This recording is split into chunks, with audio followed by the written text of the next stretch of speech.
Hello again, Struck. Welcome back to another day of streaming, Torchlight 3. We're just waiting for the game to boot up, but yeah, welcome back. Today there will be some more Torchlight 3 like yesterday. I kind of uploaded a video with like an overview summary of the patch notes today, so to those of you interested, it's on my YouTube channel.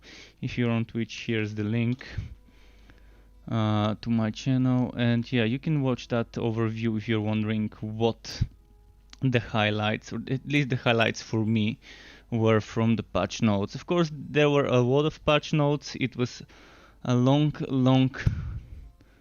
kind of list of changes, so I just made the video short and to the point when it came to the major things, to the major changes. I will be doing what I did yesterday, a little bit of Fazier's dungeon, testing certain things. Unfortunately, I can't play on all my heroes because not all of my heroes have completed Act 3 of the story. Unfortunate, but yeah, it takes a lot of time. It takes like 10-15 hours to complete all 3 acts, so it's gonna be boring to do that on level 60 heroes. I might do it later tonight after my stream, maybe do some of that, but I'd rather just wait for the wipe and do some more act progression after the wipe. So yeah, today if anyone wants to join, I would be open to grouping up and doing some Fazier's dungeon together to see how far we can go. But yeah, definitely happy with the update and with some of the changes, and can't wait for the next big update with the relic rework. Alright, Fazier, show us what you've got.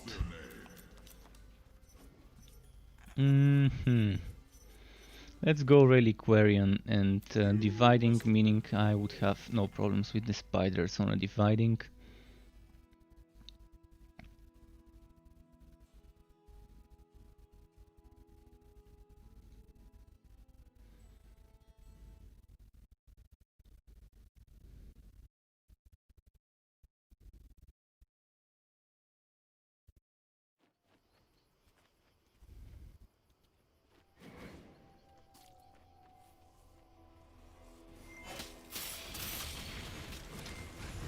There we go. So the idea for today would be to try and reach 60 plus Fazier. Not 60 plus stages, but 60 plus level on every class, as I'm switching between the classes.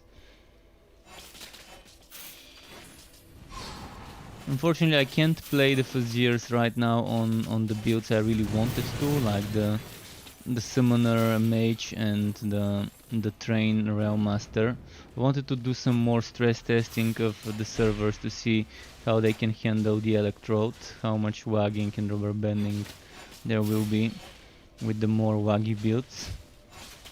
But we did some stressing yesterday with the Spin to Win and with the Sharpshooter, so it's definitely way better than before, at least for my specific case.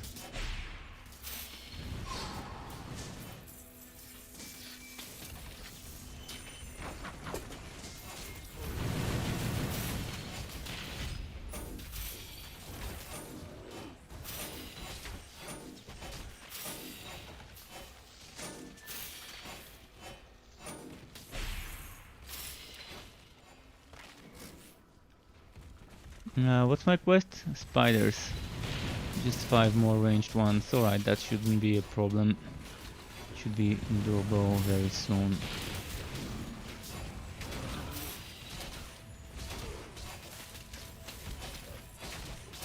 Oh, and something I did not check is how those set bonuses would work now after they changed them, the legendary set bonuses. Let's quickly check it. Actually, I can't check it right now, but I will I will check it. I will remove those things.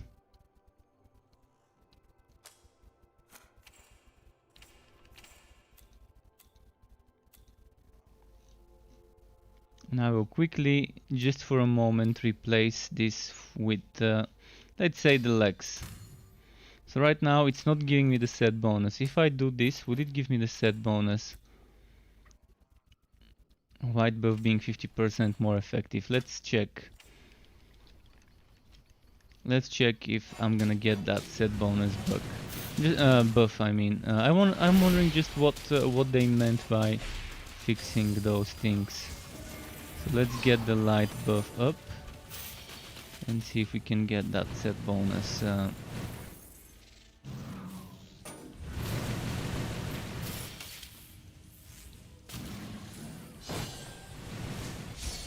Oh yeah, I did get it. Okay.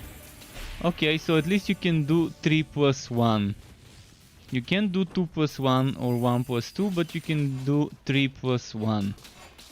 And get those set bonuses if you already have the set bonus. If you already have the set bonus from equipped items. And that's pretty nice, much better than before. So yeah, for now I don't need this.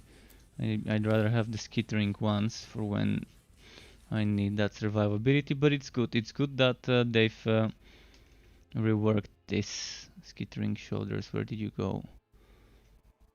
Skitter, skitter, skitter, skitter. Where are you? There we go. So yeah, that's one very nice change.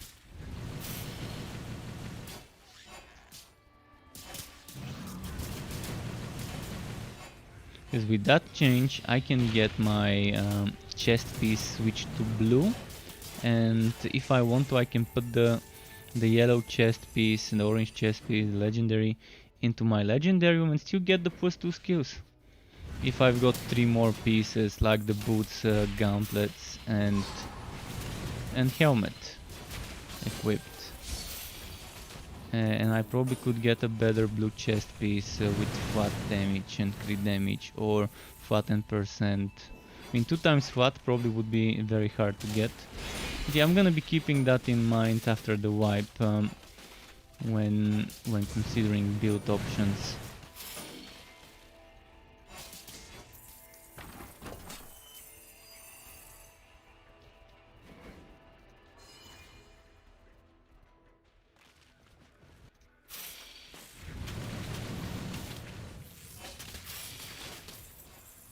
Is there no boss here? Oh no, not another bossless map.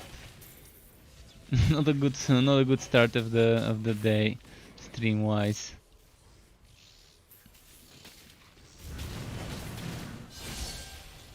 Right, I'm gonna control and do this.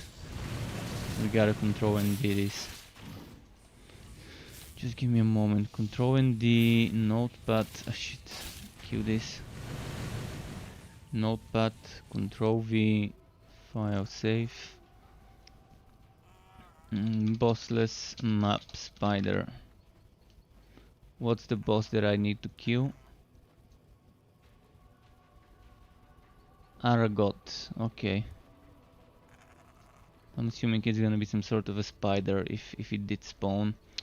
Well, you can't use that skill. There's this. We gotta go back to character selection now. They really need to hotfix this though. I really think they need to prioritize hotfixing things that block progression of the Phasiers. Because the average player won't be as patient as me and wouldn't want to see something like that. The average player definitely wouldn't like having to reset their match. I mean, yeah, I'm used to that. I know I'm playing on early access, so I expect things like that to exist every now and then. And I can restart my map. At least I'm not losing progress, just the time I spent on the map, and it wasn't a long map. But yeah, I'm hoping they would try and hotfix as many of those remaining bossless maps, bossless map seats. as possible before the weekend. I'm not gonna do the same one, I'm gonna do this one this time, just to make sure I don't get another bossless arena.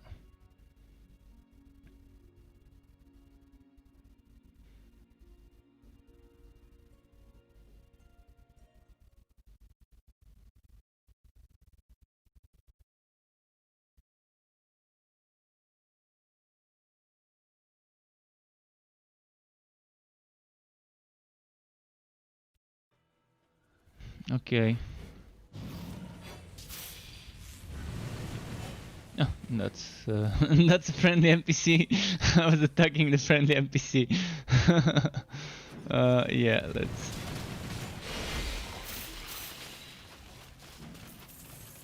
Well, blazing everywhere. This is gonna be an annoying map with so much blazing. I'm wondering whether they nerfed the blazing a little. Haven't checked, but that might be a good time to find out.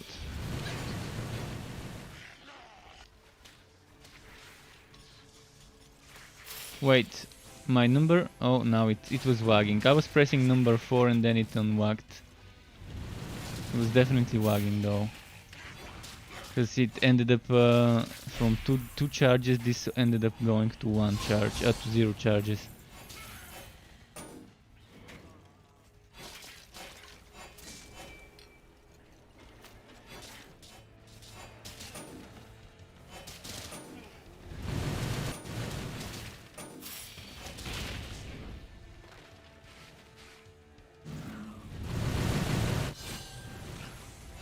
Definitely seeing. Oh shit! I actually clicked outside of my window. I need an option to keep my cursor within the window borders. I need to suggest this. Or maybe I just need to change to borderless window. I think that was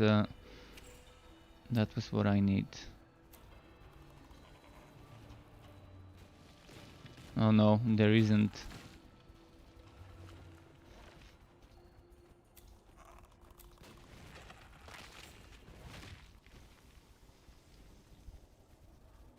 Okay, just a moment to bring back my overlays, because I accidentally closed them.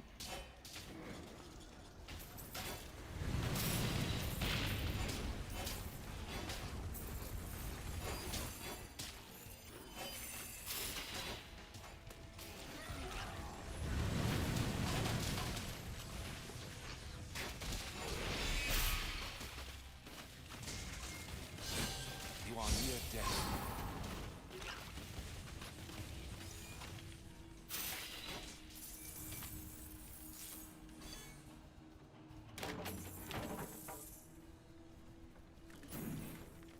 Come on. Spawn up. I hope it doesn't happen like yesterday, to get a mission without enough jar of teeth spawns. Because right now I've got one map with spiders that didn't spawn me a boss, another map with spiders that I haven't tried, and this one that I think yesterday didn't spawn me teeth. The jars of teeth. So if this is buggy and the one with the spiders is buggy, then I'm gonna have to rely on the third one with the spiders to hopefully not be buggy. And T's asking how is the update. I'm enjoying it. It feels much better than on the test realm, because I'm not getting disconnected as I did on the test realm. And I'm definitely noticing improvement in regards to rubber banding. There's still some more to be desired, but it's much better than before the patch, when it came to rubber banding and wagging and stuff like that.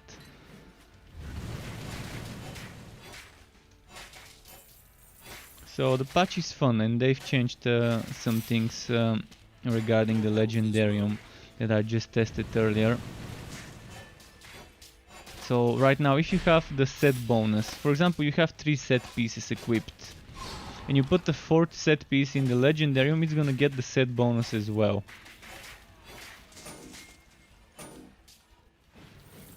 Just as an example, I'm gonna give you an idea. For example, if I remove this one and put it in the Legendarium, I would still get +2 white skills if I got the mask, gauntlets and boots equipped. Before, it used to only give us the top one, not the bottom bonus, not the set bonus. Which is pretty nice, because I can actually get probably a very nice blue chest piece and get more FWAT and percent damage and crit damage and things like that. Your pack is too heavy.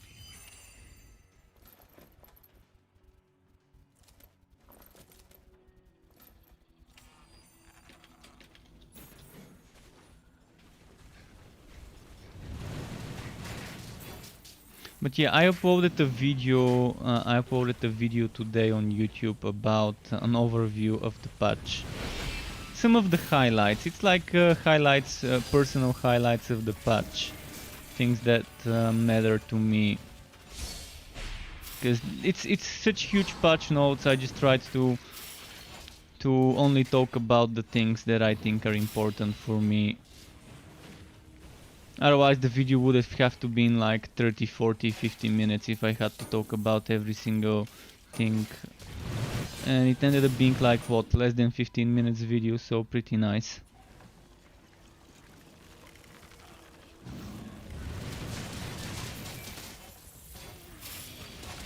And Wocha, Room and Videnov.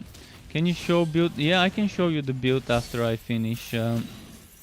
It's basically a slightly reworked piercing light. So over here, if you go over here and look for the piercing light build, this is a slightly reworked version. Very slightly, but I can show you after the map. Or I can show you right now. Let's just make sure no one's attacking me. I think this one might attack me, just to be sure. Right, I think we're safe here. So on the dark side you want Dark Spears maxed out, Energy Spike maxed out, 6 points Damnation, 6 points Shadow Step, 6 points Unholy Bolt. Here I've decided to go for maxed out Absolver, although I'm not happy. I was expecting that Holy Bolt and Arc of Light would be proccing upgraded Absolver, because people were telling me that's how it works, and now I'm disappointed because yesterday I finally got the Arc of Light, and it's disappointing because it doesn't proc a fully upgraded Absolver. It only does 3 projectile Absolver, not a 5 projectile Absolver. So that means it probably doesn't give me the extra Absolver damage, it probably doesn't give me the extra what's it called? The travel distance. So kind of disappointing, but I'm still sticking to using Holy Bolt for now, just for a while, to see how it works. And you can see I've got White Spear maxed out and 6 points into Holy Fury, 6 points into Luminous Run, with the helmet and chest piece.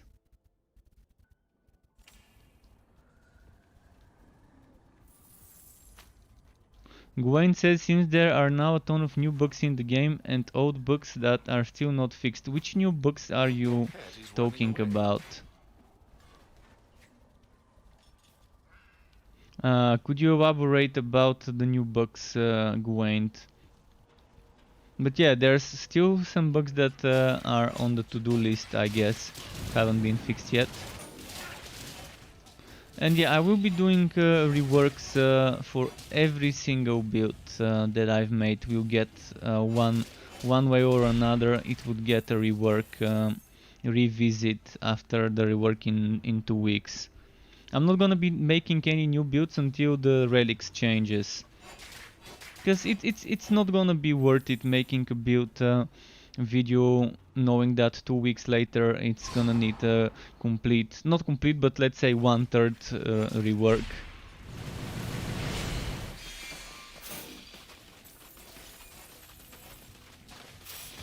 So I do play some builds that are not on my website and on my channel.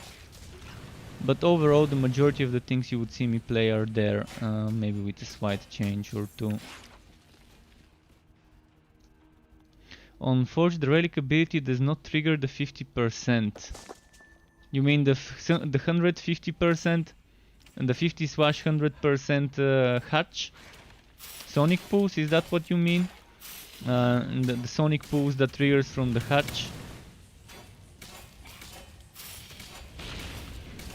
That's interesting. I need to check it out, because I remember pretty clearly yesterday that it was triggering every time I used it.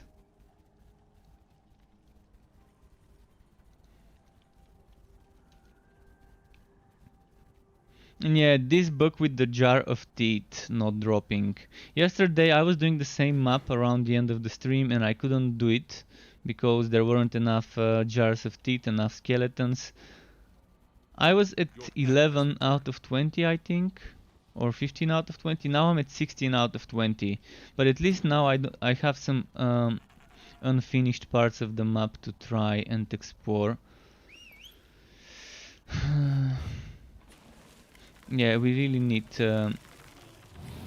fixes, more fixes for quest-related quest item drops. They apparently fixed it, but it still needs some more work. Your pet has returned.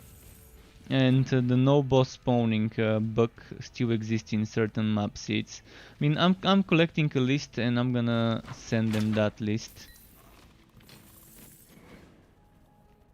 of no boss maps or maps with problems with the quest.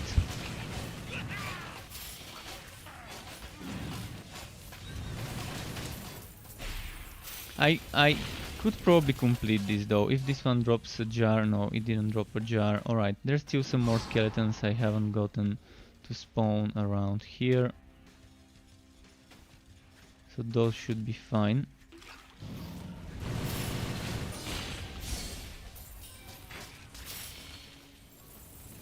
And they didn't drop.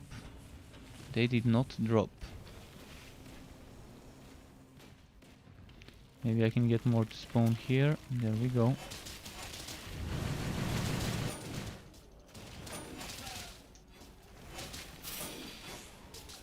The shotgun blast level 10 on Forge is still not doing any damage. I don't even remember that not doing damage. Wonder when this got broken.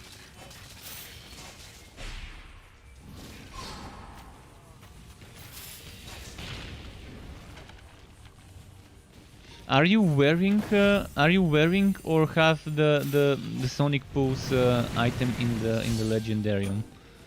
I'm gonna test it later to see whether it would work for me.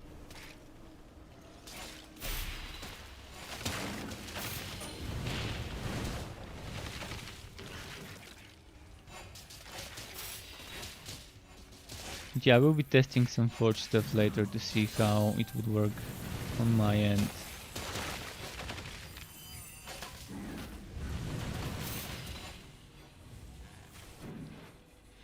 The thing is, people are not upvoting books as much as they upvote other stuff. Things that get upvoted in Note the most are not the books, but rather the ideas for improvements and rebalancing and things like that. And I think books should be top priority when it comes to listing in Note.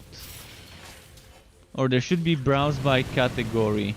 Because right now when you go to most voted things, you would see the most voted Note tickets are mostly feedback, not bug reports. And that's kind of sad.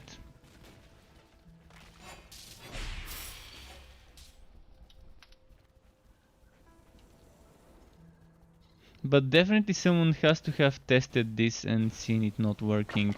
They're probably just aware of it, but still trying to fix it. I don't know. Really have no idea. Like, at least I can finish this map. Yesterday I couldn't finish this map, even though I cleared every single skeleton I could think of. But this is a close call. I was almost done with the full map without finishing it. It was pretty close call this time. But yeah, I can go on my forged and test some of those things. See how they are on my own forged.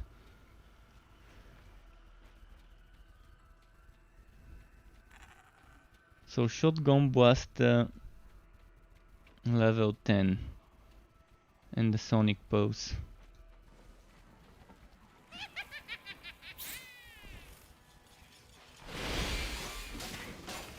But if no one reports it, how would they know that it's not working? I mean, do they test every single skill after every single patch?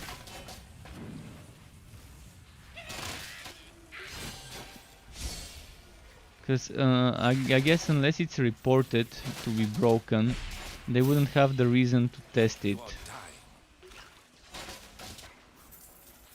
Because if they play it internally, they might not play with the exact same build that uses that skill. It's too much blazing, too much blazing. Yet again, blazing super overpowered. You are wounded.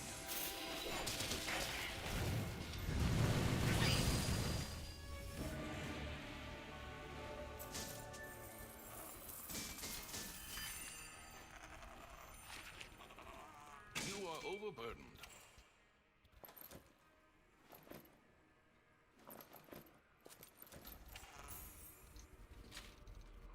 I'm gonna go on the forge now just to see.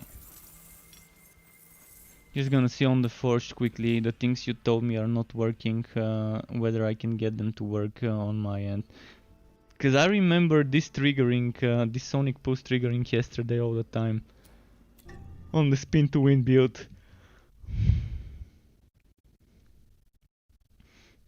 Let's see.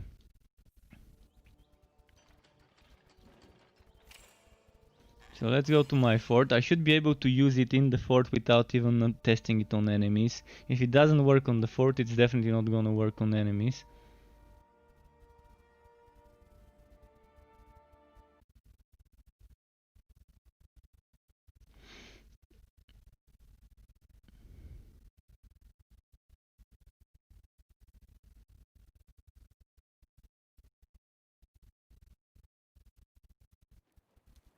Not sure what you mean with the pet tax. The pet tax damage. Do you mean flat damage or what? Crit damage? So let's see. See, it's triggering. I just triggered sonic pulse. Another sonic pulse. It's 100% chance and it seems to be working on my end. I mean, if you don't have it at 100%, it's obviously not gonna trigger every time. But I've got it at 100% and it's definitely triggering every time.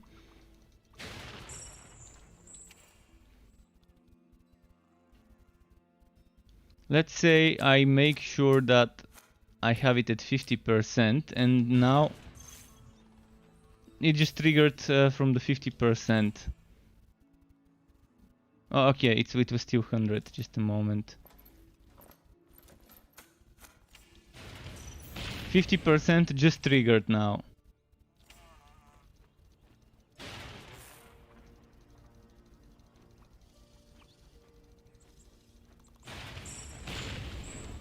Well, you can get it 100% with the set bonus. The set bonus makes it 100%.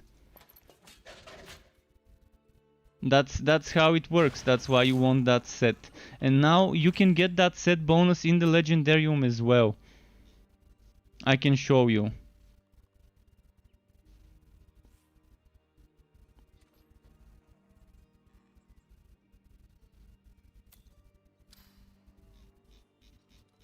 But I definitely got it to work, so this is not broken. I can tell you. I remember it yesterday triggering every time.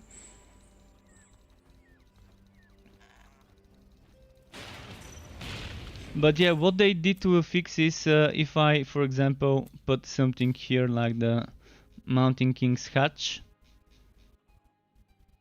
Where did it go? Have I got it? Hatch, hatch. I probably don't have it here, unfortunately. Yeah, I don't have it here, but anything else that's a set bonus. Let's say I equip my helmet, my cuirass. Equip the cuirass, and let's say I remove it now. You can see it still gives me +2 skills on every skill. So the chest was barrage, yeah. It still gives me the +2. That's how they kind of fixed it, to now give you both bonuses, not just the top bonus. But you have to have 3 pieces equipped. 3 pieces equipped to get the bonus. So that's kind of the rule there. Where were my arc powered shoulders? Equip. So yeah, this is working. Let's go test the other forge stuff you said wasn't working. I just want to see if it's working on my end. But the Mountain King hatch, I definitely remember it working yesterday, so I just had to test it. I had to test it myself. Now the thing is, can I get shotgun blast level 10 to do damage?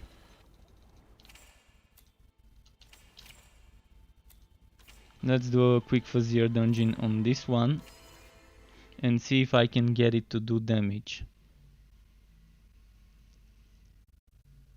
No, that's not how it works. It's not how it works. You can do 3 + 1.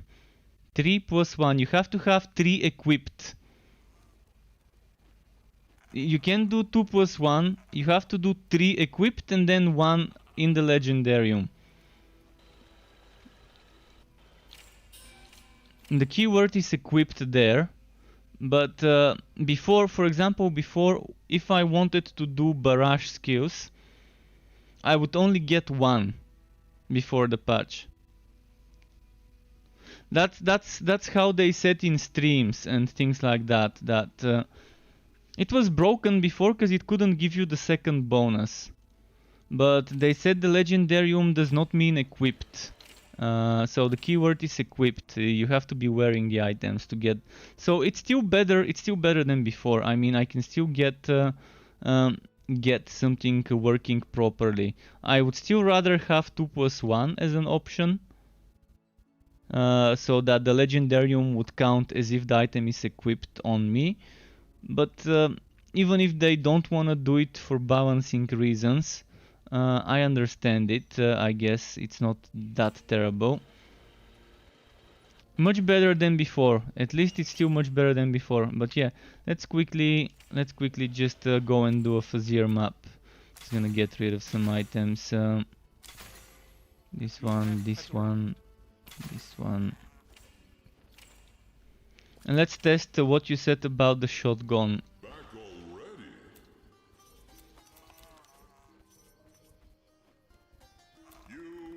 You said about the shotgun blast level 10 skill not doing damage. I wanna test this myself.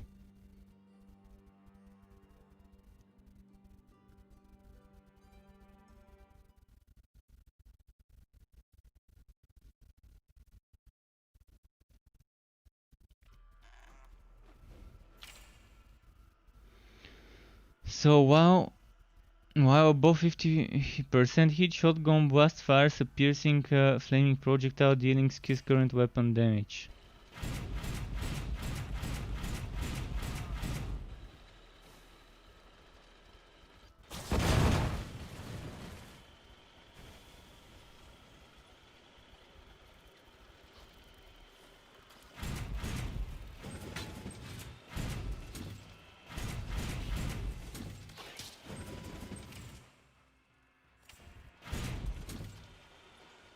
Wait, what's my cannon?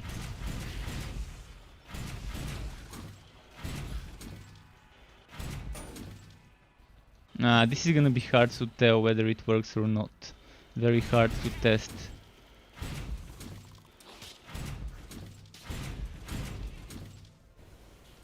Did I just do 1000? Okay, let's put the pet away. If the pet is here, I can test this properly.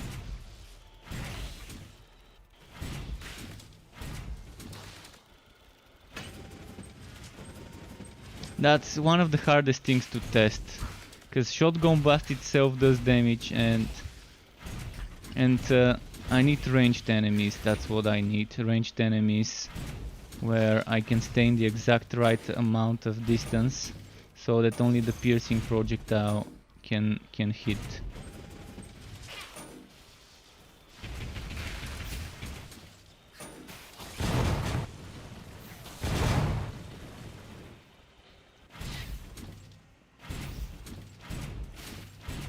Yeah, it doesn't seem to hit. It doesn't seem to hit at all.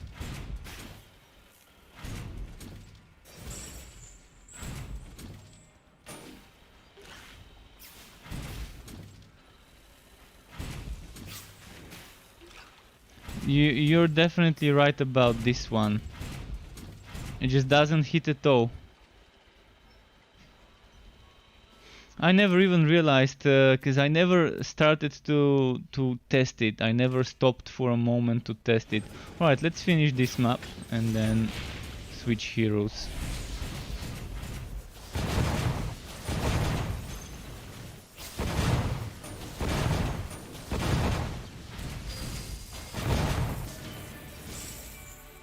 Well, if only Maiko is working on legendary items and legendary affixes, if it's just one person doing this, he's got his hands full with so many things that need to be fixed. So there's probably a backlog of bugs to be fixed when it comes to legendary stuff.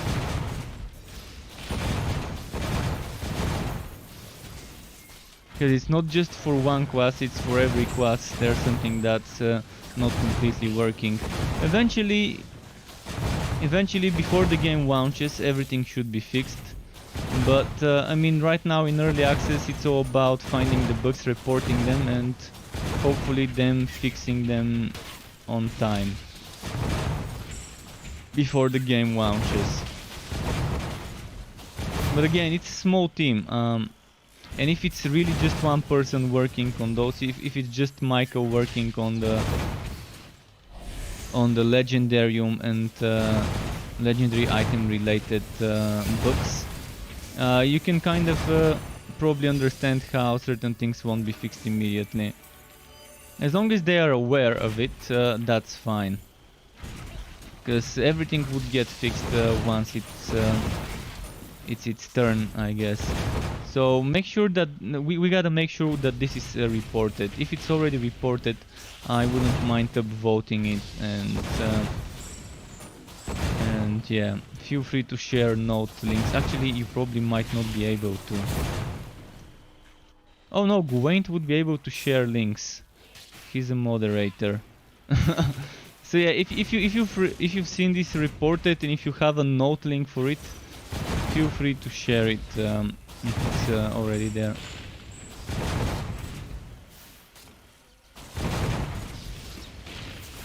What do you mean by 820? 420.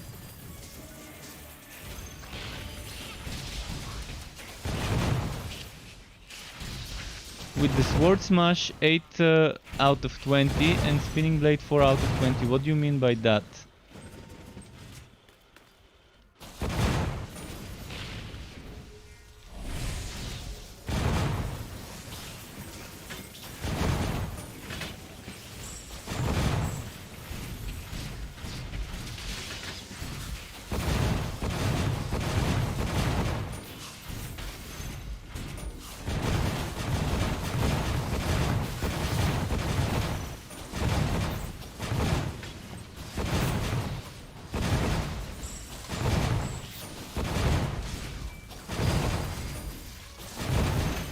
Eight procs on 20 uses. Procs off. I'm not sure what you're trying. Oh, with the 50% chance.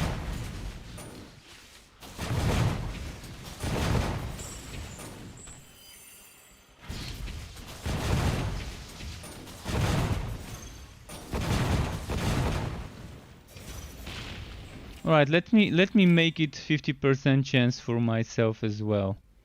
I'm gonna check how often it procs. Keep in mind, if it's 50% and you're very unlucky, it might only proc like 1/4 of the time instead of half of the time. Because RNG, I'm not a big fan of chance stuff. That's why I go for 100%. Alright, 1. 0 out of 1. 0 out of 2. 1 out of 3. 1 out of 4. But 50% chance doesn't mean that it's gonna be working half of the time. It means that you have half of the chance of it's gonna work. Because you might need a lot more data. A lot more data. Sometimes with 50% chance you could get super lucky and get a lot more procs than one might want. But again, the 50% chance might actually be 25 or 40 or 30. But yeah, I'm definitely not seeing it. I'm definitely not seeing it proccing as often. But the 100% chance works for sure.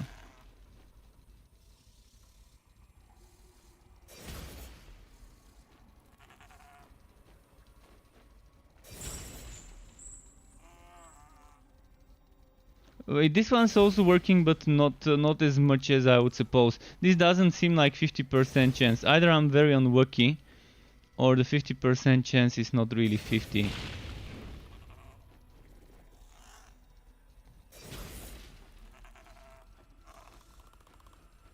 But yeah, just use 100% chance, and you shouldn't have a problem.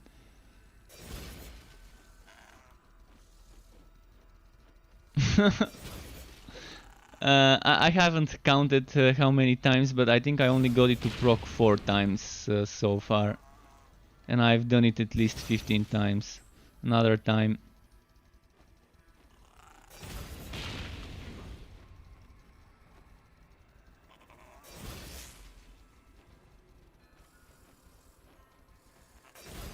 Do I have anything with relic cooldown? Relic cooldown, relic active skill cooldown.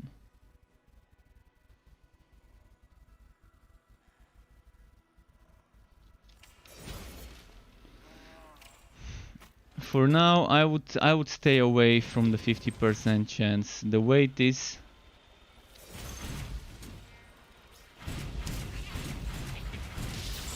What do you think the bug is? What do you think the bug is?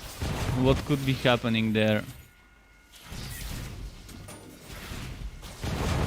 Could it be the Egg of Mayhem? I'm gonna remove the Egg of Mayhem and try again.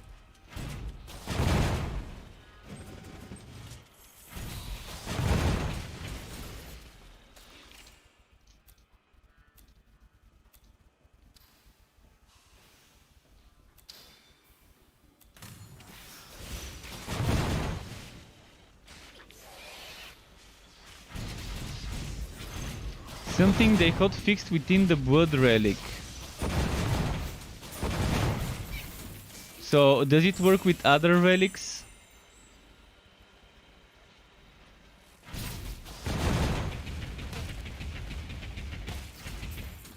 Okay, let me try again.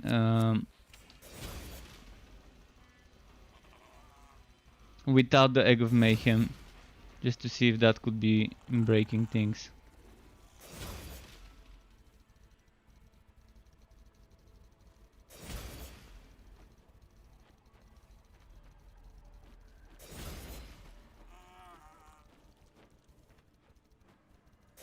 Yeah, even without the Egg of Mayhem, it doesn't change anything.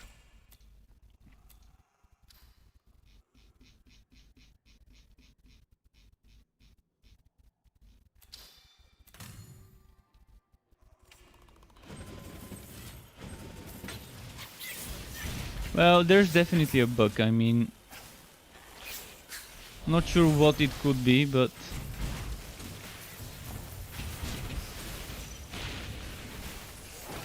if you're sure you know what's causing it, feel free to report it.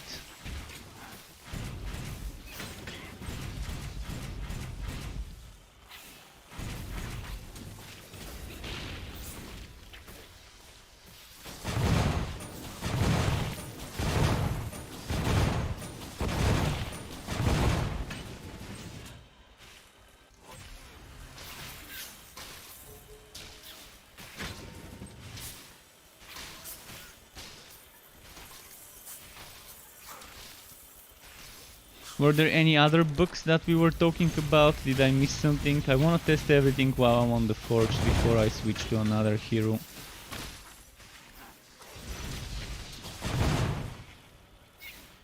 You could, I mean, if it's not already reported, you could report it after the next big update. But it's still nice to try and report it as soon as possible. And it could be better to have them each have their own ticket rather than one big ticket for multiple bugs on Note.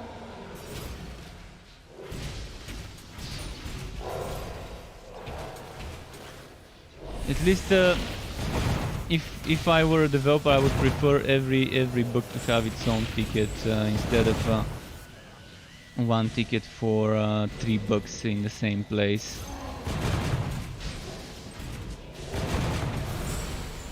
I guess it's a matter of personal preference though.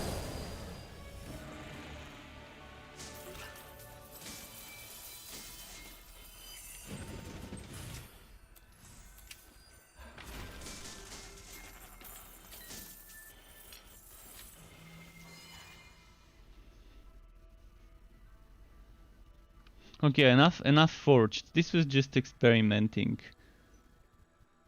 I'm not gonna play this forged shotgun blast until they fix the Mega Blaster. Which brings us to the Mega Blaster being broken. Or if not broken, underpowered. It's either broken or underpowered. I think it is broken, but in any case, there is definitely something wrong with the Mega Blaster.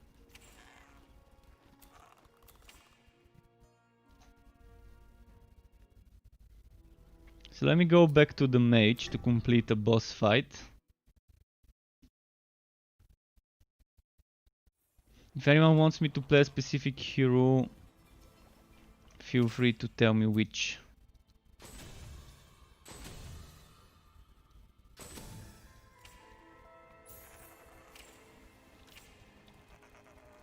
You can't do that. I can take off your hands. Well, it was good seeing ya. What on the Realm Master?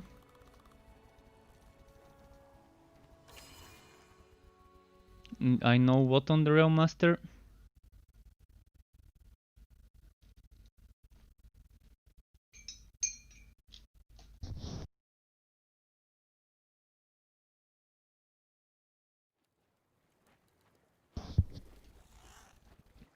Let's see here.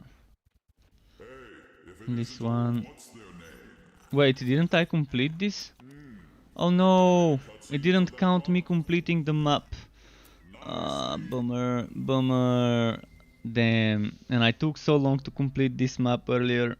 After failing one map because the boss didn't spawn, then the other one I completed, but I didn't exit after killing the boss. So what if you exit without hitting the portal, it doesn't count the map as completed. I think I could suggest that as a quality of life change, that if you kill the boss, wood the chest, and exit to character selection, it should still consider a Fazir's challenge is completed, even if you didn't enter the portal to exit the challenge. I think if you have already spawned the portal, it should count it as completed. Because you saw what I did. I cleared the quest, I killed the boss, and then I wooted the chest, and then I exited to character selection. Or did I woot the chest? Maybe I didn't. I do remember wooting it though.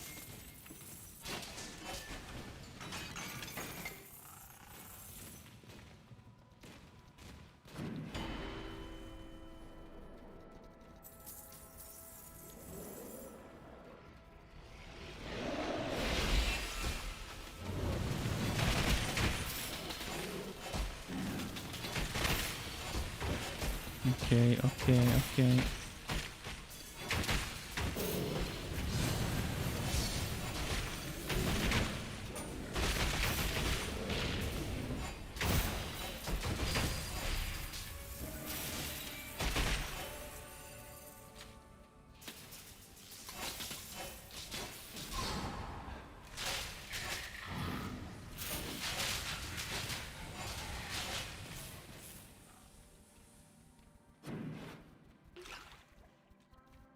What's the quest here? Marwan Brance is back. If you had to decide between Vast Epoch and Minecraft Dungeons to buy now, which one would you pick? I can pick one more ARPG to buy from. I'd probably say Vast Epoch. Only if you don't have problems with bad FPS, because the one problem that everyone is not liking about Vast Epoch is the FPS problems. They keep fixing it, but it still isn't enough. Last time I tested it, it was still not completely fixed, the FPS issues that people are reporting. I mean, they're optimizing, they're changing a lot in Vast Epoch, but I would definitely say Vast Epoch has much better bang for your buck than Minecraft Dungeons. Even considering the FPS problems that Vast Epoch has, I would still suggest Vast Epoch over Minecraft Dungeons right now. The blasting charge level 10 is so unsatisfied. Yeah, that's something I really don't like as well. The level 10 blasting charge. It just makes no sense the way it works with the current mechanic. It really doesn't make sense to work in this way. I would really love to see something else. Like maybe one big nuke happening, or maybe a chain explosion. Chance to have a chain explosion, like a second explosion in the place of origin or something like that. I don't know, something else needs to be done, because the one right now just throws the dynamite, the additional dynamite, in the worst possible direction. And no, it's not 76 mil. It was just different numbers stacking each other. It was definitely not 76 million. It's when you stack different numbers on top of each other, sometimes it looks like it. You know, because Holy Boat is doing 2 quick Holy Boats. So one quick Holy Boat and then another right after it, and that could end up mixing up the numbers sometimes. Especially if I'm very close to them. Or if there's 2 enemies close to each other.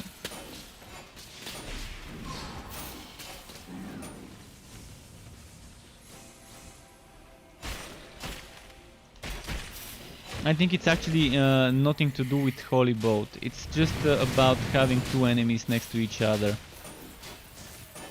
Because regardless how many times I hit an enemy quickly, it still shows the numbers in the same location. Unless the enemy moved.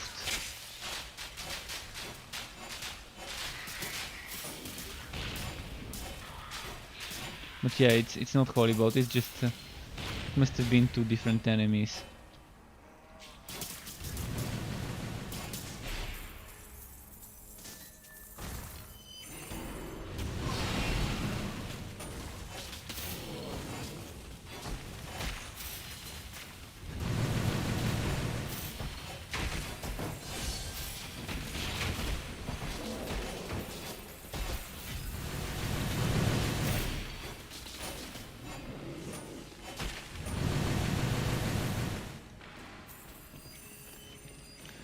Okay, let's go finish this map.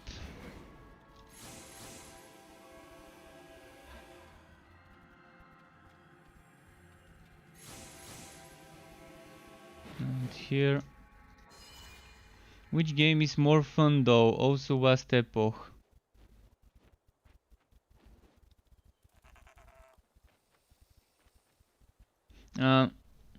I can tell you that in regards to my kind of fun, build variety, build complexity, Vast Epoch is more fun.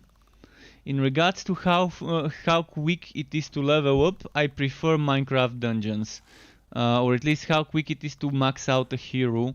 I prefer Minecraft Dungeons for that regard. I'm not a fan of the slow XP in Vast Epoch. I'm not a fan of the unlimited arena and no life competition aspect of it. So I guess I like certain things in each game and dislike certain things in each game if you were to compare those two, Minecraft Dungeons and Vast Epoch. So yeah, I do love the skill system though. I really love the skill system in both games. But in not Path of Exile, but in Last Epoch, it's a little bit more advanced. Actually, not a little bit, a lot more advanced.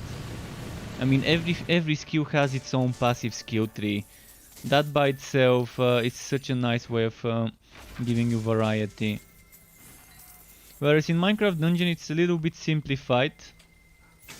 You get items with different skills built into those items, and you select a combination of 3 skills out of 9 total that can roll on every item.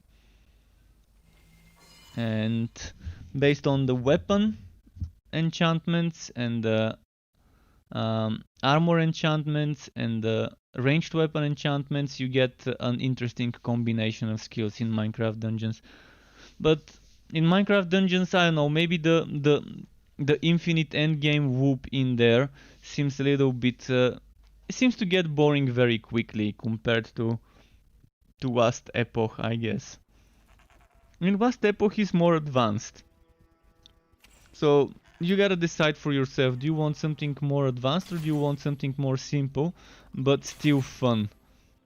Because they're completely different. I mean, it's very difficult to compare two games like Last Epoch and Minecraft Dungeons, because they're just so different. Your pet has arrived.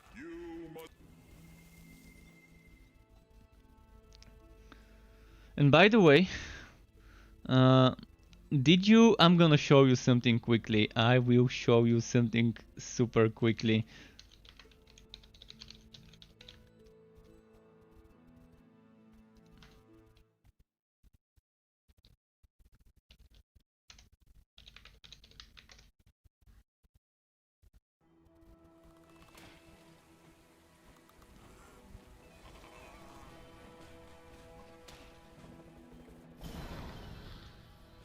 Ah, crap.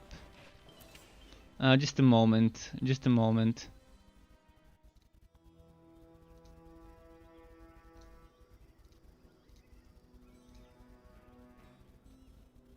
Torchlight Infinite. This is a Korean copy, not Korean, Chinese copy of Torchlight in a way.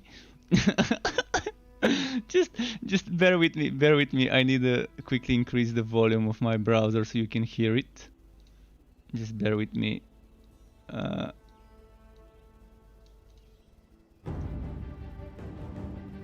Are you seeing everything? Just want to make sure it's not cropping anything. I don't think you're seeing properly. Okay, just a moment. Maybe like this. Are you seeing like this now? Shit.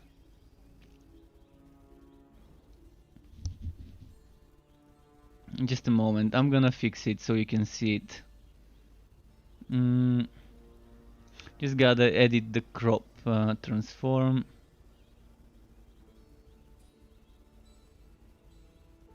Filters. Okay.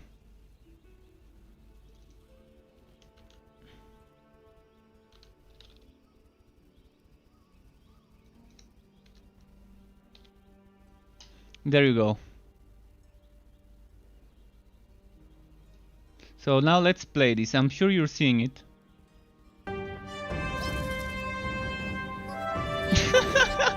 Just watch this shit.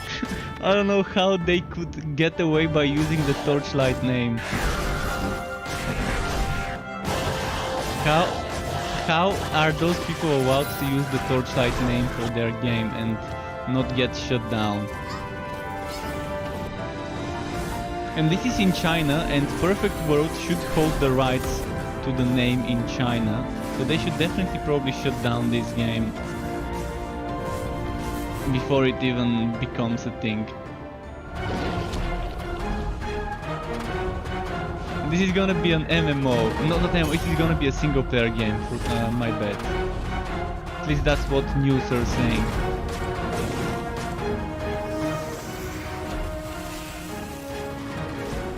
I mean, it does look fine as a game, but you don't know what else would be there.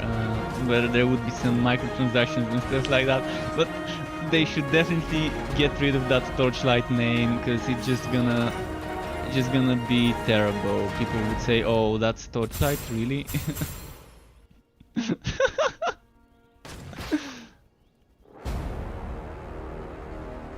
Maybe it's called Infinite Torchlight, not Torchlight Infinite, but it seems to be named Torchlight Infinite in the trailer.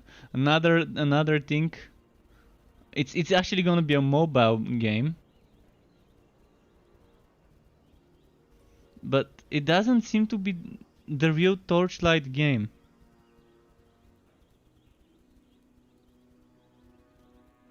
So I'm not sure what's happening here.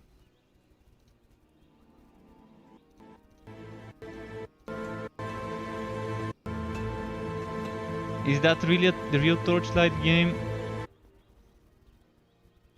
Because look at that. This is just... I don't know, it seems so weird for me. Is it really in the Torchlight universe, or is it something different? What do you guys think about this?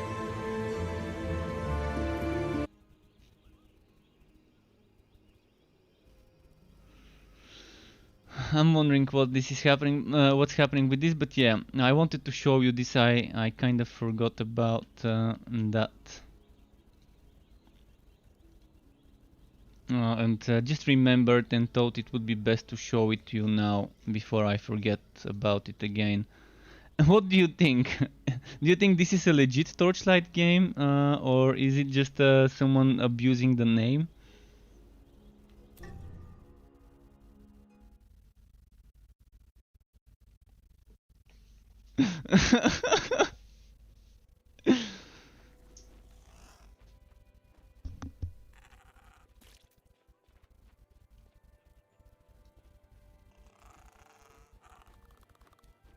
As for new updates, if there's a new update, let me quickly update myself. If there is a new update, I will check it. I will start Torchlight 3 myself.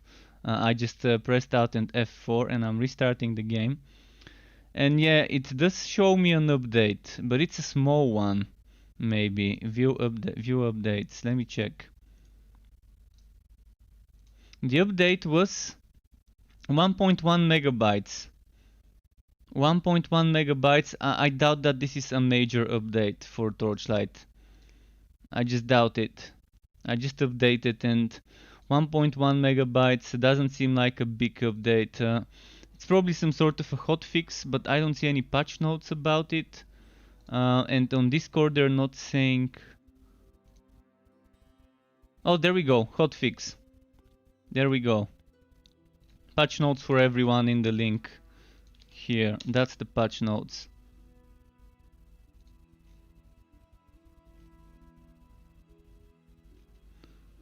Updating reporting to make sure all failure walks report correctly. Quests fixed issue with silky threads quest. Okay. Monsters made goblin and skeleton stuffer in challenge dungeons. Nerfed high-wit soldiers. Nice. Swapped the goblin blaster instead of the goblin gunners and added the goblin rider into most of the goblin mapworks. Okay.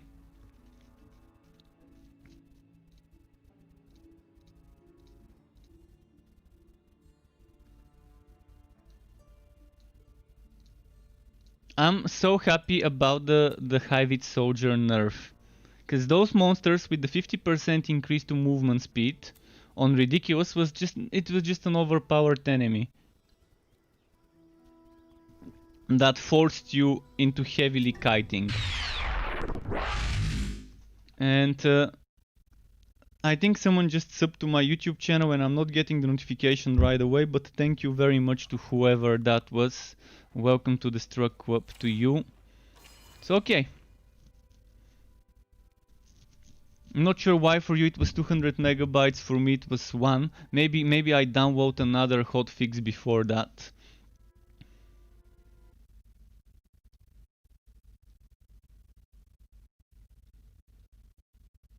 But yeah, this Chinese Torchlight game, I'm hoping it's not a real Torchlight game. The mobile Chinese Torchlight. I hope it's not anything to do with Echtra or Runic or whoever is in charge, and I hope they get shut down. Because yeah, they're just gonna bring bad press to the franchise with that game there.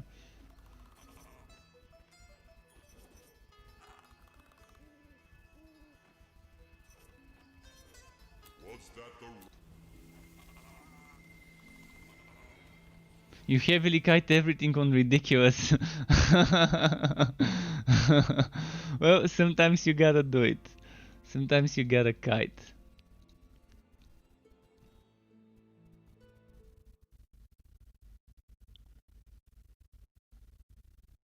Yeah, it's China doing what China does best indeed. Making cheap, quick copies of everything.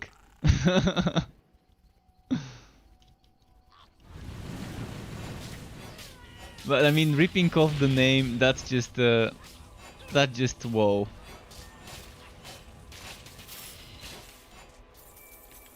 And people actually think that this is a real new Torchlight game from the Torchlight franchise, which is the worst part of it. And we would have heard about this game on the Play Torchlight Discord if it really was that. The official Torchlight Discord would have notified us if a mobile Torchlight was actually happening from them or from other studio related to them.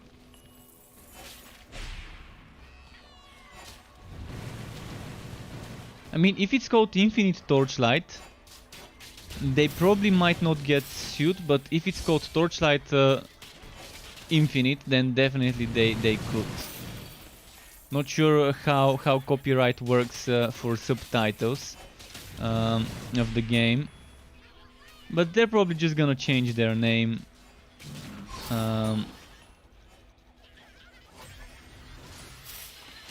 It's not my job to do anything about this other than maybe post it, maybe give that link of that trailer to someone in the Torchlight Discord, and then they can send it to the legal team to decide what to do with it.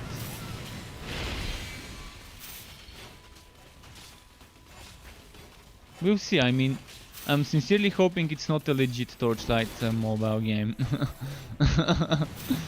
I'm sincerely hoping.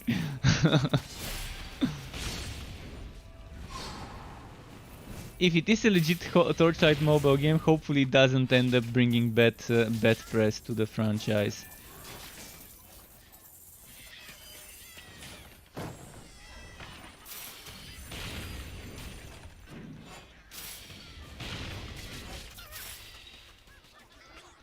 They probably know already, but after my stream today I'm just gonna send the community manager a message to make sure they're aware, because they might be too busy with their own stuff to pay attention what's happening with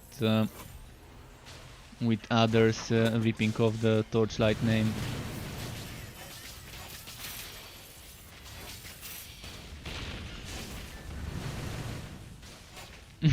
Yeah, indeed. Just hearing mobile is enough to affect the reputation of the franchise negatively. Alright, let's finish this map. I'm gonna go for the boss fight.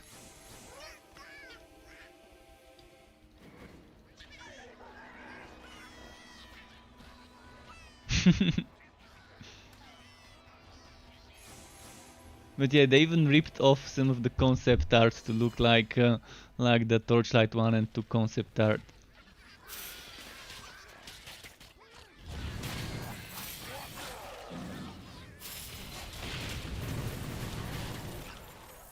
Torchlight Infinite. This is just the biggest meme, the biggest meme this week. This mobile Chinese ripoff. Torchlight Infinite.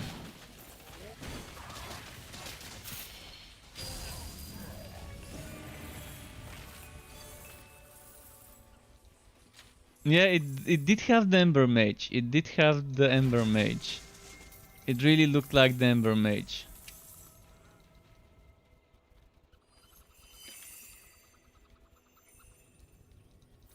Unless someone was putting Torchlight 2 art in their video, along with footage from the other game, then yeah.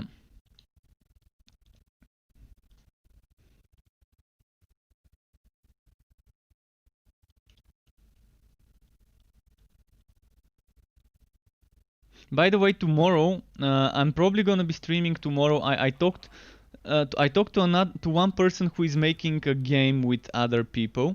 So he contacted me and probably a bunch of other people to help them test their ARPG. They have a hack and slash ARPG with third-person camera. Think the Witcher type of camera in a hack and slash ARPG. So yeah, you've got Witcher, you've got Souls and stuff like that, but I think their game would be more focused on end game looting and stuff like that. It's definitely a very, very, very early in the development game, but tomorrow I'm probably gonna stream it for 30-60 minutes. They're gonna be doing a 50-man test, so expect me tomorrow to stream this for a bit in between my Torchlight streams. I'm probably gonna have 2 or 3 different streams tomorrow. So yeah, one of them would be with this one. They're just gonna probably give me access to wherever I can download their game. And the next test would be next Friday, and they probably would be looking to up from 50 to 100 players in the servers. So we'll see how it goes. I agreed to test it, to give them feedback in regards to how they can improve their game.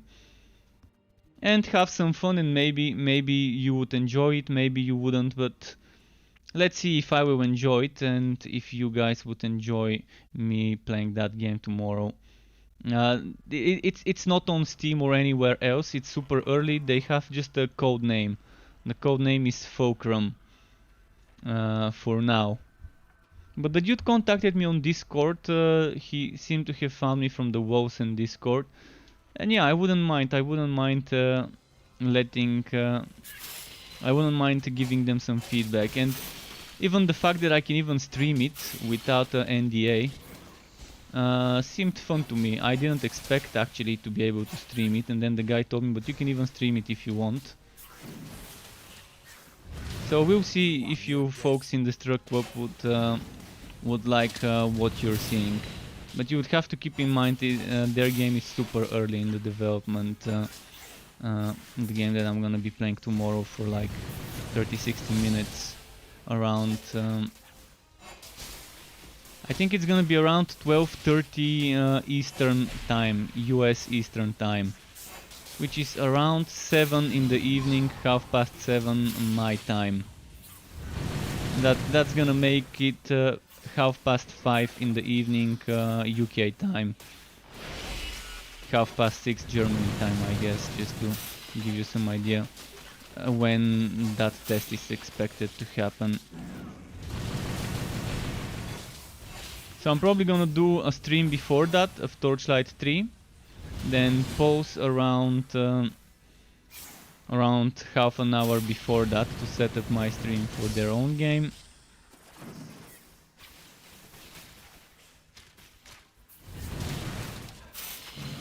And then we'll see how it goes afterwards.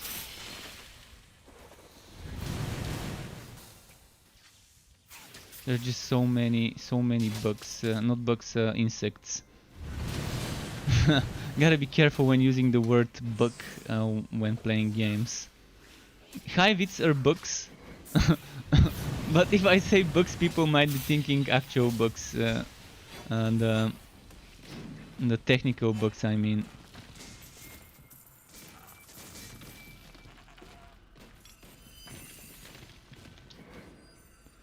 What's here? Your pack is too heavy.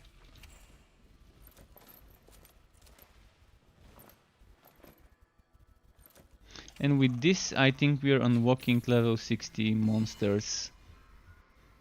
So I'm probably gonna go to a different hero now. Maybe let's go to the Realm Master for a bit. For some hammer time.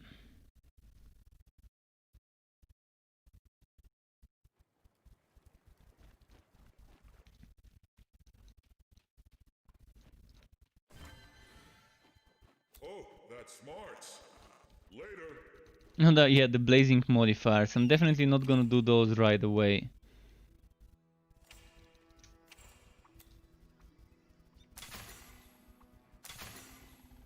Your pet has arrived. So time for the Realm Master. Time for the Realm Master. And by the way, this Friday they will be showing us the relics. They would be showing us in the Friday Fun Day stream on the official Play Torchlight stream. They will be showing the relics, the new reworked relics, and that means it's probably gonna make its own way into the test realm. It's gonna make its way to the test realm, most likely. So I'm not sure whether that's coming this week into the test realm or not.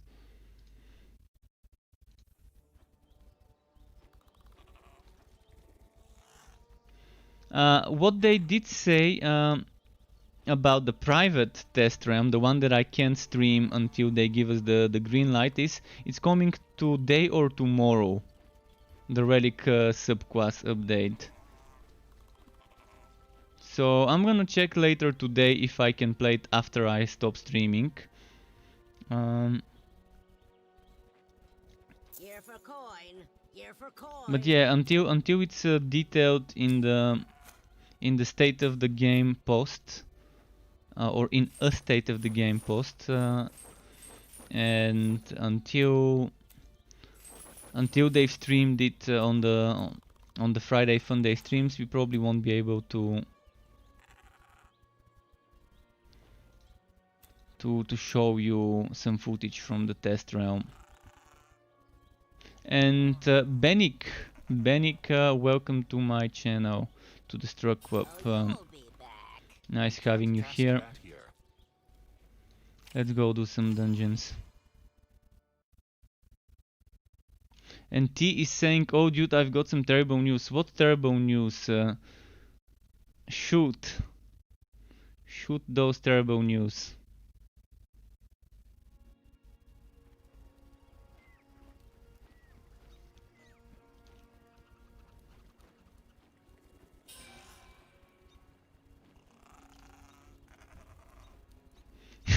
XD has obtained the rights from Perfect World to build a new mobile game based on its Torchlight. Ah, damn. Okay, so it's actually a legit game. It's actually a legit game that has obtained the rights. Well, it's gonna probably bring some bad press to the franchise, but as long as people know that that it's developed by a Chinese developer and not the official team, and just ignore it. I mean, many kids would play the game. I believe me, many kids would play it because it's gonna be mobile. But they have to know that this game and that other game there would be separate. They would need to know that there's a difference between Torchlight 3 and the mobile Torchlight Infinite. It could actually result into a lot of kids going into Torchlight 3 after playing the mobile one. But it's probably gonna launch in China first, unless it's actually China only. We'll see how it goes. I mean, for now we can just guess what could happen with this mobile Torchlight Infinite game.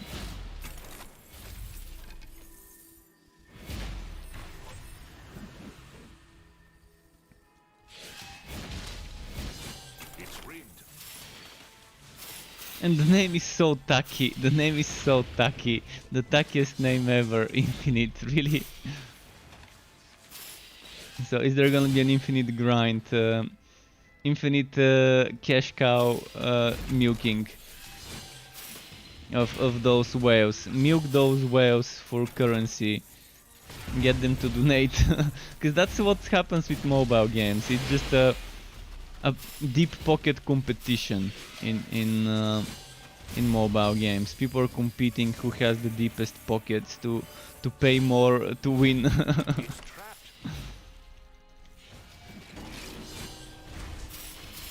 I mean, for now we can only guess, and until the game actually comes out, we won't know what's gonna be with that mobile Torchlight Infinite.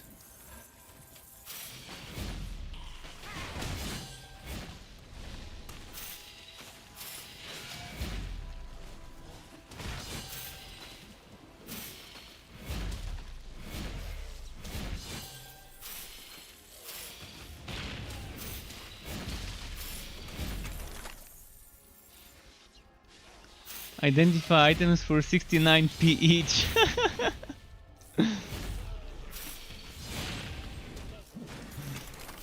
Yeah.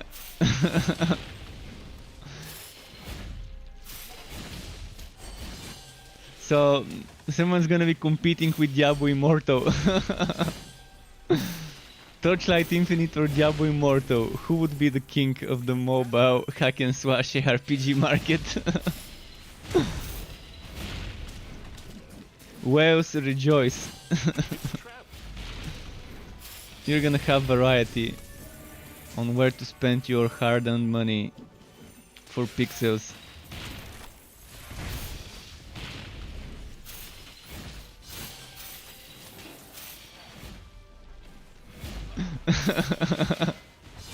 Diablo Immortal would clearly probably be the winner in regards to Diablo Immortal versus Torchlight Infinite.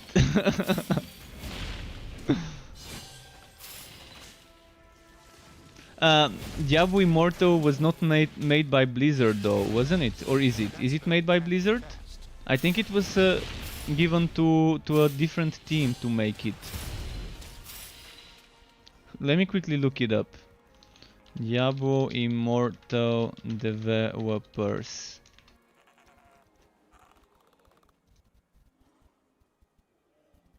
Oh, developed by Blizzard and NetEase. So, how much of Blizzard is into Diablo Immortal and how much of NetEase? Co-developed by Blizzard and NetEase, the later developer had been Blizzard's partner for Chinese market releases. Blizzard intended to bring the core Diablo experience blah blah blah, as a result blah blah blah. Okay. So we'll see how much of that would be NetEase's job and how much would be Blizzard's job. My guess is it's mostly gonna be NetEase. But yeah, Diablo Immortal would be versus Torchlight Infinite. Probably the better mobile title, if someone really cares about mobile titles.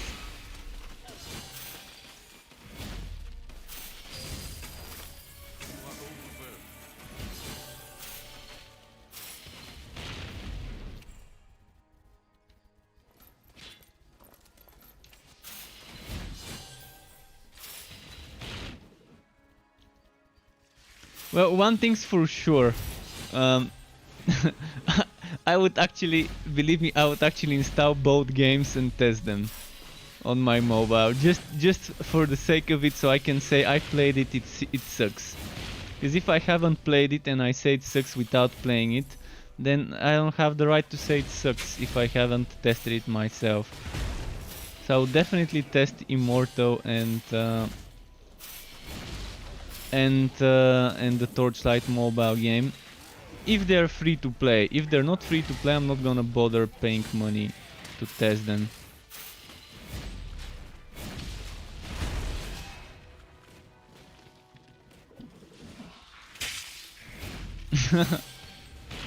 I would probably stream it. I would play it on my PC with the mobile emulator. There's a software that allows you to emulate mobile, and I can probably play it with keyboard and mouse with that software. I was not using BlueStacks. I was using, unless that's something different. I was using another software, LD, I think, LD Launcher. I think it was called LD. I need to check, but I'm pretty sure I had a software before. Because when someone hires me to do mobile game testing and give them feedback, I do it sometimes on my PC and on my mobile.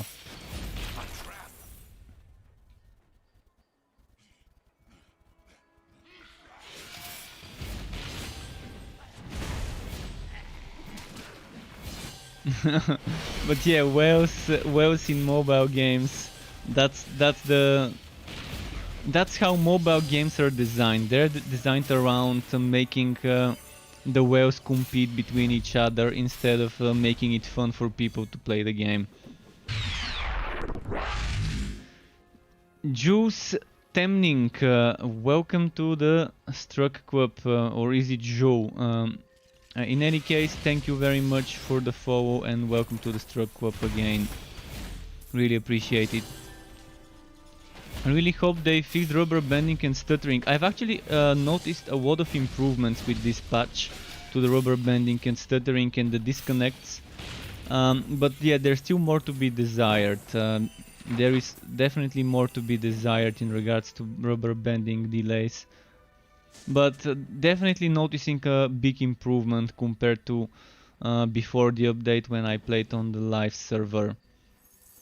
Even on the test realm I was rubber banding much more, but the test realm was US and me connecting from the EU kind of made sense to be lagging.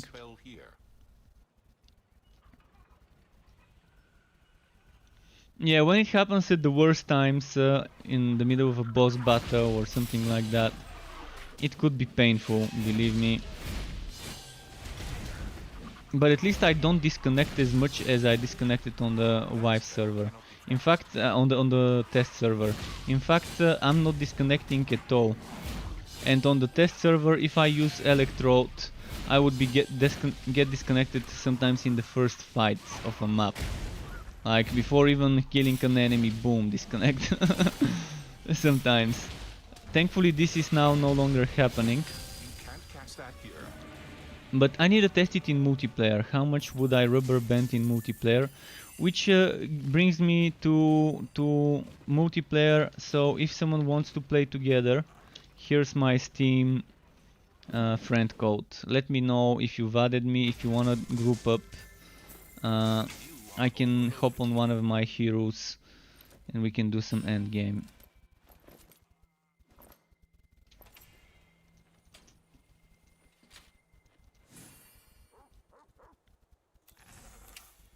But I probably won't be able to do your end game if you're farther from me until I reach it. So my highest reached on my mage is 15 or 16. On the others I barely have done much. Haven't had much time to push it. Ju started playing this game yesterday and hope and loves it. He's got or she's got a mage to 38 and leveling a sharpshooter now. Which build did you follow for the disc mage, by the way? Whether it's updated for this last patch, yes and no. Depending on the build I'm not sure which build you're referring to. Are you referring to the summoner or to the piercing light? The piercing light is in a way on my website updated. On this website, struckquap.xyz, it is updated. By the way, let me check if my website is loading.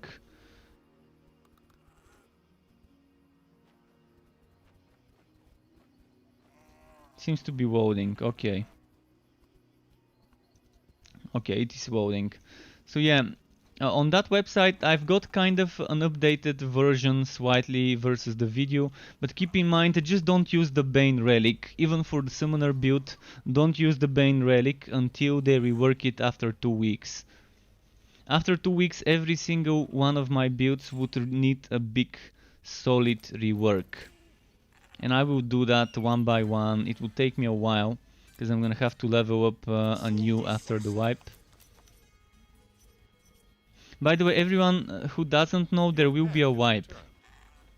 There will be a wipe, so make sure you expect it and don't find yourself surprised by the wipe.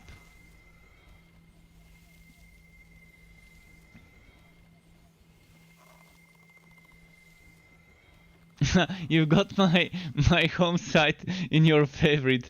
I'm glad to see that people are enjoying this. I made it as just a...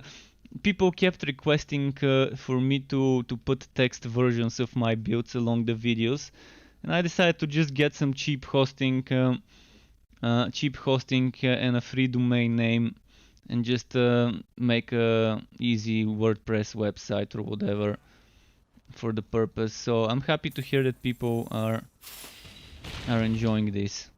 But yeah, I will be making a lot of builds with the relic rework. Believe me, I've got ideas for at least like 80 builds. At least 80 builds. So it's gonna take a while to get all of them, but the first thing would be one of each, meaning 20 different builds, one of each. Each relic for each hero, 4 heroes, 5 relics, that's 20. That's gonna be my first priority. Of course, Wosen is also getting a major update soon, so if I like that major update and it makes me go back to Wosen, I would be uploading content for both games one after the other and taking turns depending. We'll see.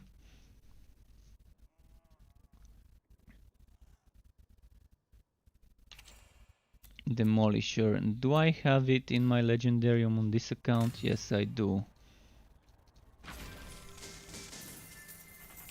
But yeah, for the Piercing Light, I strongly suggest using the Ice Relic or the Electrode. But with the Electrode you're gonna have probably more rubber banding and wagging. With the Fire Relic you also could have a lot of rubber banding and wagging. So the Ice Relic probably seems like a nice choice for the Piercing Light build. And I was just playing the Piercing Light build in like few maps ago, like half an hour ago. I was on my mage. I can go back to it later. And I have tried Last Epoch, but they lost 2 of my 3 characters. With the last big update, the 078D, I think is when I got back to it. 2 out of 3 heroes disappeared, nowhere to be found. So I mean, I always expected Last Epoch to wipe my data before the launch, but it's definitely not acceptable when I lose my heroes after an update without any news of how I can recover it or anything. And it's weird because the game makes me log in, but it's not saving the data on the cloud. So how did the data get deleted from my PC without me deleting it? And how did it delete only 2 heroes out of 3 heroes? There are so many questions about what happened in Last Epoch that I don't know. It just and also the Last Epoch performance problems are kind of really bothering me when I play it. My FPS sometimes goes down to 20 FPS. So even after the updates they made that apparently fixed the FPS with 078 in Last Epoch, I'm still having problems. And I'm just gonna give it some more time and revisit it eventually with the next big update with 079. But yeah, really not a fan of the slow leveling speed in Last Epoch after level 70. And really not a fan of the endless no life competition type of end game that the game kind of has right now in the arena. People competing endlessly. I like games having a limit. This game has a limit. In the Spazir dungeon there's 251 stages. You know, once you reach 251, that's it. It's the end. And the arena is so boring. It's nothing like the Crucible in Grim Dawn. The arena in Vast Epoch is just the most simple kind of survival mode one can do. I like the monoliths though. I really like the monoliths in Vast Epoch as the system. And my favorite thing about Vast Epoch is the skill system and the crafting system. But yeah, I guess enough about Vast Epoch. But definitely a game that would be very nice once it launches, for people who want something like an alternative to Path of Exile and alternative to Grim Dawn maybe. Oh, I'm getting respawning enemies. I need to just get this map over with, because it's not gonna end unless I end it with the respawning enemies.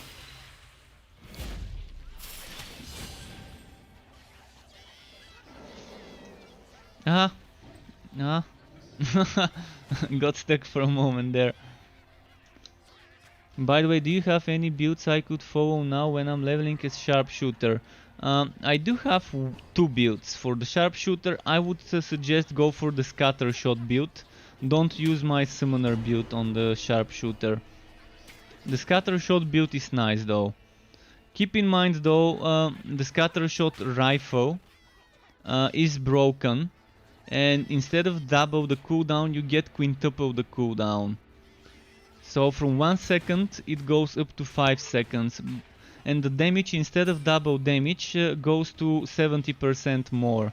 So it's like instead of 200% of what you do, you're gonna be doing 170%, but it's still strong. It's still strong, and when min-maxed it can do up to like 3+ million damage per fully charged scatter shot. And targeted strikes by itself is super strong on any build. Another build you can do is Scout's Bones. Scout's Bones with the electrode melts servers. It could be a little waggy, but yeah. So the scatter shot, I would suggest Ice or Whitening Relic. Or the Fire, but I would suggest Ice or Whitening. For the wingspan scatter shot. And it's fun. I really like it. I really like it. If you don't want to be doing scatter shot, then instead of scatter shot use Scout's Bones, and you can just get Scout's Bones electrode. Scout's Bones electrode without the relic active skill. That's another interesting way to play it. I can do a theory craft for you. If you want a theory craft, I can do it on the website. Let me quickly load up the calculator.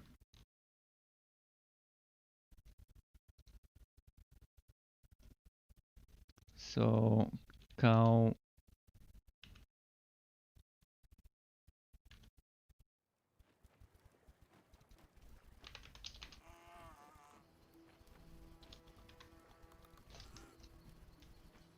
So, alright, I'm gonna quickly show my browser and show you what you might want to do if you want the Scout's Bones build. That's not it, that's not it. I'm gonna reset it. Actually, so first we're getting the electrode. Then we're... Can I just reset everything? There we go, it's all reset. So you would want 6 points here at least, you would want 10 points here. That's without items that give you bonuses. I'm gonna give you the build without items that give you bonuses.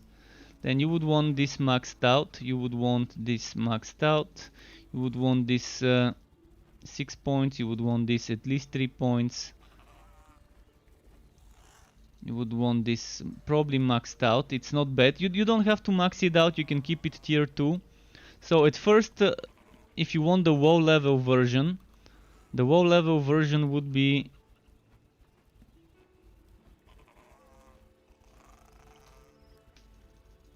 something like this. That's level 41. That's your level 41 version. And then here you want 1, 2, 3, 4, 5, 6, 7, 8, 9, 10. 1 point here, 1, 2, 3, 4, 5. Then you go 1, 2, 3, 4, 5, 6, 7, 8, 9, 10. 1, 2, 3, 4, 5, 6, 7, 8, 9, 10. Then max this one to 10 and then this one to 10. This is how I would do the leveling up of the electrode. And I would do something like Scout's Bones here. No, actually I would do it like that. I would do targeted strikes here, Scout's Bones here, this one here, then we max this one out, we max this one out. We've got more points.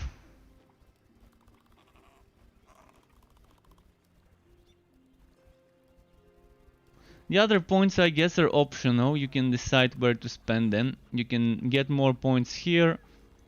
You can get a chance to return ammo on kill for precision skills if you have extra skill points. You just need 1 extra skill point for adventurer skills. So here I normally do it like that. This one, and then I put this one here. And you want things like, for the Scout's Bones you want Infectious Shooter. Equipped or in the Legendarium, ideally in the Legendarium. And then the rest is things like, you can use Shasta's Promise maybe, it's not bad, there's a lot of things you can use. But Infectious Shooter, the Electrode and the setup could work. So let me give you the link, if you want the link to this. Just a moment. That's the link. So this is not a bad build, it's very nice. So hope you enjoyed. Alright, just a moment.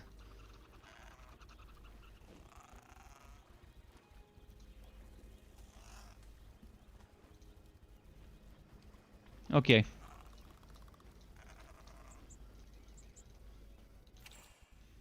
Let's get rid of some items. Cosmic Boots 53. Don't need that. Okay, I'm thinking you would really love this. If you get the Infectious Shooter, you're gonna enjoy it. So basically what I would suggest is, if you don't want level 60 legendary items and just want legendary items for your legendarium, very nice way to get legendary items is those gear bundles. There's two ways to get to go on about it. One way would be save the gear bundles and open them at level 60, which is my suggested way of doing this.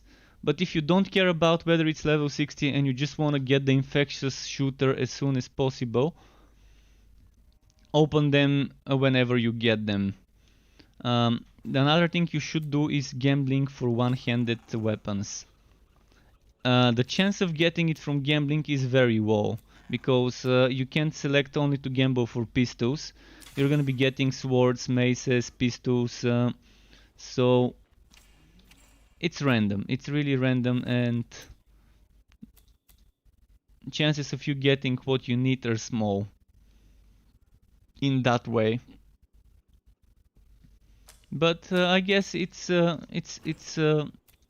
if you're lucky, if you feel lucky, you can start gambling. Save up like 10, 15, 20,000 gold and spend it all on pistols, on one-handed weapon gambling.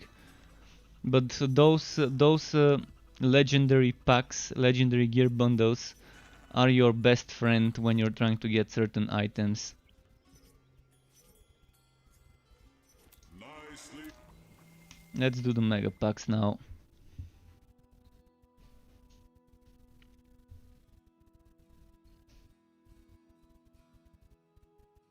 And Marwan, sorry, I'm getting back to you now. Marwan said about Vast Epoch. Marwan's wondering whether he should buy it. Well, as you said, you're wondering whether Vast Epoch or Minecraft Dungeons.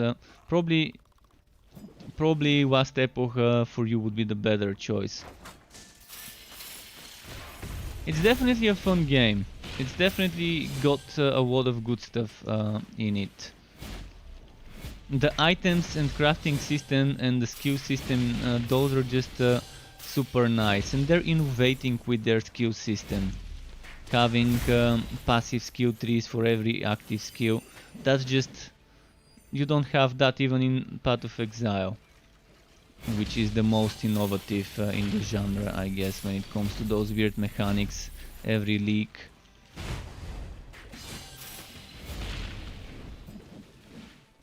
But yeah, Gnimwo said, what do you think the fastest class would be to level to end game? I could say Disc Mage and Sharpshooter, because those become very fast very quickly. Realm Master would require a little bit of levels to become strong. If you're leveling them on ridiculous, Realm Master and Forge for the first 5-10 levels, maybe 15 levels, feel a little bit weak, but then they start popping off very nicely. But Melee Realm Master, similar to the one I'm playing, or a Trained Realm Master, can be strong with the right items even early on, if it's like an out. But I would definitely say Sharpshooter and Dusk Mage are very strong even in the first few levels, and they just get a very nice head start.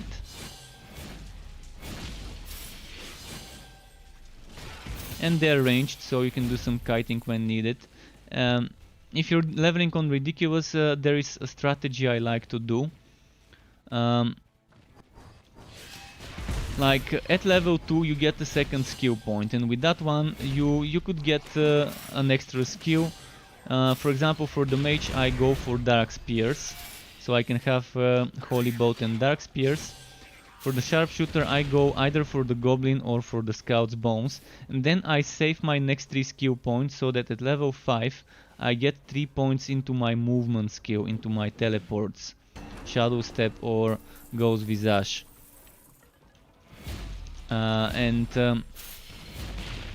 Once I complete the first dungeon, which is the one with Bruce Killis, the skeleton, I actually start leveling outside until level 5, outside of the next dungeon. I don't go into the next dungeon until I'm level 5.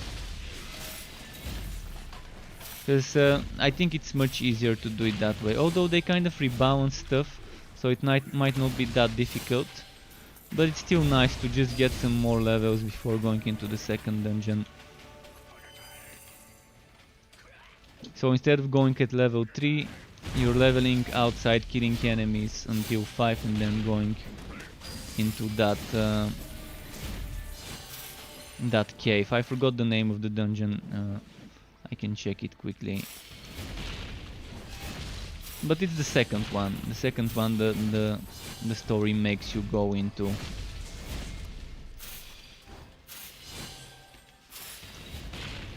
So the dungeon in question is Den of Upheaval or Upheaval. That one. I don't go into it until I'm level 5.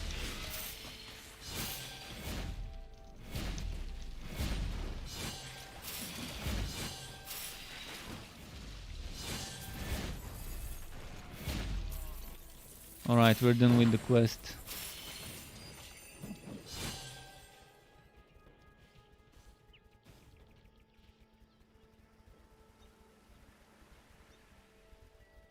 If someone is playing with Electrode and Targeted Strikes and Scout's Bones, that's the same build I was playing as well. I just can't play it right now because it's on a different server. And it's probably already wiped. I think they wiped the public test realms. But yeah, I was playing it until 2 days ago on the public test realm, and it definitely melts anything. it melted so much that the game kept disconnecting me, because it couldn't handle all the procs that I was doing with the infectious shooter with this build. The wipe should be in 2 weeks.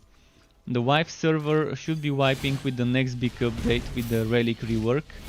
So the plan is the 4th of August, but it could end up getting delayed for the 5th or 6th. We don't know. We don't know. They're planning on doing it early August, somewhere around there. You can read more here on the travel. You can read more on that link there. This is when the wipe would be coming. There would be another one right when the game launches. So when early access is over and the game is launching, there will be one final wipe. Whether there will be any more in between, they're saying that there won't be, but you never know. You never know when they would need to make another major rework to something. So far they're planning on the relics rework to be the final major rework, and then to just start polishing and adding new stuff and rebalancing, but we'll see.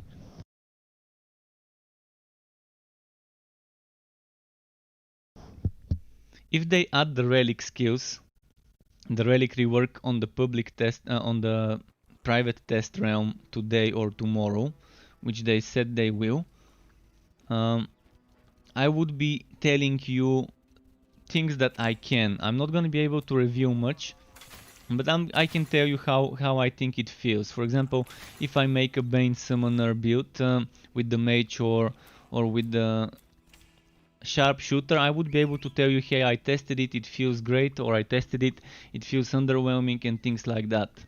I would be able to at least say this much when talking to you about things like that. So we'll see when the time comes. I would definitely love to share my experience. And eventually when they give us the green light to stream it, I would start streaming on that test realm again. All those different builds, and I'm gonna start making the build videos for them as well. And I'm gonna be hard at work making all those weird builds, getting all those builds to level 60 for all of you. So it's gonna be fun, it's definitely gonna be fun.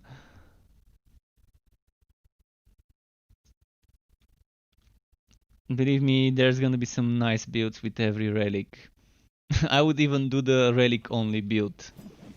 It's gonna be a little bit difficult to do a relic only build, but if you wanna do a relic only build, my guess would be a basic attack build with maybe a Realm Master. And maybe 1 or 2 non-relic skills, the rest relic skills. So things like Hammer Spin would be nice. And maybe Blasting Charge. And then the rest relics. That would be a very fun thing to try.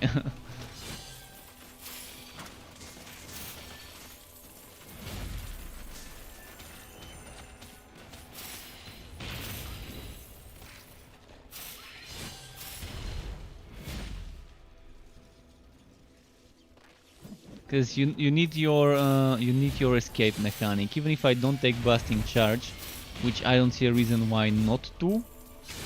But yeah, Hammer Spin is definitely a must-have, even if you're doing a relic only build, because you won't have movement skills on the relics. So even if you're doing relic only, it's not gonna be a true relic only if you use those mechanics, movement mechanic skills, escape mechanic skills. And you better be using them, because I mean, I could probably make a meme build with just using the relic skills, but it's not gonna be as good compared to a build that uses escape mechanic on any class. At least the escape skill, even if someone decides to get rid of the vulnerability from Blasting Charge on this guy or on the Sharpshooter, the movement skill is definitely something I don't think one should get rid of.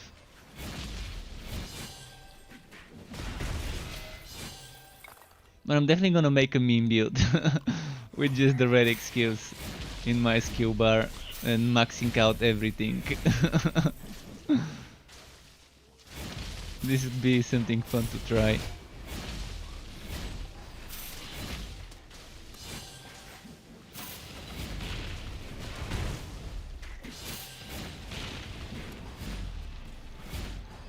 But this build I'm playing right now with the ice relic would be amazing.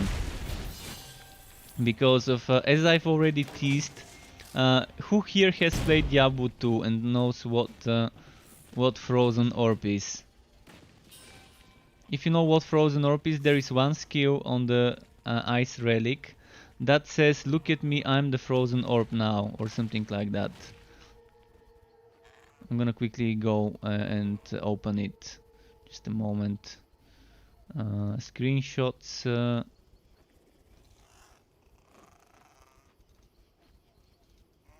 So the skill says, "Look at me, I'm the Frozen Orb now."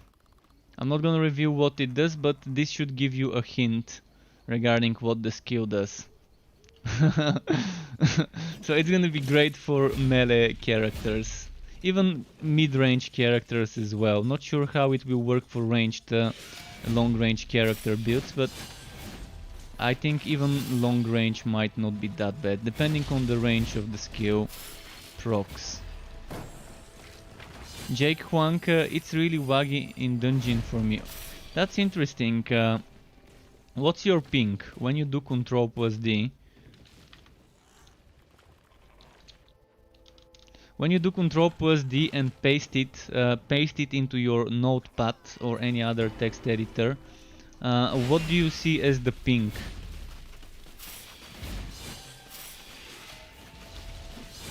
Because for me, when I'm sewing, it's not that laggy. But Jake, maybe you're connecting to a server that's not that close to you, and the game is trying to connect people to the closest server with the shortest ping. I think it's designed in that way.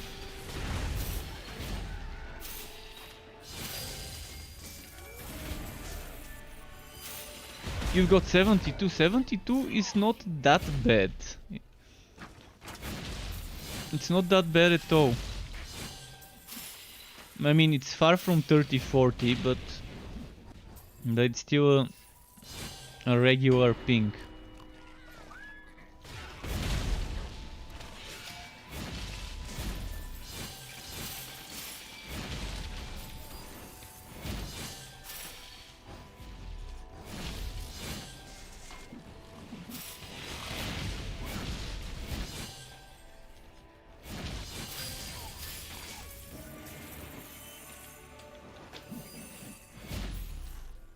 Okay, let's keep moving.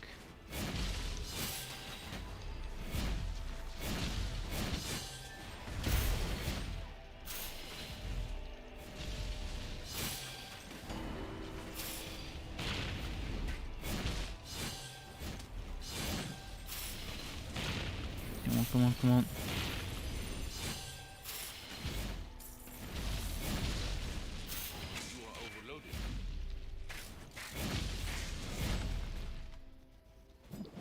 Dungeon 25 is getting harder. Oh, 25. Which modifiers is this? But yeah, dungeon gets harder and harder and harder because it keeps increasing the HP and damage of the monsters.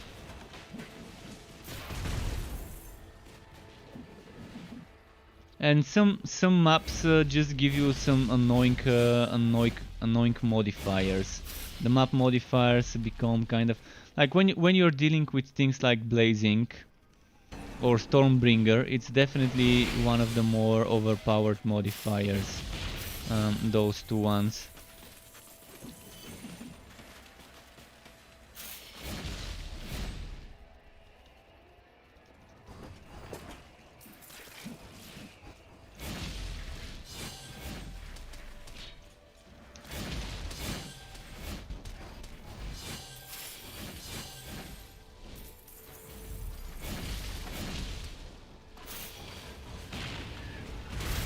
I'm not sure why I'm killing monsters in this one instead of going for the bosses and just rushing to the level 60 zones. I guess I just enjoy fighting bunches of enemies, and there's nice bunches, nice packs in this map. Although I'm getting low level items, so I probably should just try and at least reach the level 60 zones.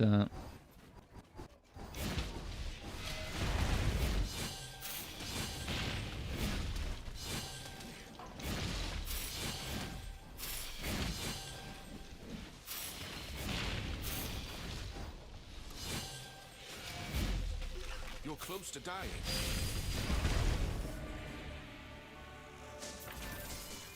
Oh, damn Porto. Spawned in the very bad spot. This Porto should spawn much further from the chest. Either on the left or the right side or at the bottom of the dungeon. But yeah, we didn't miss that much.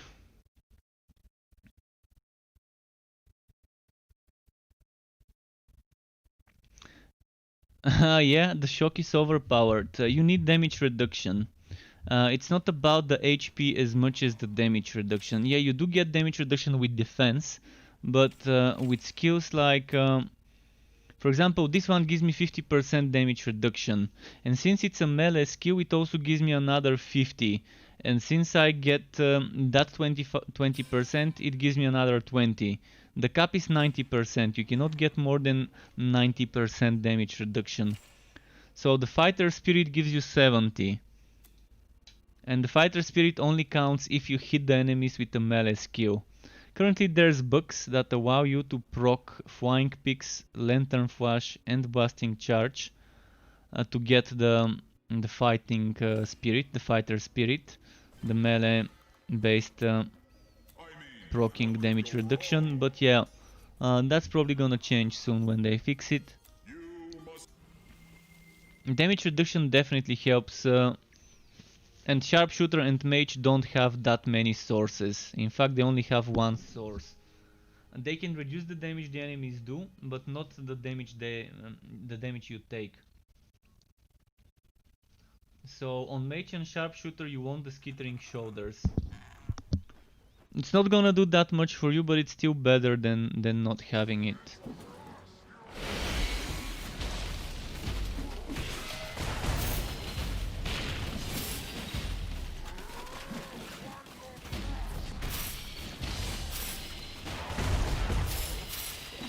And it's a what about avoiding. When it comes to Blazing and Stormbringer, you just have to avoid like crazy and play super safe from distance. If you're playing mage or sharpshooter. You can't carry anymore. Because yeah, those Blazing and Stormbringer mods can just obliterate you.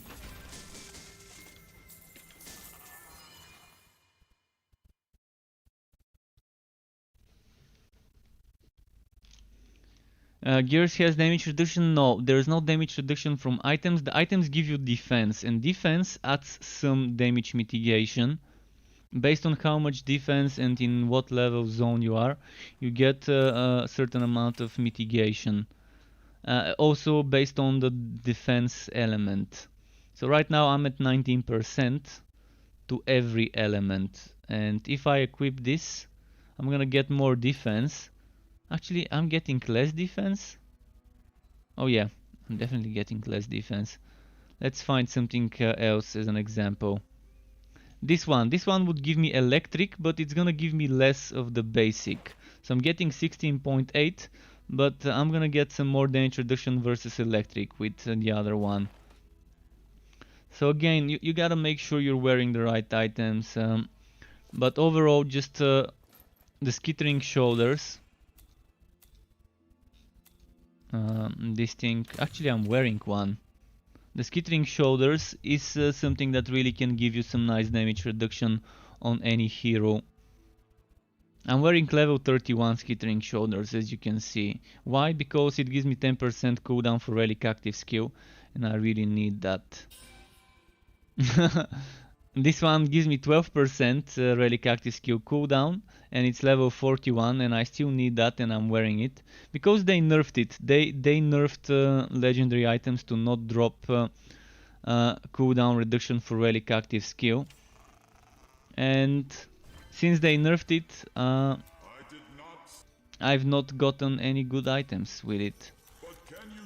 And I'm wearing those low level items.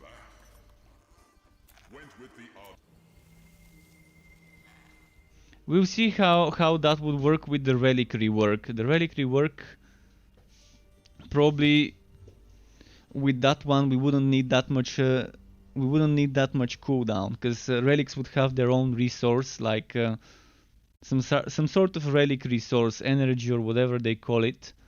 There will be something that we would be filling up as the time goes and as we fight, and this would be what the relic skills would cost.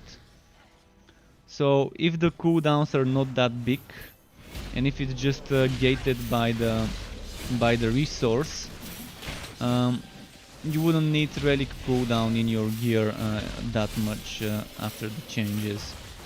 We'll see.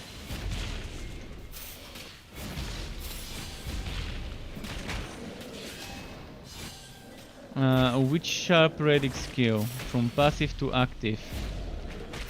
Oh no, it always was active. It didn't say active on the skill bar on the relic menu, but it always was an active. It was the thing that was called relic activation. So even though it was saying in the skill menu passive, it always was an active skill that you activate with E. The relic activation, the big relic skill. But they definitely made it into a skill bar slot that you can rebind if you don't want to be using the activation. And relic active skill is Frost Blast. Relic cooldown is Cold Front. So this one does not benefit from relic active skill cooldown. It is a relic skill, it is active, but they're gonna be using different names. They're gonna be calling them relic power and relic attack or something like that. I'm not sure exactly about the names, but there's gonna be 3-4 different types of relic skills when it comes to the active relic skills. So some of them would be powers, some of them would be attacks and things like that. E-key bind is relic cooldown. So I'm trying to find something. So the E-key bind doesn't have active in it. It's relic cooldown. I'm gonna try and find you an item that says relic cooldown, but I don't have it here. I don't have relic cooldown item on this hero. But if it says relic cooldown and it goes to like 60, 70, 30%, then that's definitely the big one.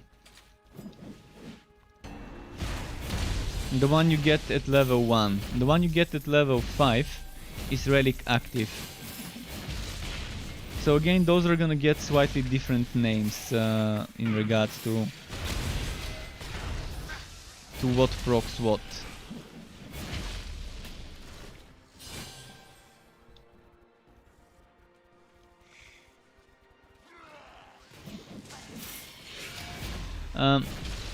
Right now you only have 2. Every relic right now only has 2 relic active skills. When they rework it, believe me, we're gonna have like 5 or 6 or whatever active and a bunch of passives to level up. And they've already confirmed that the passives will go only to level 5 on Discord, on the official Discord. So that is also something you could know. The passives in the relic skill tree, not the passives in the regular skill tree, because you don't have actually passives in the regular skill trees, just tier bonuses.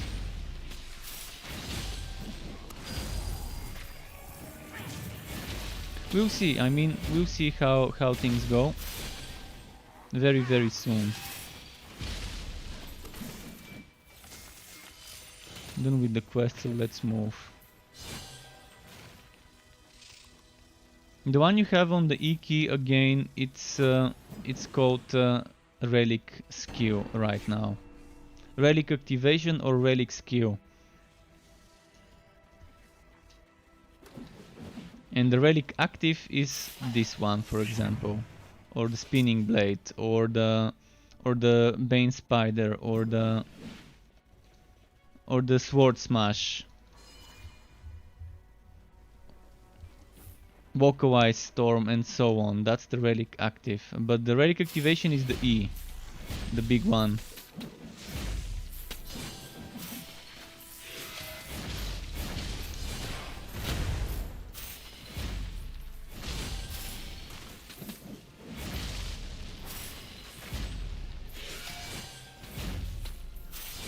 You can always assign it.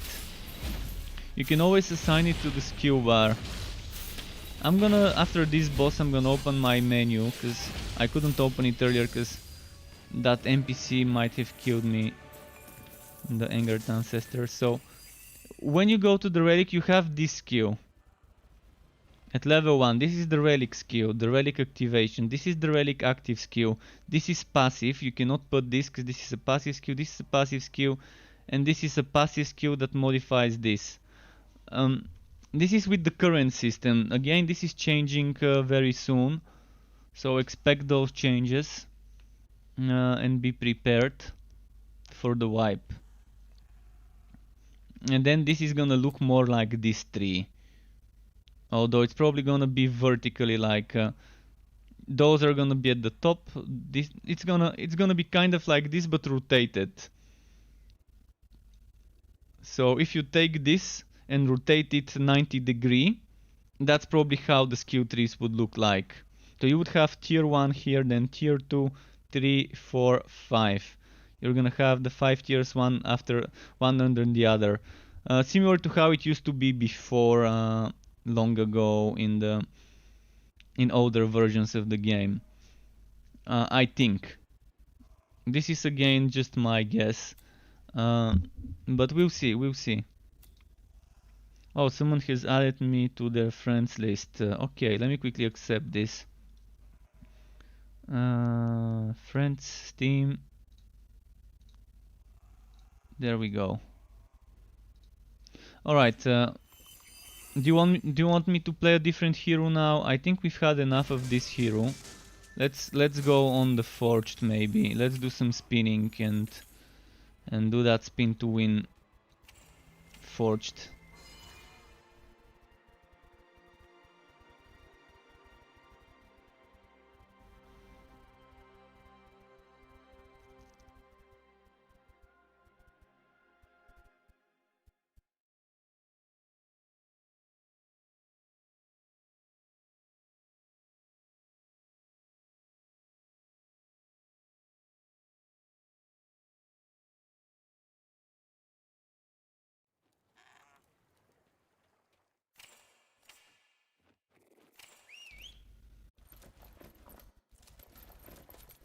Oh, okay.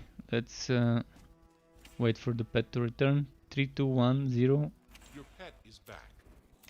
Character select. And I think I didn't show you how to keybind the relic skills. Basically, you open your skill setup and you click on the skill bar, and then you can change it. I'm gonna show you now. So you press S, and you can click here and rebind it to anything you want. Or you can drag and drop. Drag and drop also works. Like this.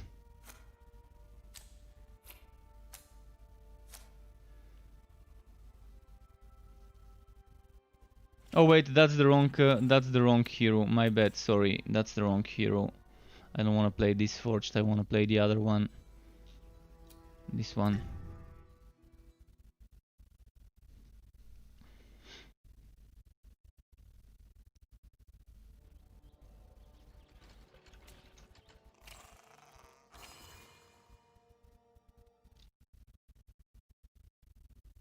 Yeah, you can click there.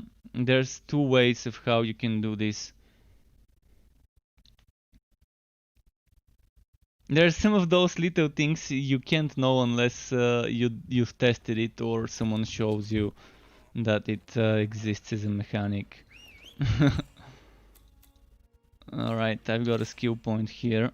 Where do I want to put that skill point? What level am I? 60? Your pet has returned.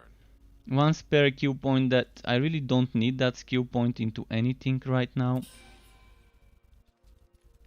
Here maybe, let's say here. Step right up, contestant.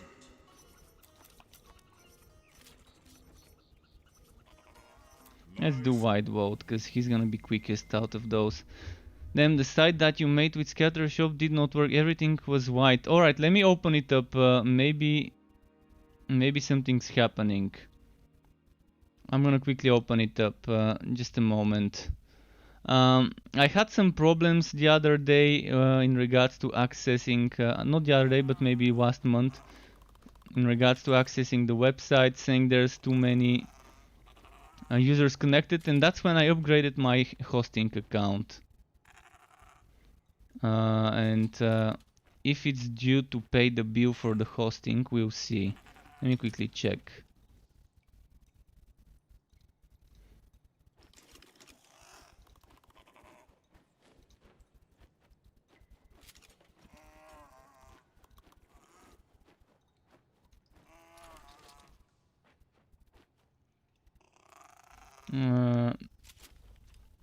What does it say? What does the white screen say? Could you tell me what the white screen on my website says?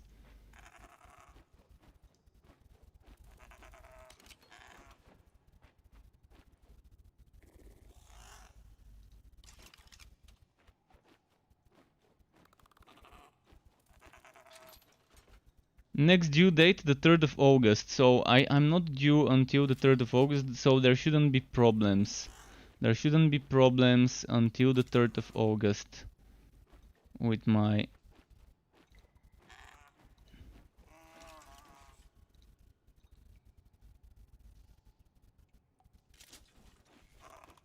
Well, I might pay it now, just in case.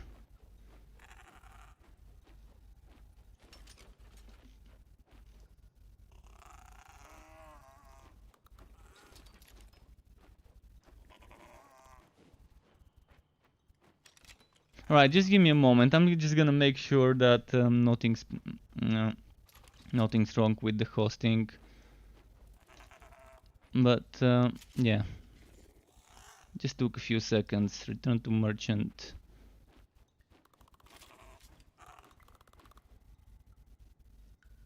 Alright, that should fix it. If there was problems with that should fix it. I'm not sure what white page it's showing you on my screen. It's loading, but again, if there's an error message, let me know what it is, and I'm gonna look into it later after the stream.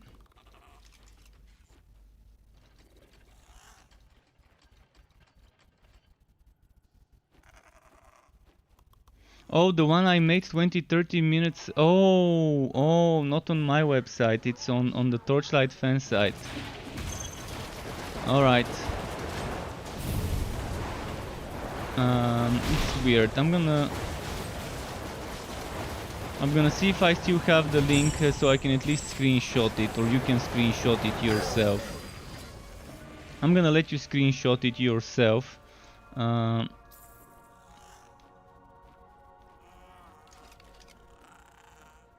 Here, take a screenshot if you want to now. Giving you a few seconds.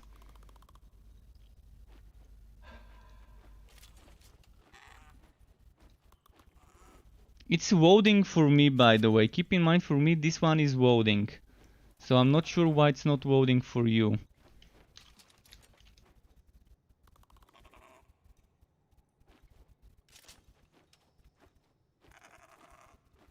Yeah, it's loading. Even on a new tab, it's loading. So yeah.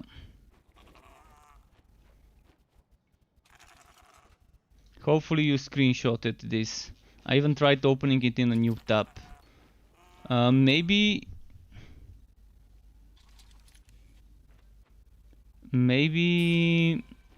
for you it may not be opening up, loading up this thing, due to maybe some IP restrictions or whatever. I don't know exactly what could be happening, but yeah.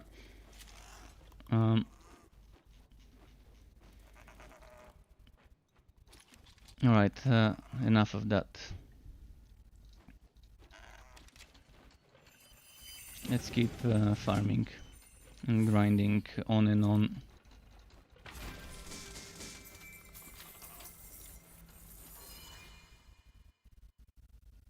And I'm gonna send you that link again. This is the link. Oh, look, the link ends. The link ends after number 8, but that whole thing is the link. After number 8, there's a semicolon, and there are 54 semicolon, 86 semicolon, 06.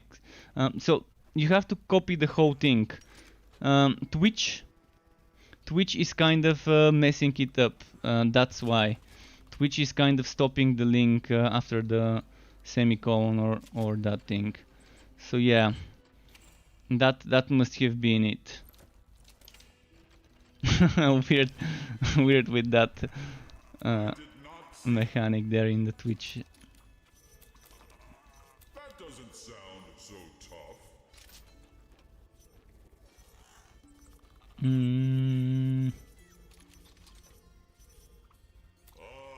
Gearwaki Netherwell. So this is the Spinny Boy forged. The first levels are kind of boring because we're not even doing level 60 enemies, but at least it's downgrading my items, scaling them down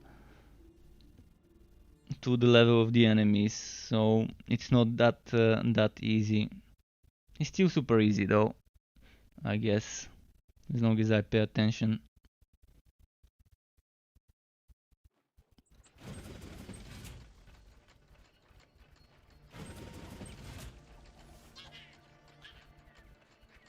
Kill goblins, such a nice quest. You can see a lot of wagging, not a lot, but more wagging and rubber banding when I'm using this relic versus when I'm using others.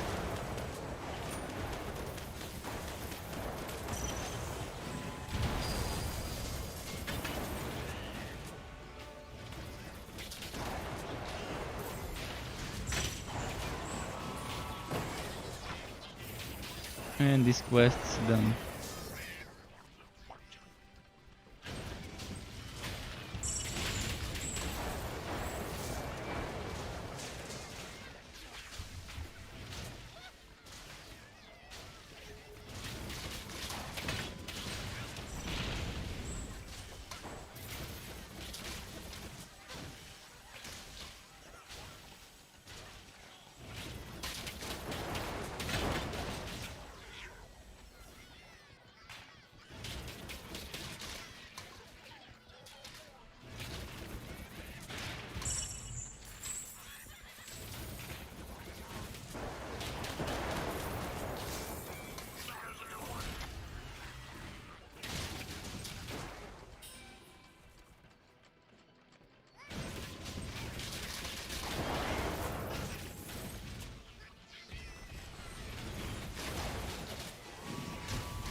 Wait, is that the wrong way? Yeah.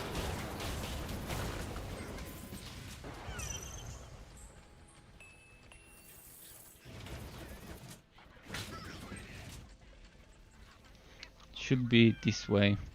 Baba Yaga is back. Baba Yaga says, sorry struck, the Doom pipe in Legendary works because I saw it without description, but maybe it's only me.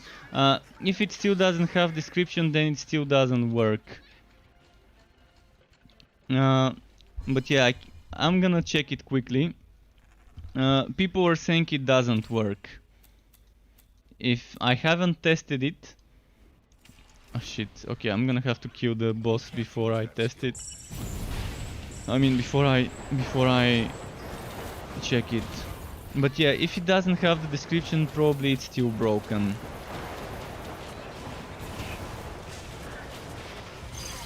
Also, another thing I can tell you that is broken about the Doom pipe.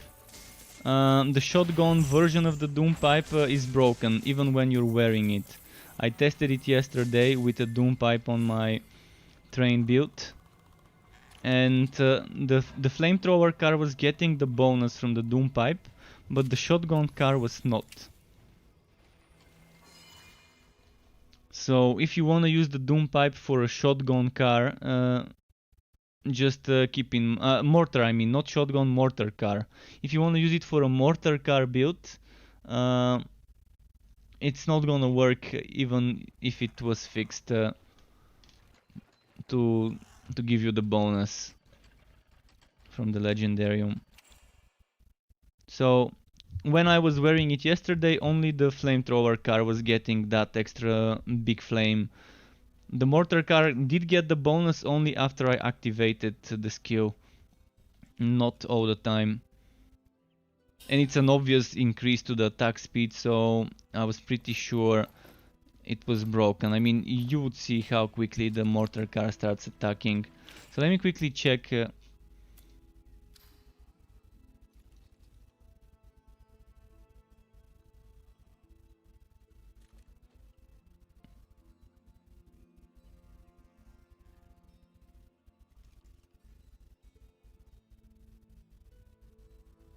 Yeah, still broken. If there's no description, most likely just still broken. There's so many things. Michael has such a tough job because there are so many things that he needs to fix. And if it's really just Michael fixing the legendaries, I wouldn't want to be in his place, believe me. So many things that need to be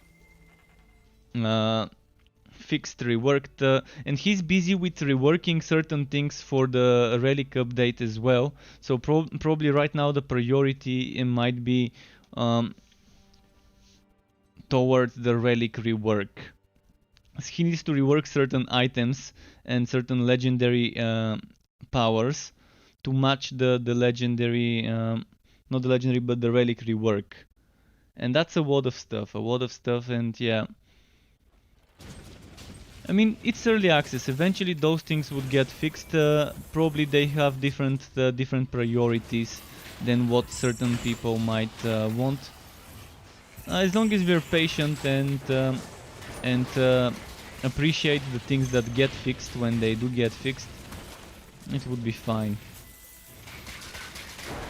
Can't wait personally for that relic update, so we can find the bugs and report them of the new update.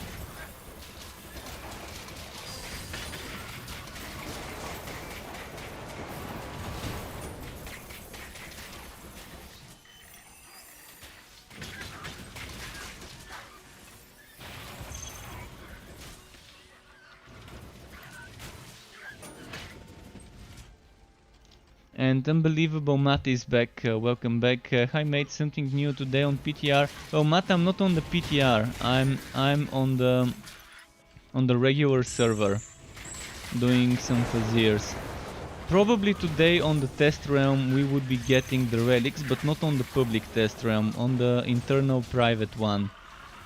So either today or tomorrow, they're saying the private test realm would be getting the relic update. But I won't be able to stream it until the green light. And on Friday, on the Fun Day stream, on the official Torchlight Twitch, which should be Twitch TL3. Alright, wrong command, TL3 Twitch. Fuck, I can't. Alright, Twitch TLF. Ah, now we've got it, even from 2 bots. Damn.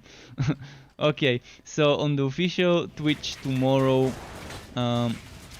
around 7 in the evening United Kingdom time, 8 Germany time in the evening, and 11 AM Pacific time, should be a Friday Fun Day stream where supposedly they would be showing the new relic rework. So make sure you don't miss it. Because if they do show the relic rework, you might really wanna ask some questions and just have a chat with the dev or devs who would be in the stream. I'm assuming there would be at least one more person along with the community manager. It could be Anthony, it could be Michael, we'll see. It could be Tyler, we don't know. We don't know who would be there, but most likely someone would be there. We'll see.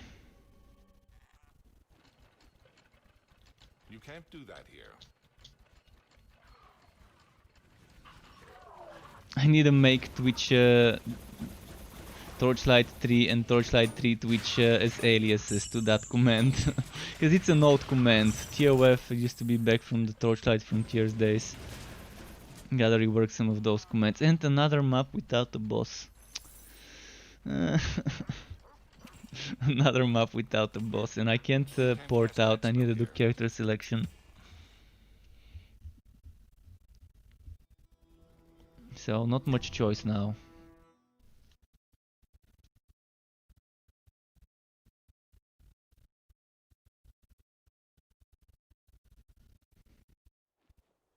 I only have 25 commands on one of my bots. The Moo bot, the free version only allows me to have 25 commands. So I'm gonna have to figure out a way to not use all of them.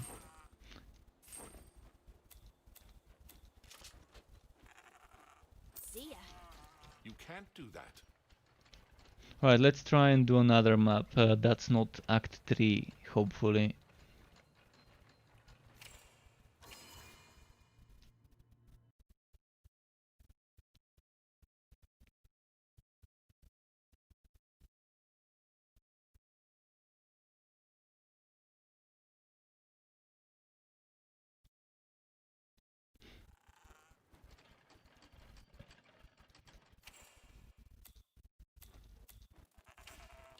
Wait, can I enchant any pet items right now?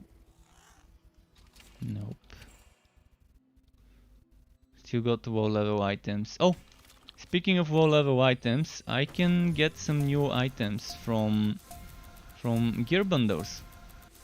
Let's get those legendary gear bundles.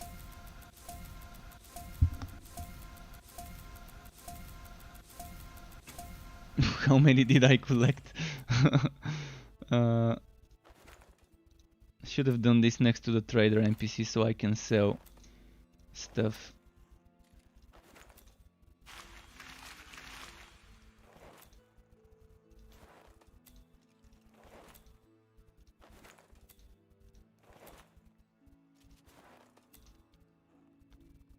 How I got so many? Because I haven't collected them in a long time.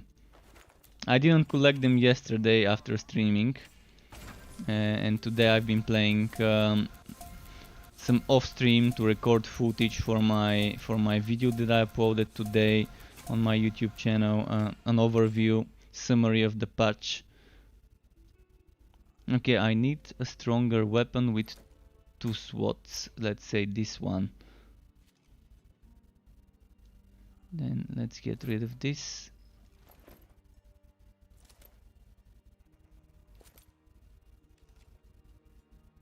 Three bolts fired on shock. If only this had 2 sockets.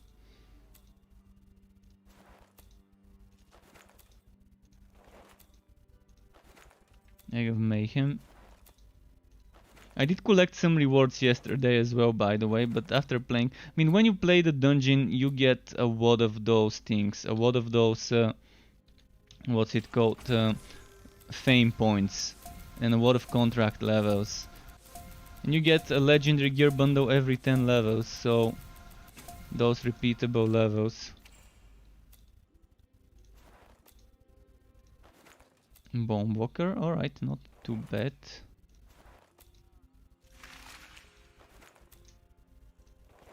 You also get a Respectacle point every 10 levels.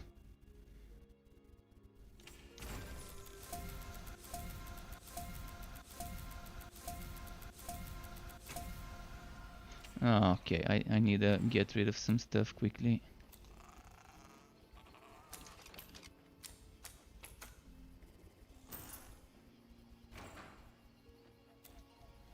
Actually, let's do it like this. Let's do it until I fill those. And I'm gonna grab those and fill them. So this is filled up, this goes there.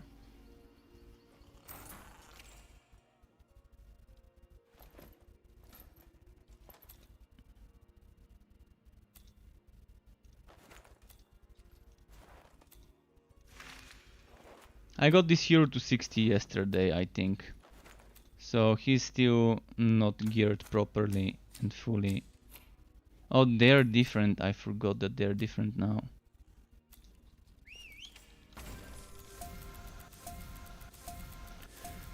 A lot of rewards.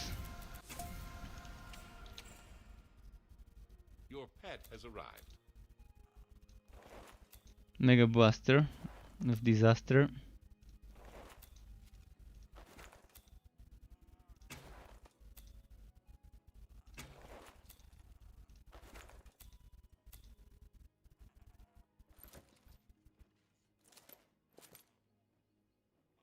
This bomb blocker is nice. If I get a chance to shock on it, I'm gonna use it.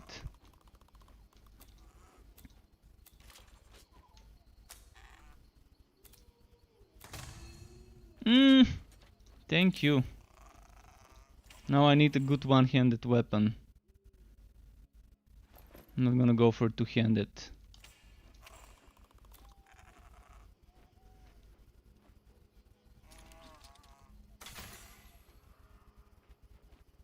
Oh, damage with Vortex Bomb.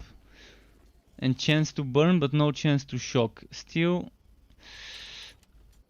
let's not try too hard until after the wipe.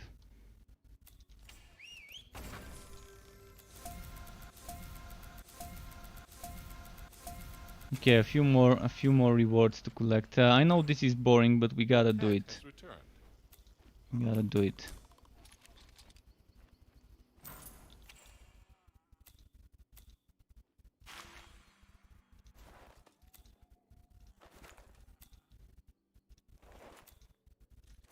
Those bags are probably the best way to get legendaries if the RNG is not on your side with gambling.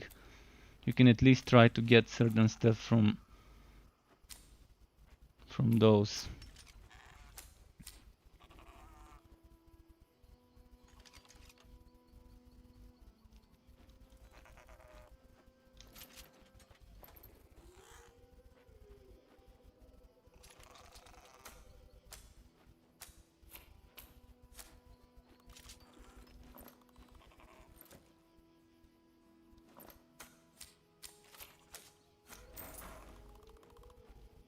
You get to see new items.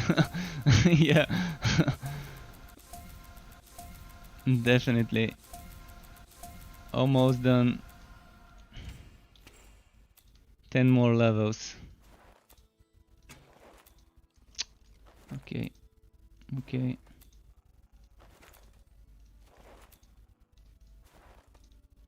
I normally do this in the town so I can sell the maps for money. So they don't fill up my storage.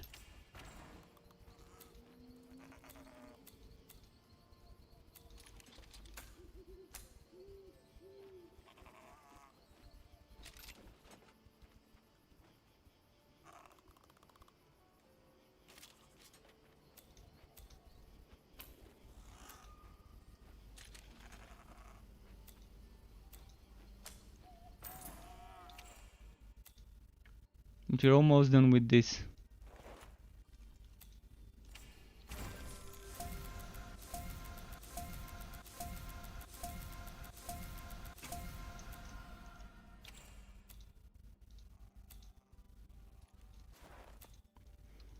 Stable war arm.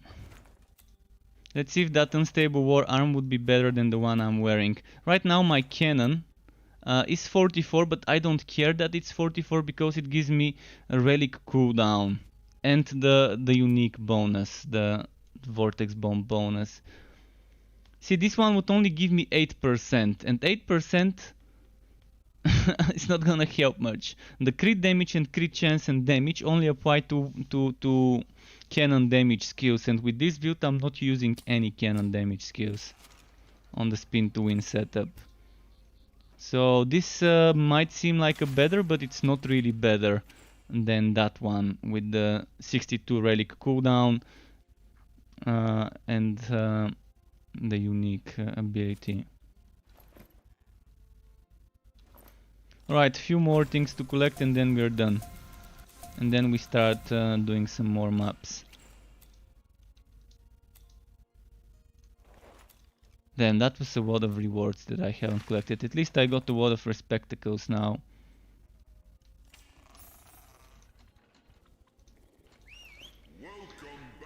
And challenge level number 5. So this one was broken and it didn't have a boss. I'm Your pet kind of afraid this would be broken as well, so I'm gonna do the spiders.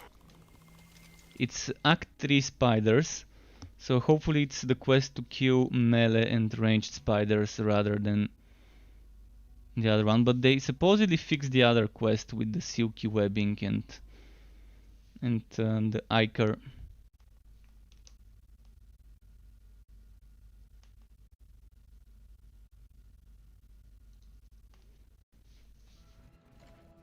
Okay.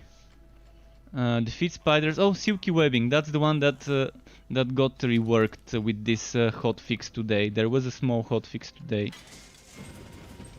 So this is one of the quests that did get fixed.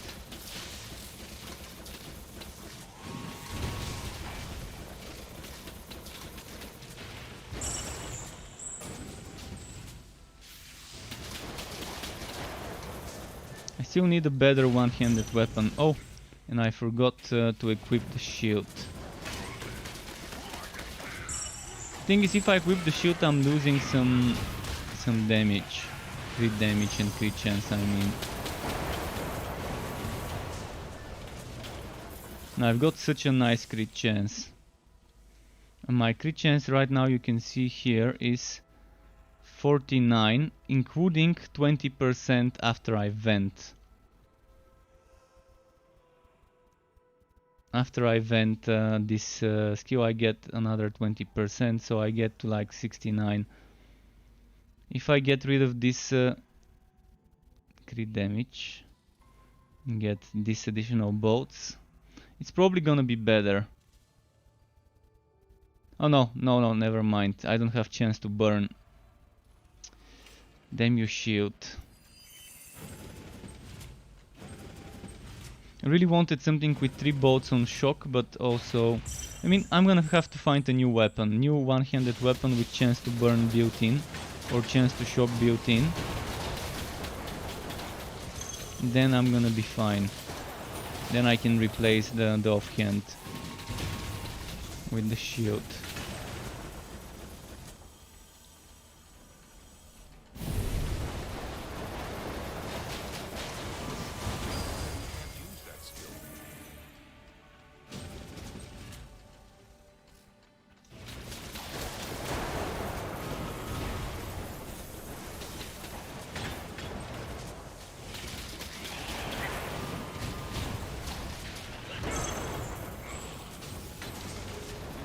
use that skill.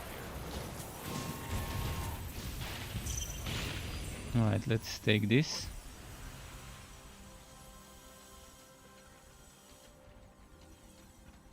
Three more silky webbing.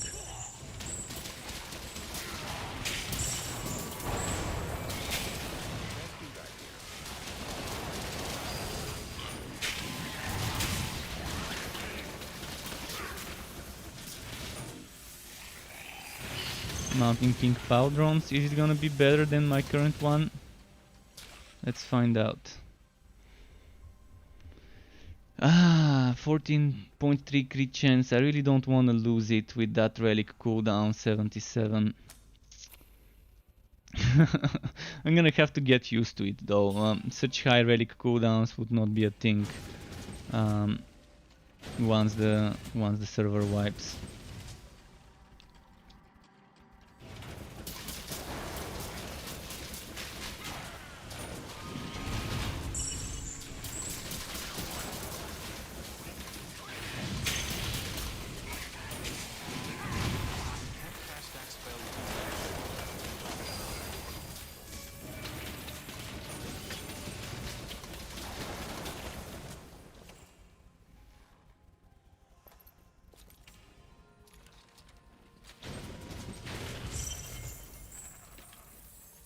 Right now I'm not even getting items for the level I need, so might as well, yeah, try and push the quest.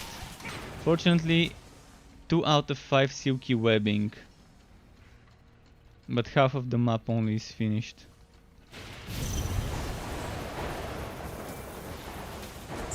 Alright, 1 drop.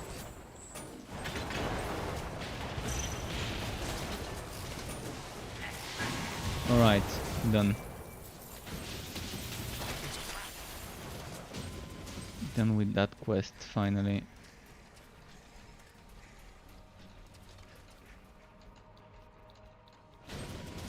Huh?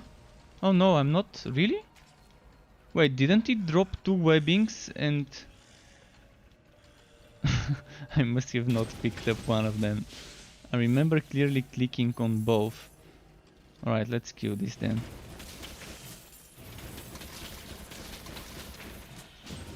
I clearly remember seeing 2 webbings on the ground and clicking on both of them. So what could have happened?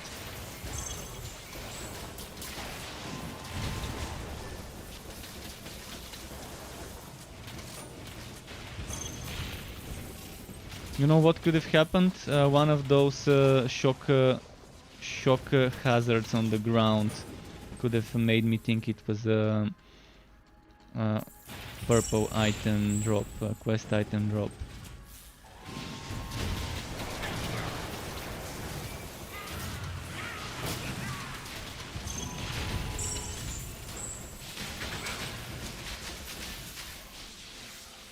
Right, we can move now.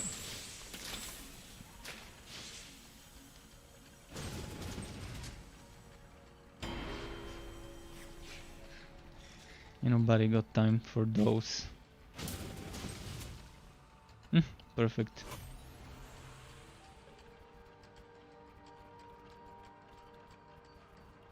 And Warchpo, I saw that you commented that you laugh that you think it's better to watch that video, the patch notes summary, instead of reading the patch notes.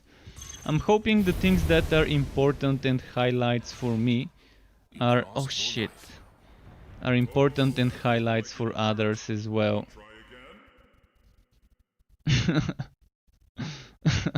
I did not expect a one shot from this guy this early. And the thing is, why did it one shot me? Because I didn't have fighting spirit on, because I didn't manage to hit it before it went underground. If I did hit it before it went underground, I would have had the 70% damage reduction and it wouldn't have been a one shot. But the enemy defaults to going underground, and now I'm back to fuck. Really? No, it's not too bad. It's just 2 maps. 2 maps. It's not that terrible with just 2 maps back. I thought I was here and went here. Alright, so this better be a fast map. 50% relic cooldown on top of my 130%. I probably would have 0 cooldown on my relic on this map. I can just spam it. And yeah, nice to see you again, Warchpo. This time I decided, instead of including every single thing from the patch notes as text on screen, to just make a list of the things I think are highlights for me and just include those rather than fill the screen with bunch of text.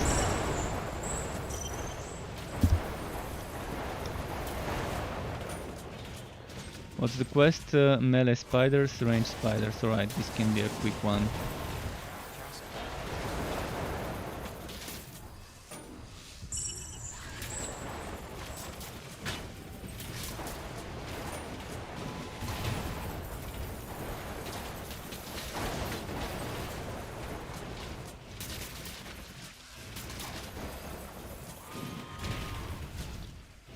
Two more melee spiders, okay.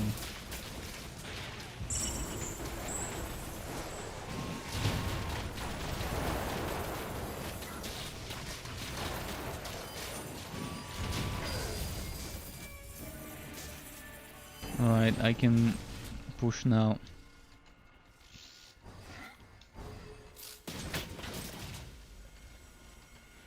Targeted strikes is so strong, yeah. So strong at WoW levels. It's just, it can melt stuff, and not just at WoW levels, it's strong at any level. And if you use it with an Electrode or Flaming Destroyer with procs, although the procs come at level 15 of the relic, but yeah, if you get the relic to like level 15, seriously, I moved. I moved, but it didn't move my hero because I got stunned, I guess.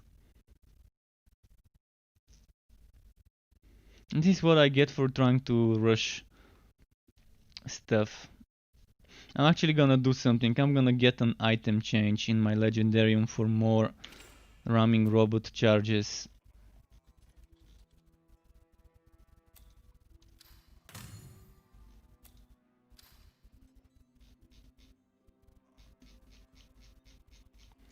That thing with the ramming robot charges, was it the hood?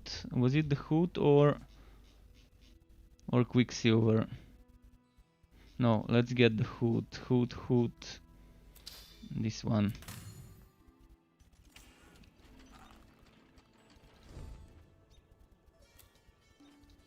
You're up to the challenge?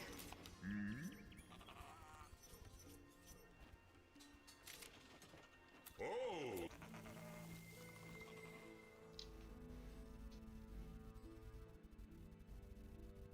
You're enjoying yourself with Forged, very tanky so far. That's good to hear. Good to hear this. It can be very fun. I mean, every hero has some very fun builds from my perspective. But again, what's fun for me might not be fun for everyone. But I definitely can find a good build to play that I enjoy, and not just one but many on any hero.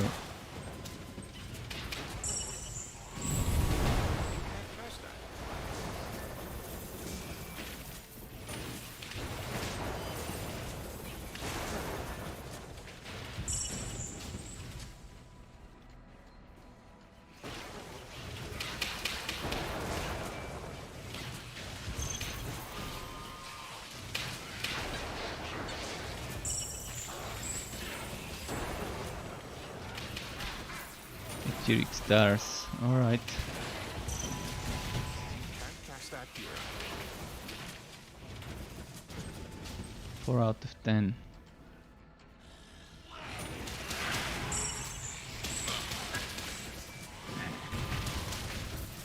Five out of 10.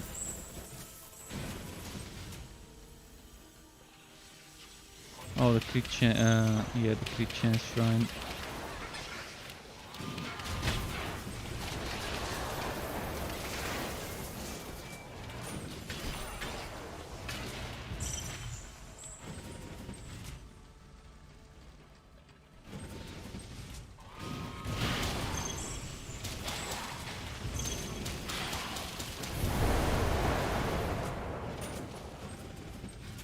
Are we doing 5 out of 10 still?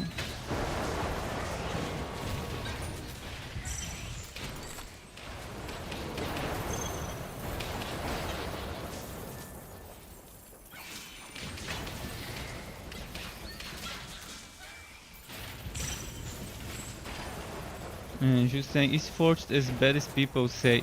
Well, no, not really. Forged with the build I'm playing right now is not bad, but at the first few levels it could feel a little bit underpowered damage-wise.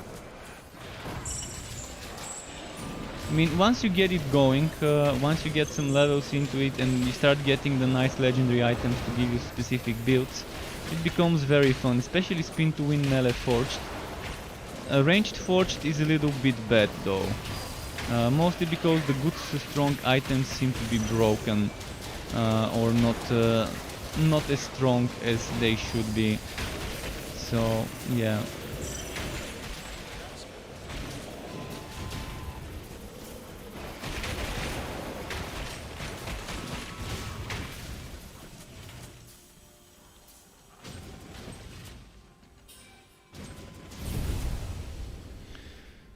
You can see this one is doing well. But I mean, anything with the electrode can be strong. It's the electrode itself being super strong.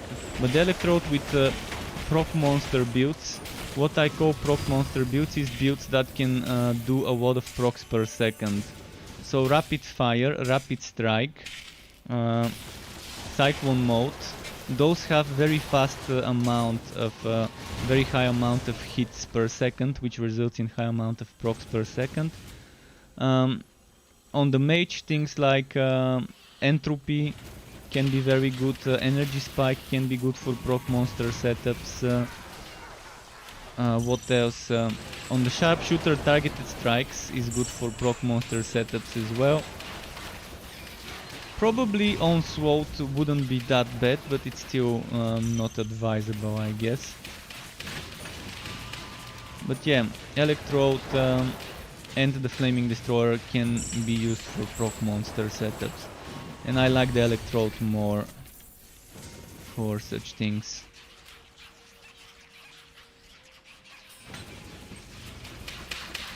And the train on the Realm Master can be super strong for proc monster setups. Shocking rounds and the basic car with it does a lot of hits per second. Can you give me a tip on gear and relic for the spin to win build? Well, most definitely can. Let me finish this map and I'm gonna open up my character interface so you can see what I'm using. What you need is the unstable war arm. You definitely need the unstable war arm. There are certain items that now only drop at level 60. I forgot to include this in my patch. I should have patch video. I should have included this into the patch video, that certain items only drop after level 60 now. But yeah, you want the unstable war arm and you want vortex bomb maxed out. Your inventory is full. And you want shock, chance to shock and chance to burn. So ideally you would have at least 30% chance to shock and at least 30-40% chance to burn.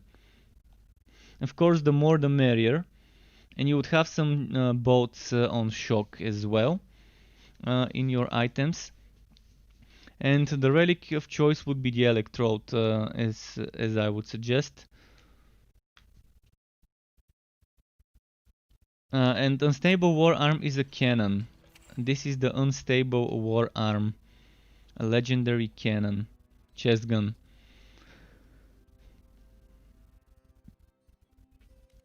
Relic cooldown 47%. Oh, and the socket. But what can cannons get in their sockets is my question now.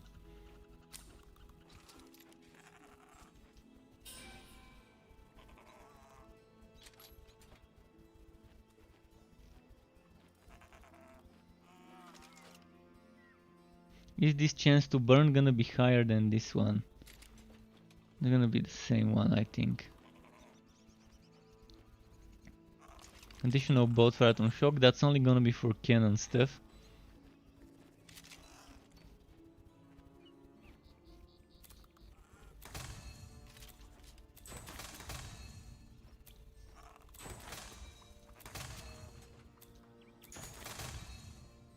Nice. 13 and 47, so that's 60 relic cooldown. It's not as much as the other one.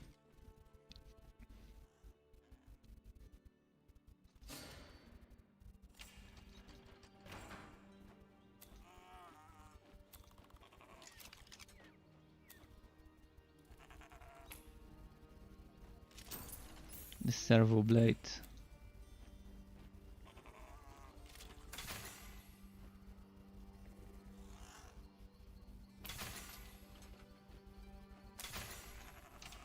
So, just a second, I'm gonna show you what else. This is super important. Mountain King's Gauntlets, you would want this. It's a very good synergy. And Mountain King's Hatch, ideally you would be using this one as well. And then you can probably get Mountain King Helmet, Mountain King Cuirass. for extra skill points. So you would want probably those 4 pieces of the Mountain King set. For the legs, something that really synergizes well is Wood Beast legs. Because the Wood Beast legs burn. Burning enemies take more damage from you, up to 50%, so this really synergizes well. This one, here you would probably be using the skittering shoulders. Probably the best in SWAT would be skittering shoulders there.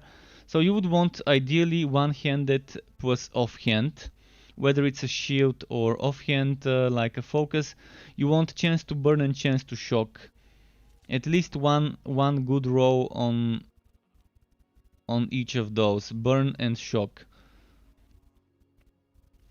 Ideally you would get a weapon with chance to burn or chance to shock, and then you can get the other one from a shield or an offhand, and then you can get just more damage rolls on the weapon. So in the legendarium, things you might want to consider: arc powered shoulders or skittering shoulders, and then raging beater is not a bad one, you just have to be careful, and egg of mayhem is another one. The bleeding from the cannon, I'm not sure whether it would work if I'm not using cannon skills. My only cannon skill is Sonic Pulse, and Sonic Pulse, I'm not sure whether I can proc bleeding with Sonic Pulse. That's why I removed the other cannon. Things like relic cooldown is great. See, the cannon for this build is just a relic cooldown stat stick.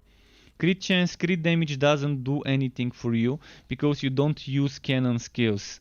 By cannon skills I mean coal launch, furnace blast, rapid fire, shotgun blast, poison dart and slug shot. All those skills except sonic pulse do damage, and they are based on cannon damage.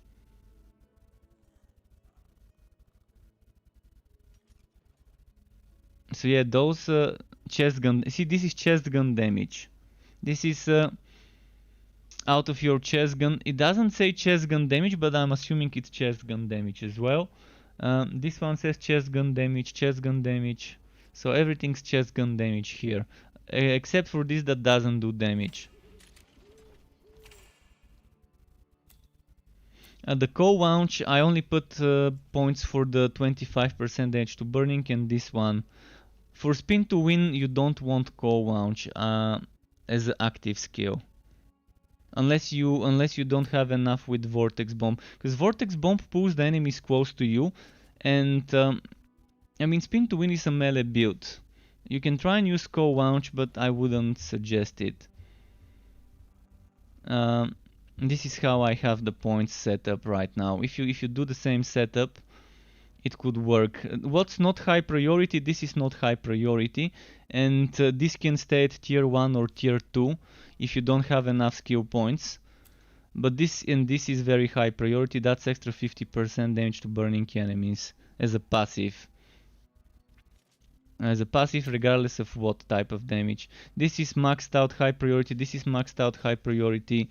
This can stay as tier 2 or tier 1, but I would suggest to do it as tier 3, because this also burns enemies and synergizes. This you also need for the bro skill damage. This one, relic active skill damage, is completely optional. If you want to be using the relic active for extra damage, it can be very strong with fracking strike combined with ramming robots passive. And this is just some crit chance for bro skills. But yeah, the key items would be the gauntlets, the war arm, helmet, chest, hatch, and maybe the woods beast legs. That's kind of it. Alright. Let's why is this thing there? Let's do some more.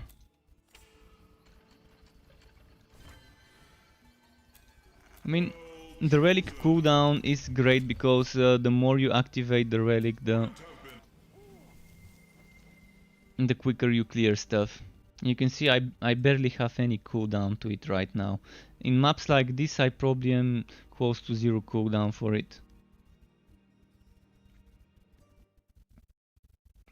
if you want me to open my skills again, I can do so. This build is Shocknado Vortex. It's already on my website and on my channel. Shocknado Vortex is the base of the build. So you don't have to write it down as much, because I've written most of the things down there.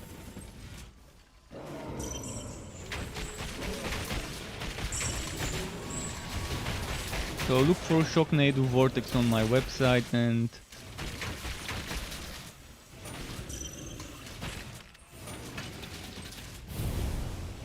what's my quest? Spiders. Alright, let's not miss any spider stuff.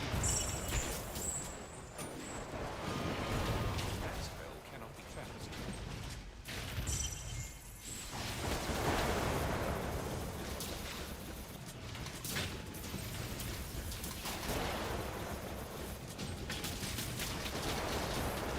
And I forgot to show you the relic setup. That's the relic setup. Right now, the way I use it. You might wanna not put points into damage for Stronger Storm, or not put points into the crit chance. Actually, the crit chance is probably overkill. I shouldn't have put that many points. Even 5 points might be an overkill, knowing that I get 20% crit chance from here and 10% crit chance from here. That's 30% extra crit chance over there. And my current crit chance, as I showed you, is where was it? 49.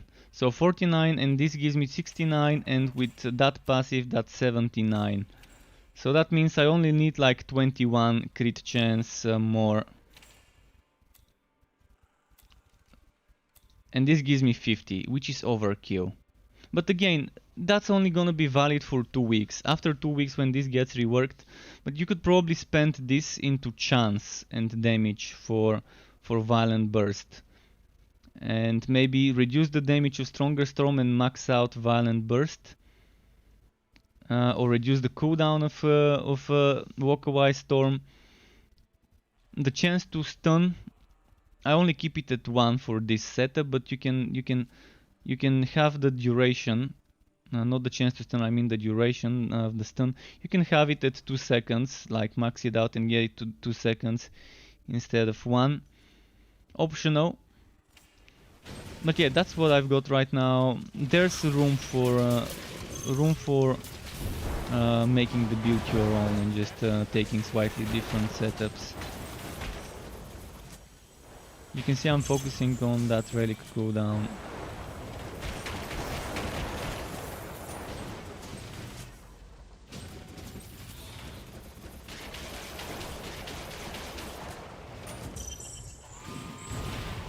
And more shock bolts, of course, is nice, but right now I'm using just what has dropped from me. This hero was not even level 60 yesterday.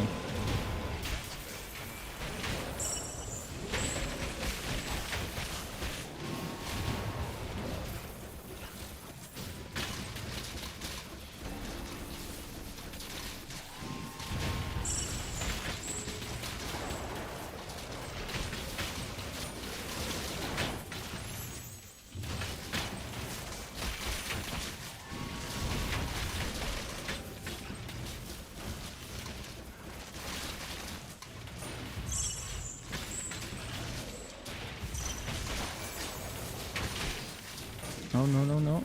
Okay.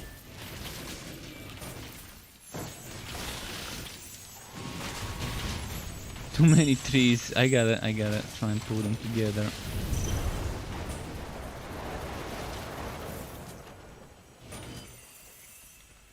Alright, let's finish the map.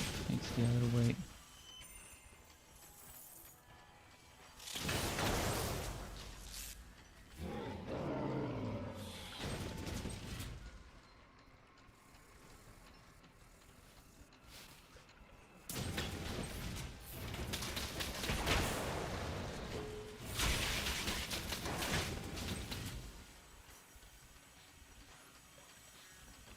Almost done with this. I would love to see a cold hard spin to win version with the I am the frozen orb skill. I would love to see that one when they rework the relics. It would be one of the builds I make.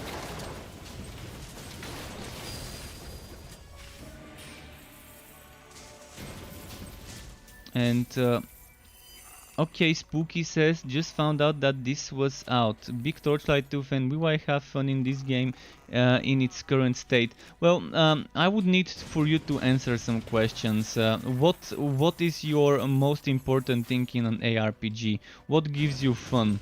For me, it's farming new items and making builds around those new items. And finding all those weird fun builds that one can find. And this game right now can deliver in a way with this, although there's bugs, the game is rough around the edges, it's not finished. But keep in mind you're also getting the game cheaper than the price would be when it launches. And keep in mind there's gonna be a wipe in 2 weeks because they're reworking the relics system to be a relic subclass, to be a second class, second mastery, new skill tree. So be prepared for that wipe in 2 weeks. There's also a test server where we do get early access on certain things, so we can test them before the live server and find some bugs before the new things make their way onto the live one. So on those test servers we have cheat NPCs that allow us to level up to like level 46 and skip some parts of the story. You like the story and art style. You love playing the bowman and doing massive amounts of AoE. Well, there's a lot of things that can allow you to do massive amounts of AoE. There's also a class that uses bow. I can switch after this map to her, so I can show you. Actually, let's switch now.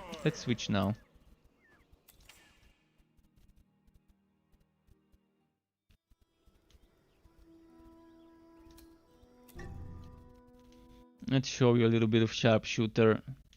So you can definitely do some nice stuff with that. And there's relics. Again, the relics would be a second mastery, so every class would have 5 choices of subclass, 5 subclasses you can select. That's gonna be in 2 weeks. So when you're creating your character, you will be selecting that subclass in the character selection screen, and it's supposedly gonna be a permanent choice. You would not be able to reset the subclass, but you can respec your skills. That, as I said, supposedly it's gonna be a permanent choice, unless they decide to implement some sort of mechanic to change the relic, to change the subclass. Right now you can remove skill points one by one with a resource called Respectacles. And Respectacles you get from killing bosses, mini bosses, and from doing certain auto reward activity called contracts.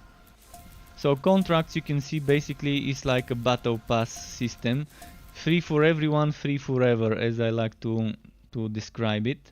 So you have 3 different contracts, each of them giving you different one-shot rewards. By one-shot rewards I mean rewards you can earn one time only. And then once you finish those 40 one-shot rewards, you start repeating 10 levels as many times as you want. So level 41 to level 50, then back to 41 to 50, and so on. That's kind of how it goes. And you can repeat it many times. You can see I've repeated it already 52 times or whatever. So yeah, you can repeat, and this gives you Respectacles, legendary gear bundle which contains 1 random legendary item, Mapworks bundles, which is kind of like endgame, but not the real endgame, just an alternative stripped down version of the endgame. The endgame is this thing. It's still in its very early inception days, so they're gonna be improving this based on feedback. And you just kind of select different modifiers of maps, build yourself a map and go in. Gear can be transferred from one hero to another, but not from one account to another. So there's no trading, only shared stash. And there's also quest specific items. This one can use bows, other heroes cannot use bows. The Disc Mage can use a one-handed mid-range item called Digitus, others cannot use it.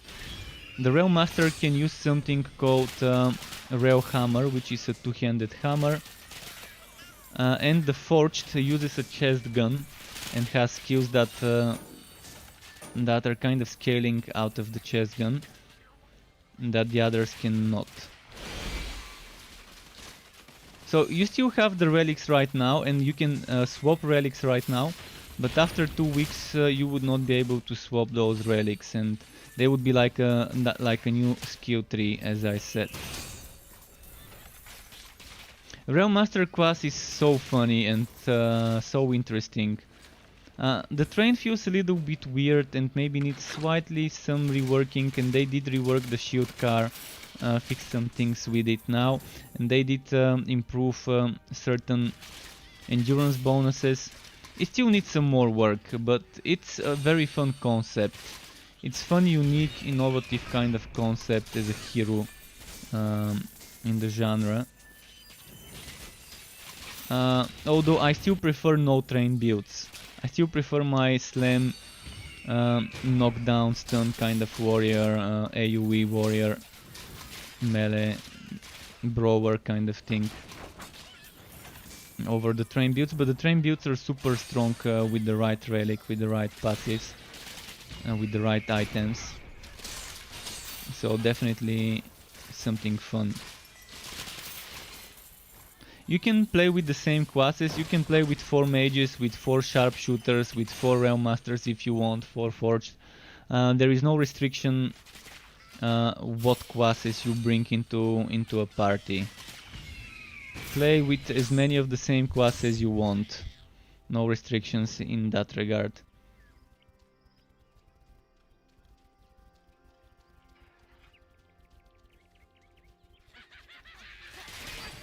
Warchpo, I'm getting back to you. The cannon is called Unstable War Arm. Unstable War Arm. And the spin to win cannon. It's not the spin to win cannon, but it's the cannon I like using with the spin to win because it makes Vortex Bomb do some nice damage. And Vortex Bomb is just a good synergy. So with this setup I can charge this skill and do nice amounts of damage when I charge it.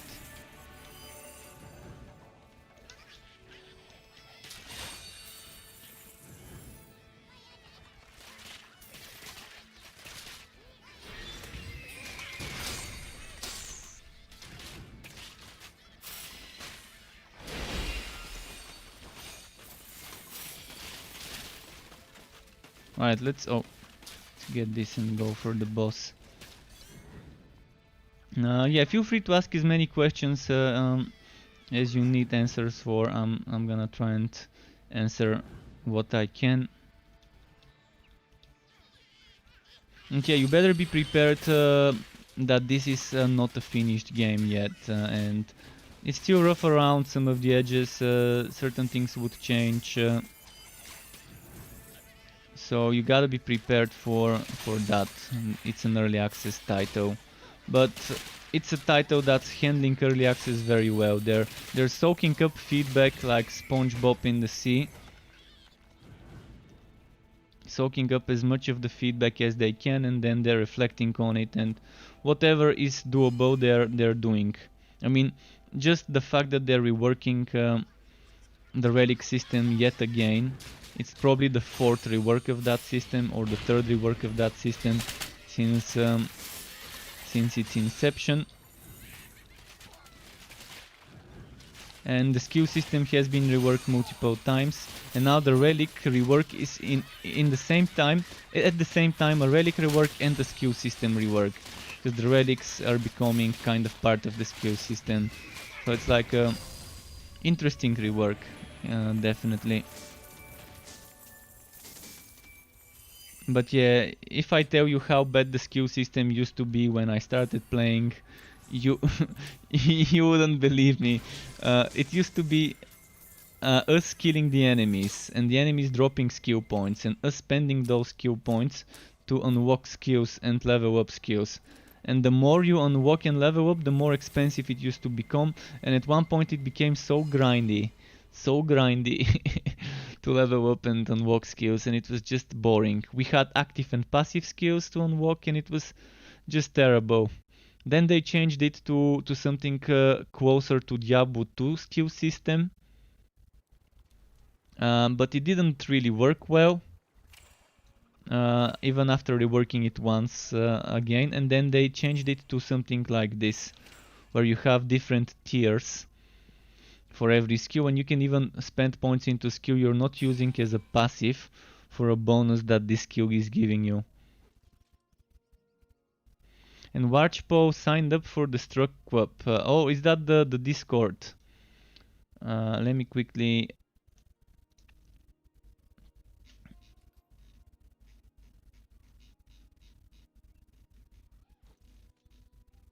Signed up for... Oh, probably means the website. Probably means the website. I'm not a web developer, so my website is just what someone who doesn't know anything about web coding can make. So if it's bad, if the login and things are bad. In fact, I was actually considering removing the comments, because I know the contact forms and comments used to be the things when I used to work in a web hosting company. That used to be how WordPress websites gotten hacked most of the time. People used to do something with the contact forms to hack their websites. So I was considering removing that comment section, and I think it wasn't the comment section but the contact form, and I don't think my website has one.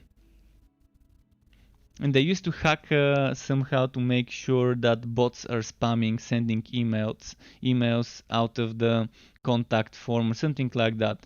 No idea exactly what they used to do, but yeah, I made that website just so that my viewers on YouTube can have a text version if they don't feel like watching the video. And it ended up being something that people enjoy, so sometimes I even make the builds on my website before I make the video, before I'm ready farming and getting the items. So I just make the theory first sometimes. Like I've done it with Chaos Bane, with Warhammer Chaos Bane. There were few builds that I would make before making the video, and keep them there until I farm the items needed, or get the time to record the video footage.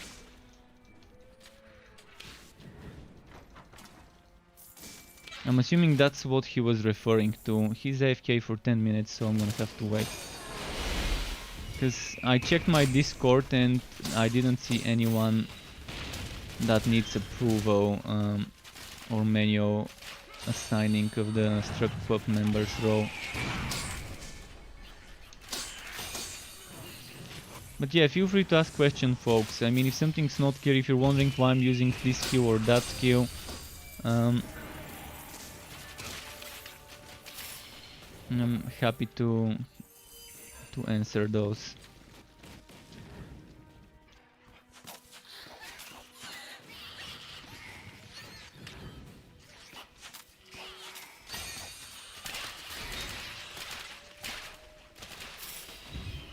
This build I'm playing right now exists as a video called Wingspan Scatter Shot. If someone wants to see this one, Wingspan Scatter Shot. On my YouTube channel and on my website.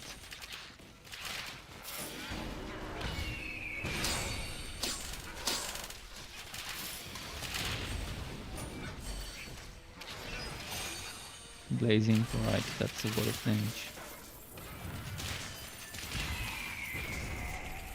But someone was mentioning targeted strikes being super strong and broken in the early levels. You can see it's the same in the later levels as well. Because it's piercing, it can proc stuff. If you use it with an electrode, it's just amazing. Because every hit can proc. The electrode. Oh, that was Gnimwo. Alright. Yeah.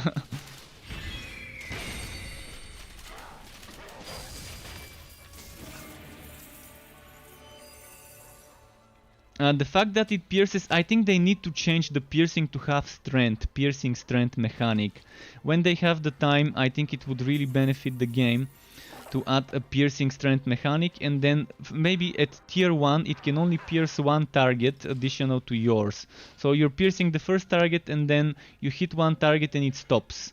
At tier 2, pierce one target, pierce the second, hit the third and stops. And at tier 3 maybe pierce two enemies, hit the third, pierce it as well, hit the fourth and then stop. Maybe something like that. Maybe just piercing strength as a mechanic would be very nice to piercing things. But of course that's a lot of coding. That's probably a lot of work, and again, they're a small studio. They're like 35 members, I think, with some people being some things being outsourced outside of the team. So it takes them time to add some major systems and changes. Dmitry Dmitriev, hello Dmitry Dmitriev. Welcome to my channel. How are you? And the wipe would be apparently around 2 weeks from now. The wipe would be when the relic update comes. When that would be, they're saying early August. The expected date is the 4th of August, but it might be 5th, it might be 6th.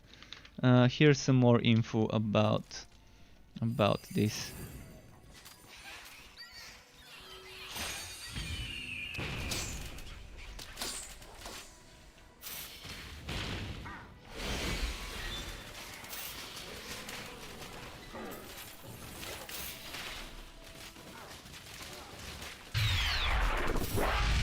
And thank you to whoever just subscribed to my YouTube channel. Thank you very much. I really appreciate it. My YouTube is a little bit slow. And by the way, we just got the new State of the Week post. So let's read it. It should have information about the relics. And I can't wait to talk to you about this once it has been released. And let's go check it. I'm gonna open my Firefox and go to Torchlight 3 events, and I'm gonna share it with you so you can see, and we can read the new post.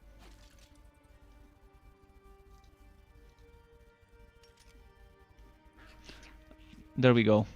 Firefox on, sharing. Let's discuss now. Let's read. So 4-person Fuzzier dungeon has been added. Okay.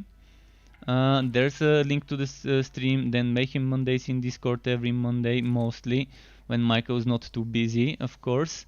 Then the Relic subclass update is coming and will be pushed with the PTR for early testing review. The week of July 27th is when the PTR would get it. The private test realm, which I have access to, would get it probably today or tomorrow. I'm not gonna be able to stream it, not until the PTR gets it to the week next week. So a preview of that, there will be on the July 31st apparently a preview. So July 31st, next Friday, fun day on the official Twitch channel. You would be able to see a preview of this. Let me quickly show you this image. So that's kind of what you're gonna see on the character selection. Do you see here 1, 2, 3, 4, 5 relic active skills, 1, 2, 3, 4, 5 relic passive skills. So every relic would have 10 skills, 5 active, 5 passive, and it's gonna be a skill tree. And passives can get 5 levels, actives can get 10 levels. they would review more and proper info on the Twitch. So you can see the relic subclass update is expected the 4th of August. It would include full account character wipe, as I mentioned.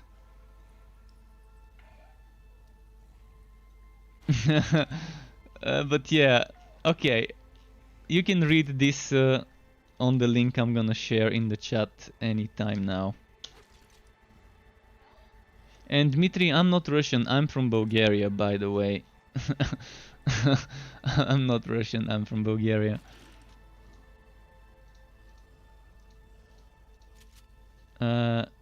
Just a second.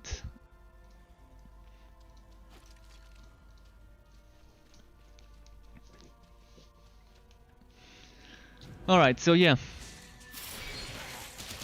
Right on time. Extra bean with the timing, the perfect timing regarding this.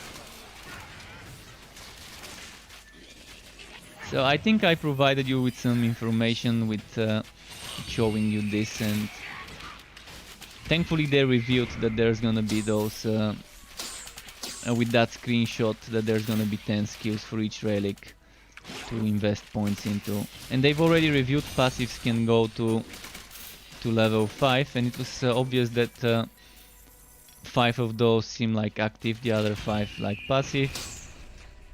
So that's a lot of variety, and for now we would only have the 60 skill points.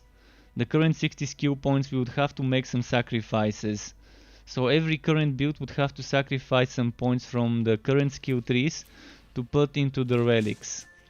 Some people would be unhappy about it, but that's gonna be just a first test. Whether when the relic system comes on the 4th of August would have 60 points total or 70 or 80 remains to be seen. Once they let us test it and give them feedback, probably based on that feedback they would decide whether we need more skill points or not. But the idea is to first let us play it with 60, see how things go, and if it's needed to maybe make it stronger and give us more skill points.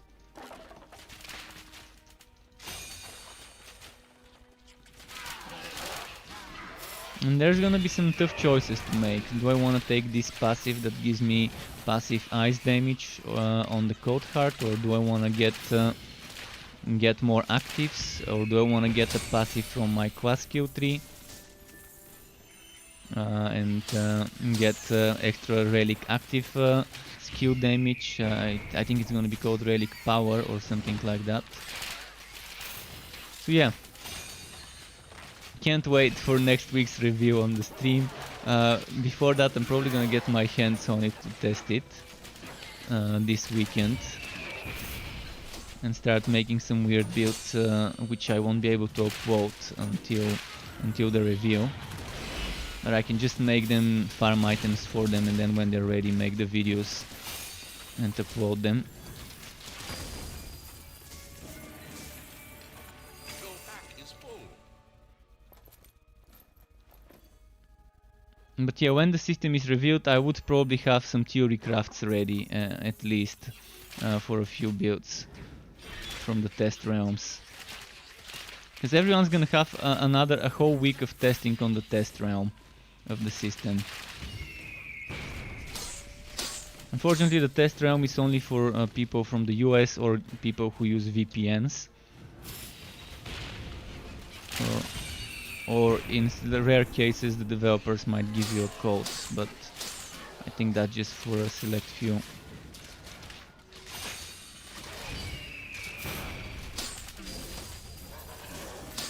But yeah, what do you think about this? What do you think about 10 skills in each relic?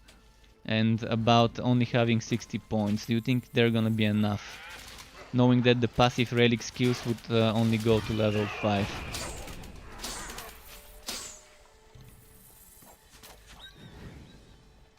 Get Rex needs access to the private test realm. Well, yeah, I think it's mostly reserved for people who have been members of the community for a long time and for content creators Although you are in a way a content creator because you did upload some videos about the Fazir. But I think they've already got enough people for that test realm, for the private one.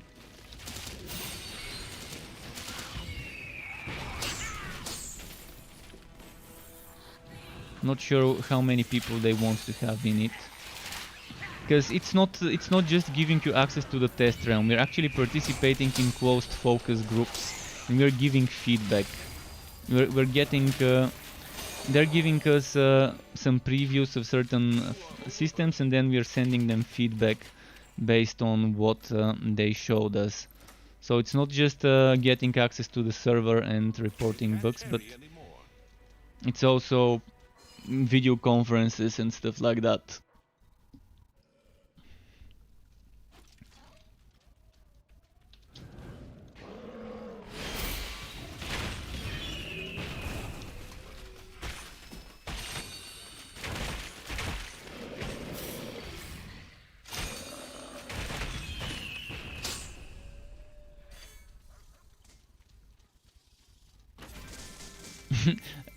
You gotta be patient. I mean, eventually next week you're gonna be able to play it. So that's what few days. It's Thursday now, and probably on Monday or Tuesday you would get access to it. So what? 1, 2, 3, 4, 4 to 5 days, roughly, until they put it in the public test realm.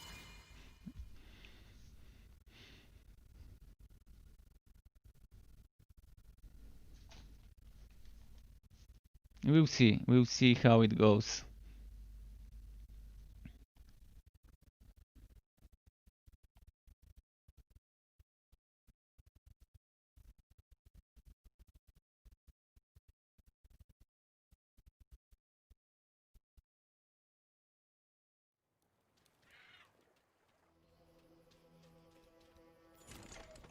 Let's see.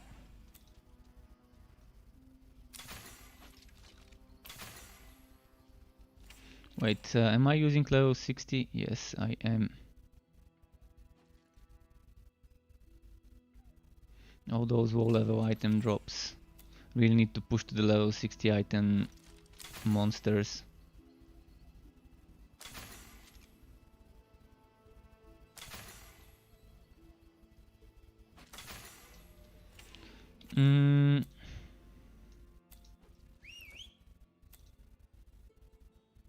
Oh, we've got some stuff to open.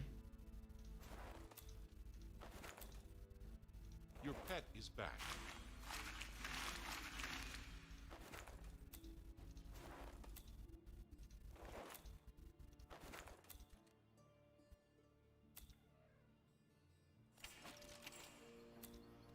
This is for the pet, and electric warding neckband. Damage with scatter shot. I'd rather have that scatter shot damage.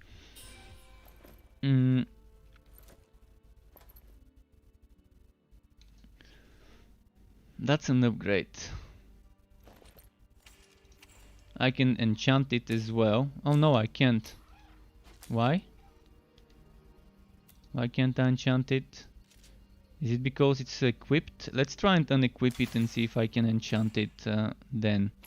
Because I was able to enchant earlier an item. Probably only tokens can be enchanted. Maybe the cores are still bugged maybe.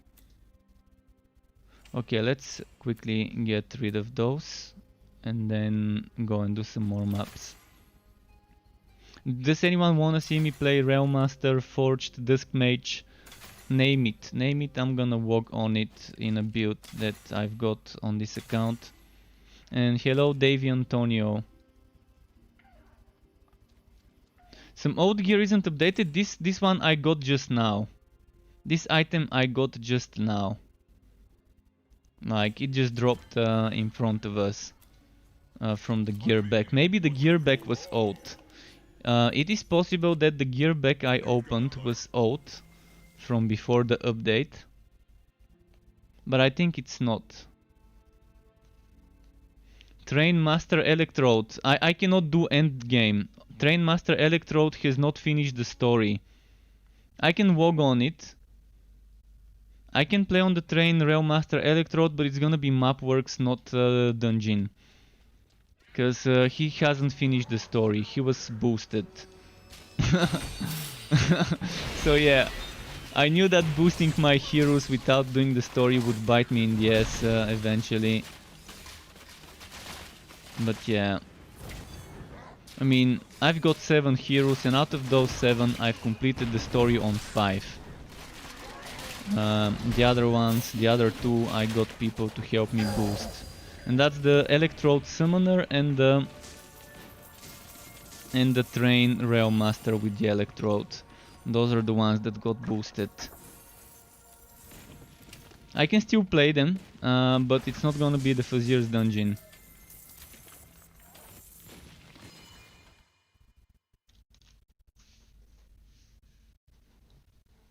You only got 2 chars, the rest all boosted.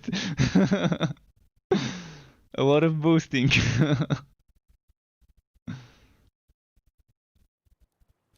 This boosting.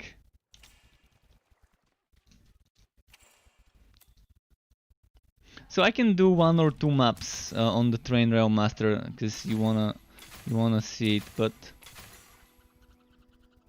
who else wants to see the Train Rail Master with the Electrode? The one that melts melts the server queue or whatever it is called.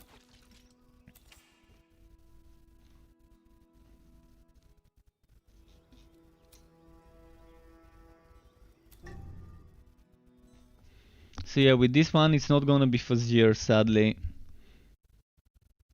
And it's gonna take me 10 hours, at least 10 hours. Even if I rush and try to make it super quick, that's 10 hours of just doing quests. And once you've done it too many times, you just start having PTSD when you hear the word quest and story.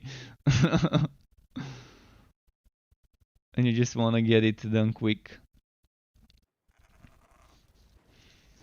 And I know I'm gonna have to level up through the story after the wipe. So I'm saving my efforts. I'm saving the trauma for for when they actually wipe the server and I have to level up every single hero again. Until then, I'd rather not do the story much. Let's see what's happening here. Maybe this one. My brother was trolling, making fake fart noises. I'm not sure whether my microphone caught it, but he was standing in the hallway making fake fart noises. The guy's 30, the guy's 35, but you know, us men will be men. I keep trolling sometimes as well. Although not when he's having like some conferences with work.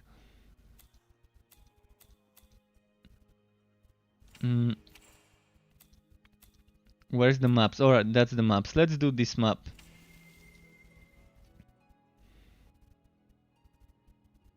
And yeah, get Rex, I'm not disconnecting with anything, with Electrode, with anything. I'm not disconnecting, I'm getting whack, yeah. With the Electrode there's slightly more whack and rubber banding, but not a single disconnect. Which is definitely a nice improvement compared to the test realm.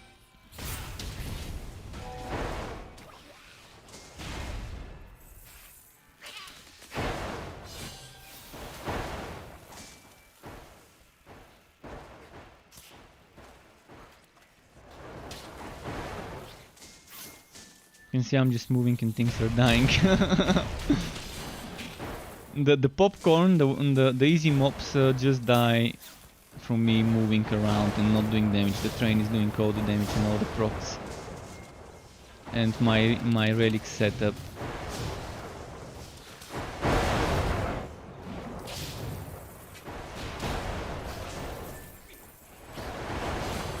Keep in mind this is level 60 enemies, but that's the regular maps. So they don't have extra HP and damage like they could on the Fazier's Your dungeon. life is slipping away.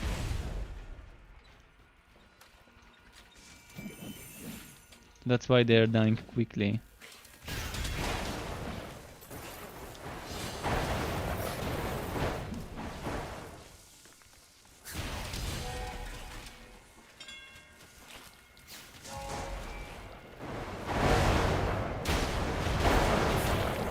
You can see there is that delay and rubber banding, but at least I'm not getting disconnected like I used to in the test run. So my ping is not getting too high for the server to drop me on the EU servers as it used to be on the US.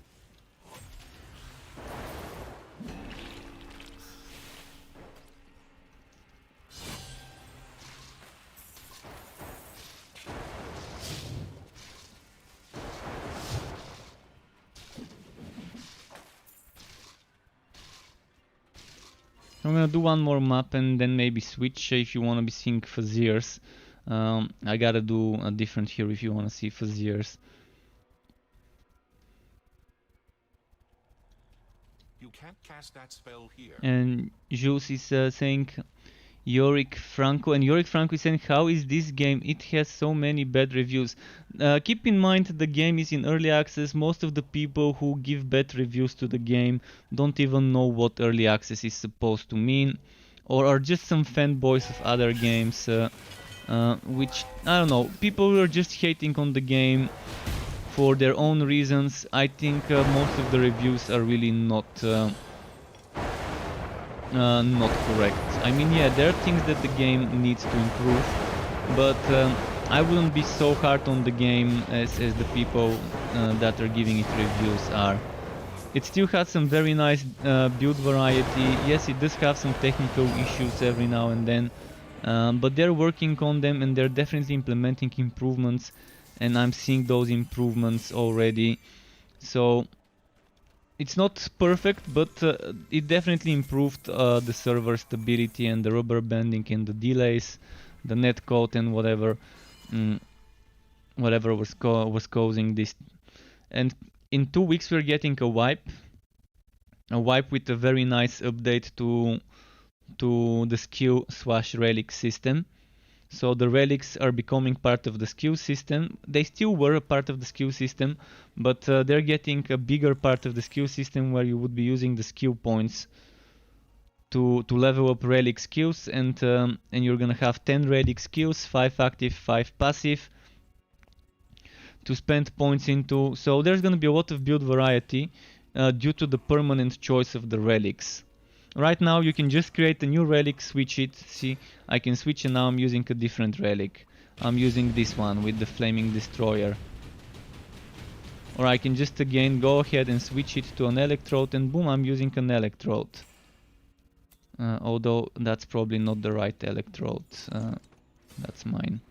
Or I can equip a Bane. So right now you can craft yourself relics and have different versions, different setups, but this would be a permanent choice and it would be completely different with a lot more skills, a lot more skill variety.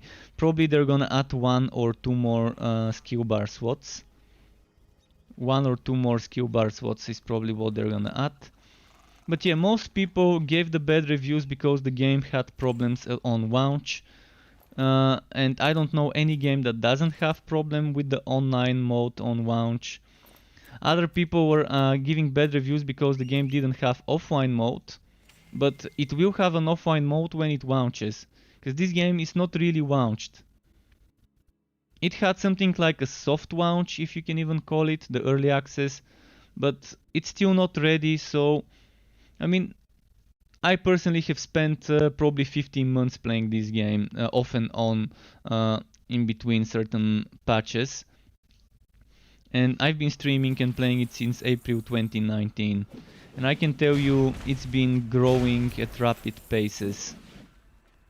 And the developers are not afraid to completely rework a certain system when the community calls for it. When the community says, hey, I don't like this, I think it needs to change, it feels wrong.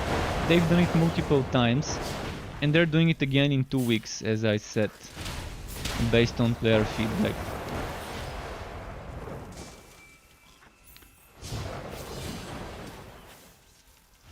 But yeah, I think it has a lot of potential. It might not be comparable to Path of Exile, Grim Dawn and Diablo 3 right now, but I definitely enjoy it more than 2 out of the 3 games I set. I actually even enjoy it more than Grim Dawn because I've played Grim Dawn so much that this is just a breath of fresh air. There's some very nice weird mechanics in this game that I really like. So hopefully this kind of gives you an idea whether for me the game is worth it, but whether it's worth it for you, I guess you gotta decide yourself. You can get it for cheaper now than it would be on launch, but if you're not ready to play a product that's not finished, you might wanna wait a little bit more. Maybe wait until the wipe after 2 weeks, but there's gonna be another wipe. At the end of early access there's gonna be a final wipe before the launch. So be prepared for that one too. And I think that pretty much sums up all the important things that one needs to know about the game. The dev team is one of the best dev teams in regards to communicating with the player base and listening to feedback and using that feedback to make the game better.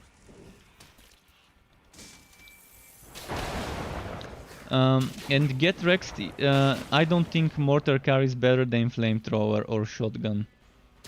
First of all, it's broken right now that the Doom Pipe doesn't give it the bonus all the time. Second of all, I don't like it. I don't like how it works. It's personal preference. I would say it's just as good as the other ones. It's just a matter of personal preference. I do like that it has a very nice range. It's got a nice range, so you don't have to stay too close to the monsters with it.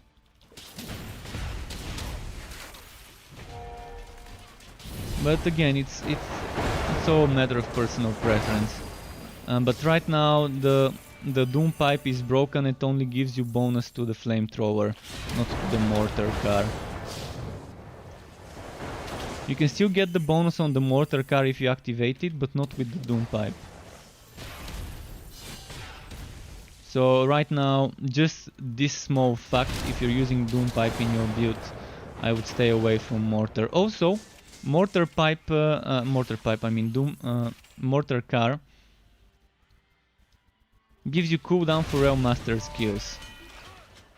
So if you want to go for cooldown for Realm Master skills, it's definitely okay to get it, even as a passive, even if you don't use it.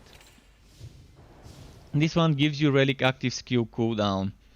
So if you're going for a basic attack build where you're not using the Relic active skill cooldown, it might actually be better to get Mortar Car from this perspective. If your perspective is to not be using Relic active skills, which I think would be renamed to Relic attacks or Relic power, I think it's gonna be Relic attack and the Relic power would be the Relic activation. Something like that.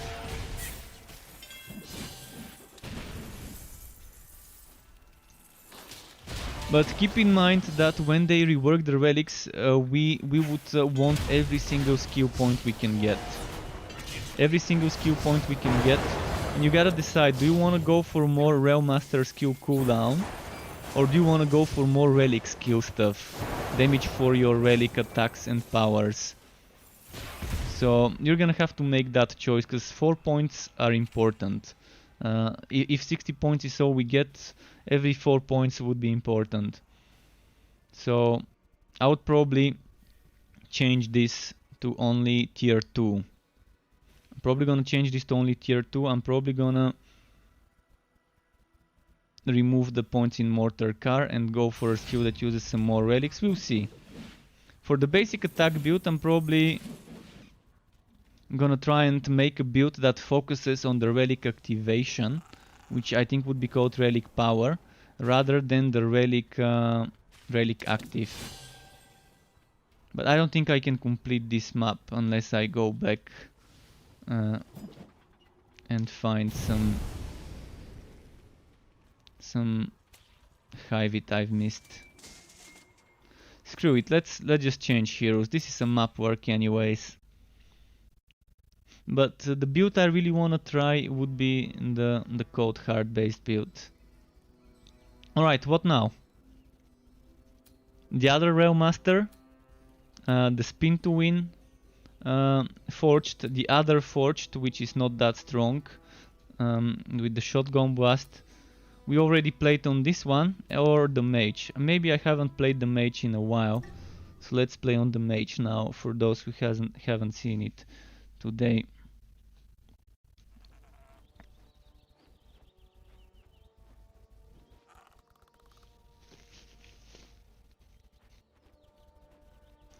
You're gonna have to make some choices with the new system.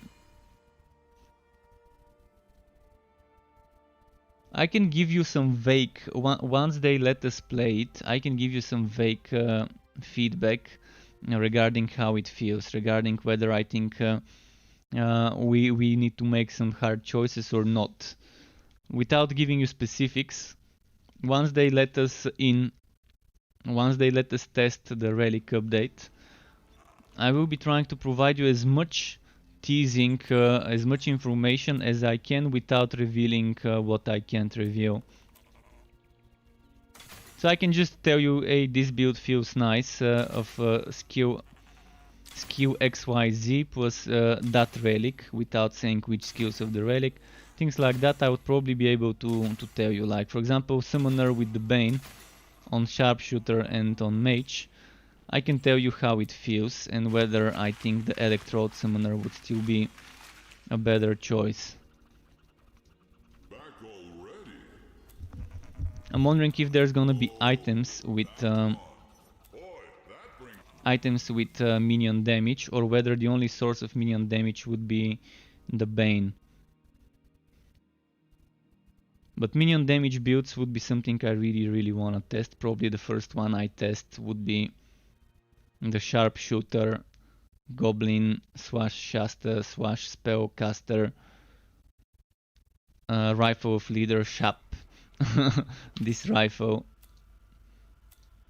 of Leadership instead of Leadership. Where was it? Build for this one, Rifle of Leadership. With the Ghost Gunners. This would be probably the first build I'm gonna test once they let me play on the new Relic update. You can't cast that spell here. Of course, if I get the rifle, I mean, I may not get the rifle, but I'm gonna pump the NPC dry until he gives me the rifle. The cheat NPC, I'm gonna pump him dry from all the goods he can give me. But even without the rifle I would be able to tell how it feels. I just like having ranged summons. I wish the Dusk Mage had some of the Netherlings being ranged. You can't cast that here. Or the Bane having some ranged spiders.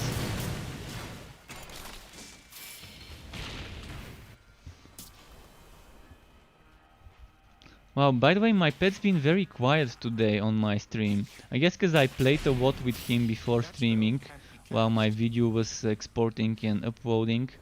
And then I gave him a lot of food today, before that too.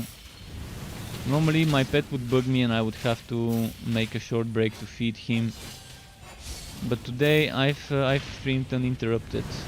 No breaks for food or toilet or anything for me or my pet.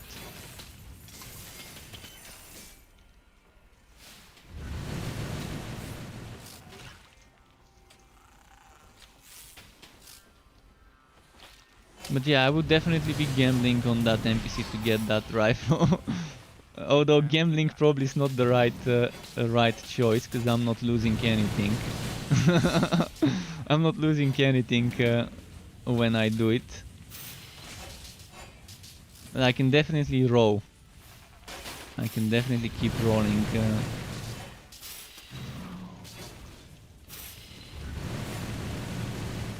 You can't cast that. What's the quest? Some spider kills.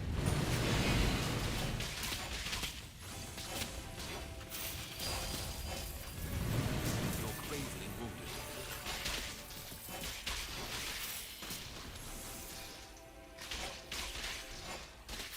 You can't use that skill.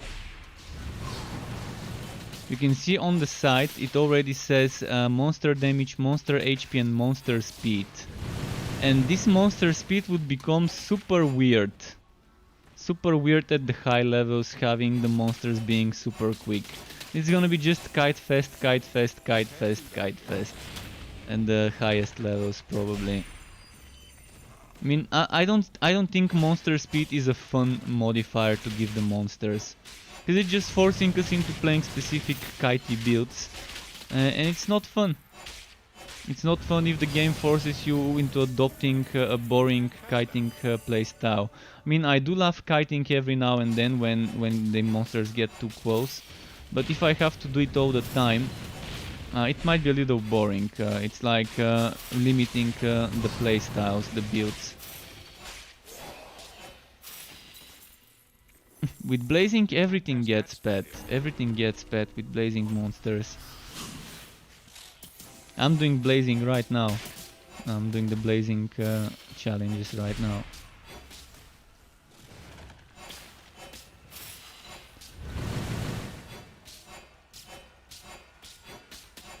You can't cast that here.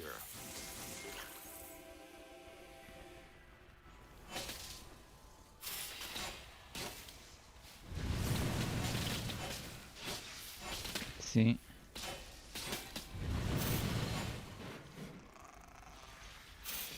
Well, this is the unavoidable blazing. The one I'm doing right now is unavoidable blazing. It's the built-in blazing. The blazing challenges maybe is the right way to call them. So the blazing challenges you kind of have to do.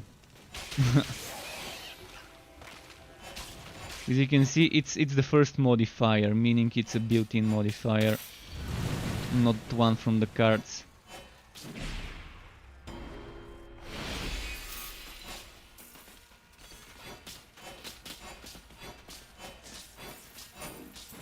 And I'm playing on the mage, mind you. I'm playing on the mage. Yeah, I do have the skittering shoulder, which does help a little. But the mage is definitely not a real master in regards to survivability.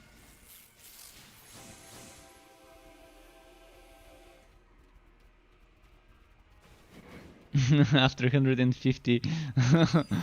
Yeah, must have been terrible. But back then you didn't have the monster speed. When you completed all 251 levels, the monster speed was not there. It was just monster damage and HP. Now with the monster speed, it's probably even worse. It's probably even worse.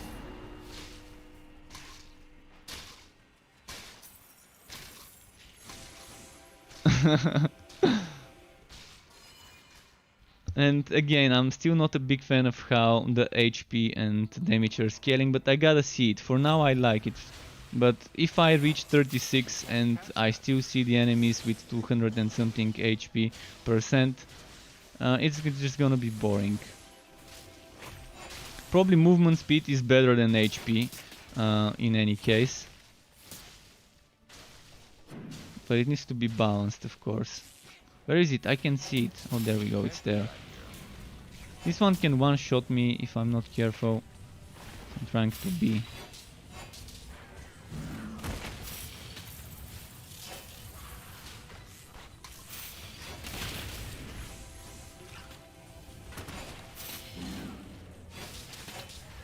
That spell cannot be cast.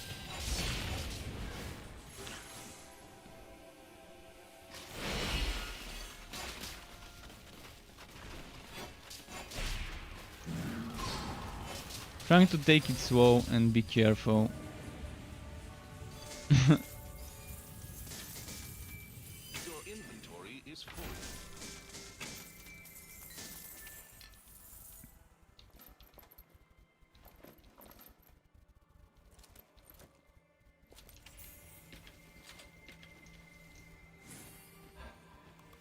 Oh, yellow chakawari? Or is it just the lighting being? different in this zone. Warchpo, thank you for the follow on Twitch, dude. Nice to see you on my Twitch as well.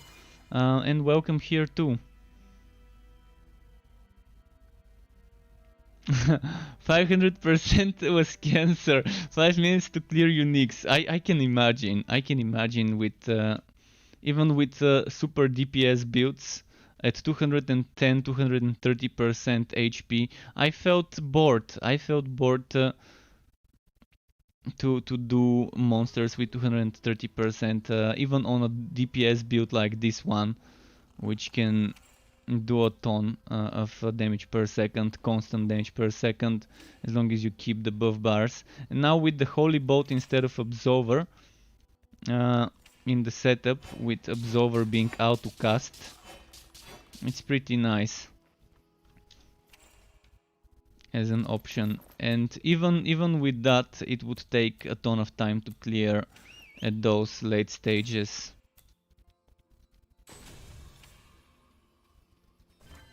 That's why I think we need some sort of not power creep in the game, but power creep only for this stage, where as we clear challenges we become stronger, but only for the Fazier, not for other types of content. But yeah, that's a lot of coding, probably. Not sure how it is. I've sent my idea, not sure that they would like it, but if they do like it, and if they do something like my idea for Fazier's gifts, it would be pretty fun. It could also help give us some interesting combos and setups. It's like a legendarium, an extra legendarium, but not for items that exist in the game, but for new things. And it's similar to the legendarium, but instead of legendary powers, you're using some gifts that the Fazier gives you. And you have a limited amount of slots, and you unlock more than, like with every challenge of 3-4 levels, you unlock a new gift. And then you can get a limited number of slots for gifts, like the legendarium has 3 slots. Maybe the gift slots could be 5 or 10 or whatever. And as you go further and further, you unlock stronger and stronger gifts. Some gifts could give you extra damage to fire, or others can give you extra ice damage. So you would be able to kind of synergize it with different relics, different subclasses that use those damage types. Or you can get maybe 1-2 relic skill levels, or later 2-2 relic skill levels, or maybe later when you start doing challenges with 2 built-in modifiers, maybe start unlocking gifts that give you 2 modifiers instead of 1, 2 affixes. I mean, I've already written it up on notes as Fazier's gifts, if anyone wants to read the full idea. There, you can just look up Fazier's gifts on notes, and it is there. And note is, to those of you who don't know what note is, new players probably don't know. Note is NOLT, November Oscar Lima Tango. And yeah, you can call it a feedback support center or whatever you want to call it, but it's basically where you can report bugs and downvote, upvote bugs, and not just bugs, also various types of feedback, suggestions, ideas, balancing requests and things like that. A great system for any developer to use if they want to be close to their community and figure out what the community wants and expects from the game.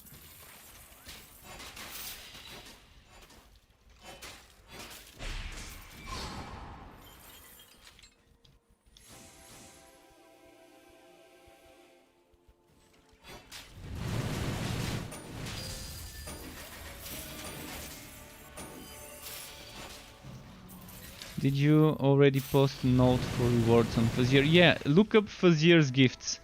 Just a moment, I'm gonna give you the link. And again, this is not rewards to use outside of the Fazier. This is just a power creep system only for the Fazier. not for content outside of it. So those bonuses are supposed to only give you bonuses while you're inside the Fazir. And I even tied it to the war of the game, how we know that the Fazir has traveled for the past century, and on his travels he has accumulated or amassed a wealth of artifacts that he would like to share with us as we clear certain challenges. So let's say you clear 3rd stage, you get your first gift. You clear the 7th or 8th stage, the second boss. Like when you unlock certain checkpoints, finishing that boss fight gives you a gift, something like that. You can read more on the link I gave you. I mean, obviously many people won't like it.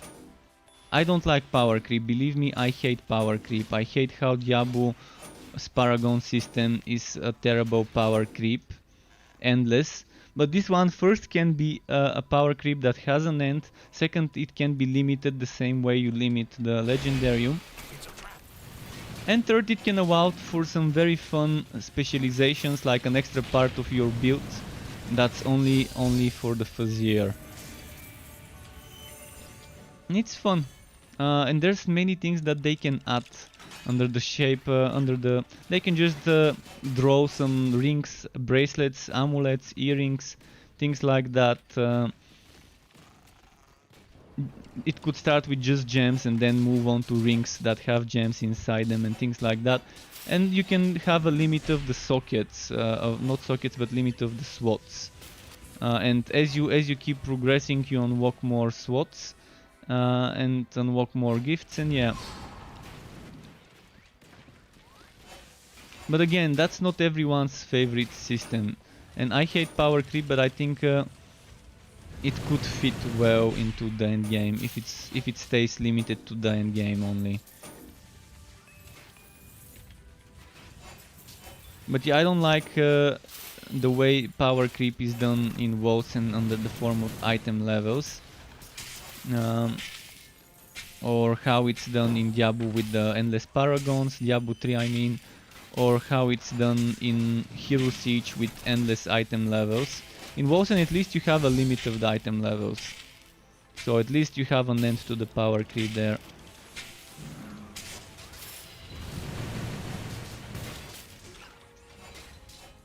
But if it's done right, this can really be fun for people. And you would feel a nice sense of progression, and knowing that okay, I want to reach that next checkpoint to see what's gonna be there, what rewards can I unlock, what gift can I get after I beat this next boss, what stats would it give me, would it fit well with my build, or would I need to try and get the next boss to maybe get something that fits my build.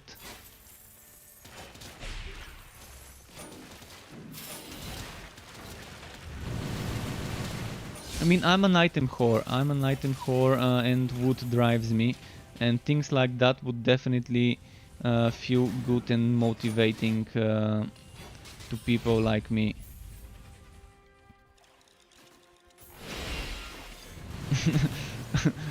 Maybe wood fiend, such as TOF, meaning the wood fiend, maybe that's a kind of a nicer way to say item whore.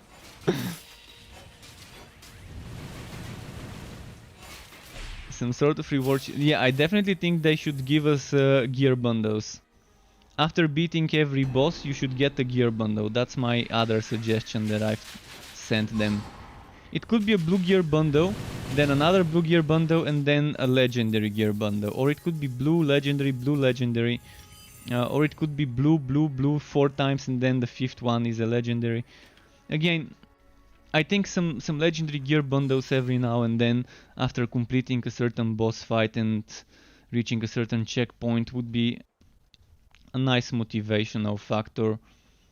And it's probably not gonna be that difficult to do it, especially now that they fixed the mailbox system. They can maybe make the mailbox system give us the rewards, or we can just get them as a chest from the Fazir or something once we talk to him after clearing the level and unlocking the checkpoint. There's many ways that this can be implemented. Oh no, 61. Again, I'm not a fan of increasing item levels. Increasing item levels means that it's gonna be outside of the Fazir. I don't wanna see gear increases, power creep that would make you stronger outside of the end game of the Fazir.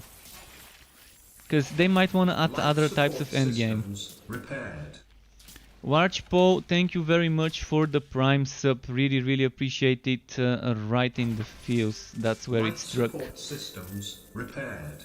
Oh, another one. Another one. Is that the gift one? Thank you again, dude, very much for that. Really struck in the feels. Thank you for the Prime subs. Good man. Good man. So what I was saying before this is that if they add other types of endgame, I wouldn't want to see people feeling that they need to do the Fazir to get stronger items so they can be stronger in the other endgame. That's why I think if they limit the power creep of the Fazir to just the Fazir, people would know, okay, I'm doing the Fazir, I'm getting stronger while doing the Fazir, but it's only there, it's not a real power creep. If I decide to do map works, I'm still gonna be the same strength, not stronger like I am in the Fazir with the Fazir bonuses. And I think this really fits the way they've designed the Fazir, with the increasing damage, HP and speed.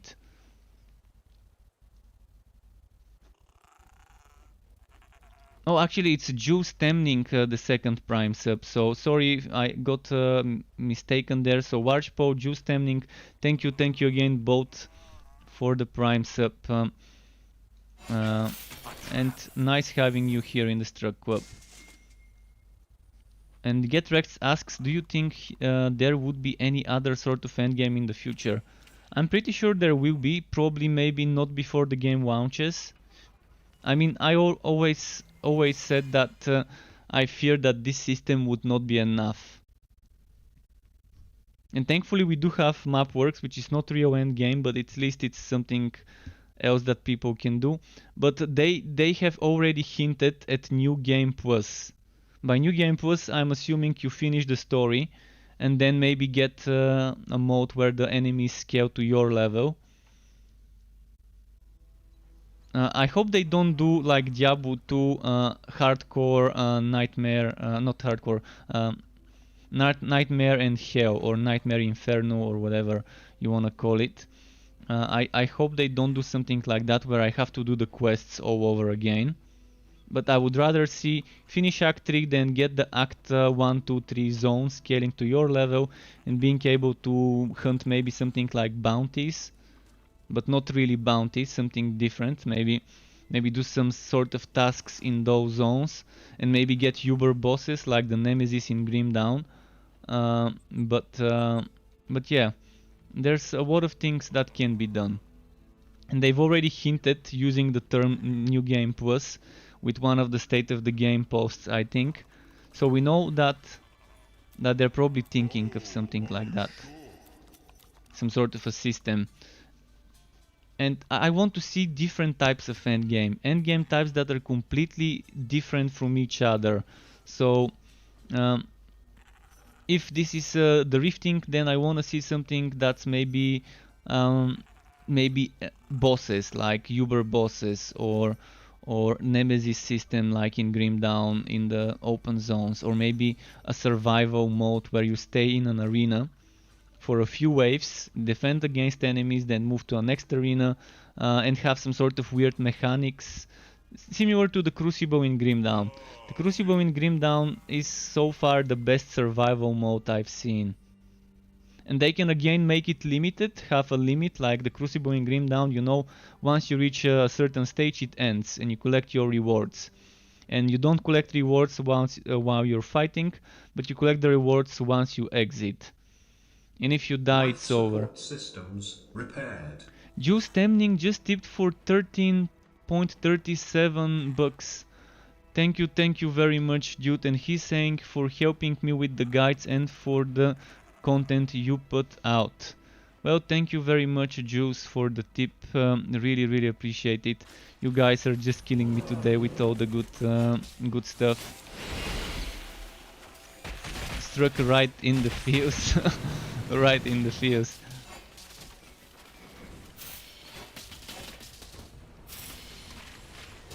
So I definitely really think that more endgame would only benefit the game, and the developers know it, but they're a small team of 35 people roughly. I don't know the exact number, but I think someone told me it was 35.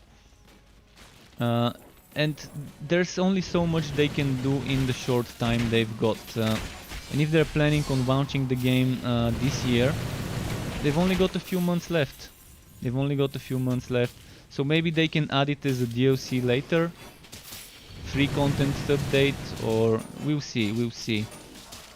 I mean, across all the different people in the community, you can see so many ideas about endgame systems.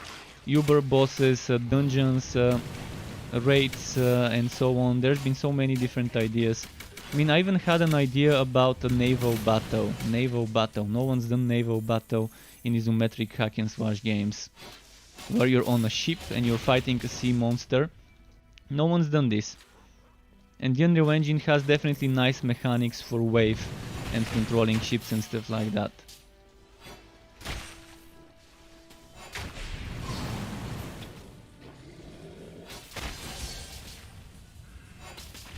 But maybe the 2020 release was estimation for the early access and not for the real launch. I'd rather them delay the real launch again and launch next year if the game is not ready, if they think the game needs some more polishing and bug fixing and stuff like that. They know that a rushed game can be very bad and can be terrible for the reputation of the game. There is actually one quote. From a famous developer from Japan, that Max Schaefer, who is the CEO of Factor Games, behind Torchlight 3, he was quoting it. I think he quoted it once in an article. I'm gonna try and find it, that quote. I'm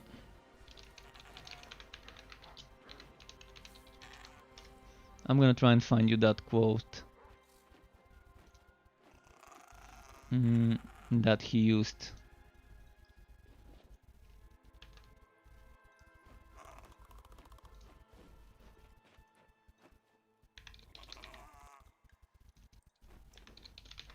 Just a moment.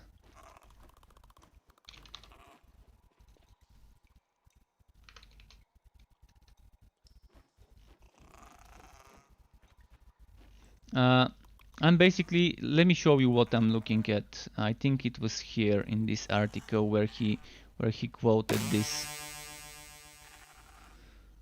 Thank you again for the. Was that what happened now? Was that a cheer? Super chat 16 USD. What? Really? Hope this inspires you to keep going with your informative videos and streams. Cheers. Wow, thank you for the super chat on YouTube. Very much, dude. Warchpo. Really appreciate it. You're just you guys today are just killing me with all the good stuff. You're killing me with kindness. Pretty nice. All right, just a second. Where was this quote I was looking at?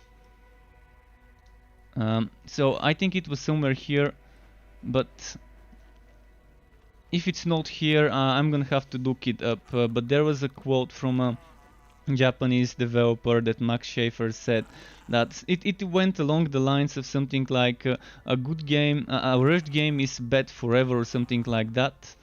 And yeah. It's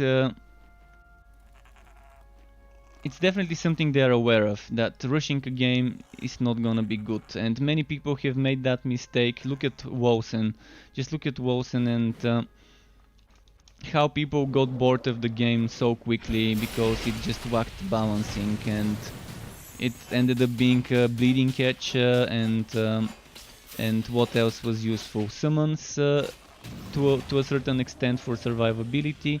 Havoc Orb was kind of okay to use as well.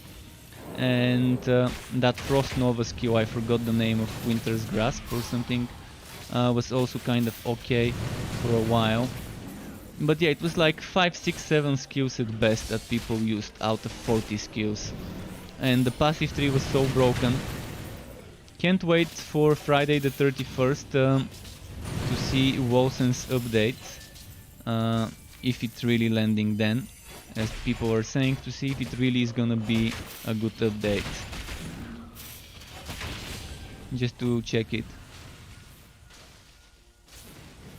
And yeah, with the block notes, it definitely, there were so many things broken in the notes.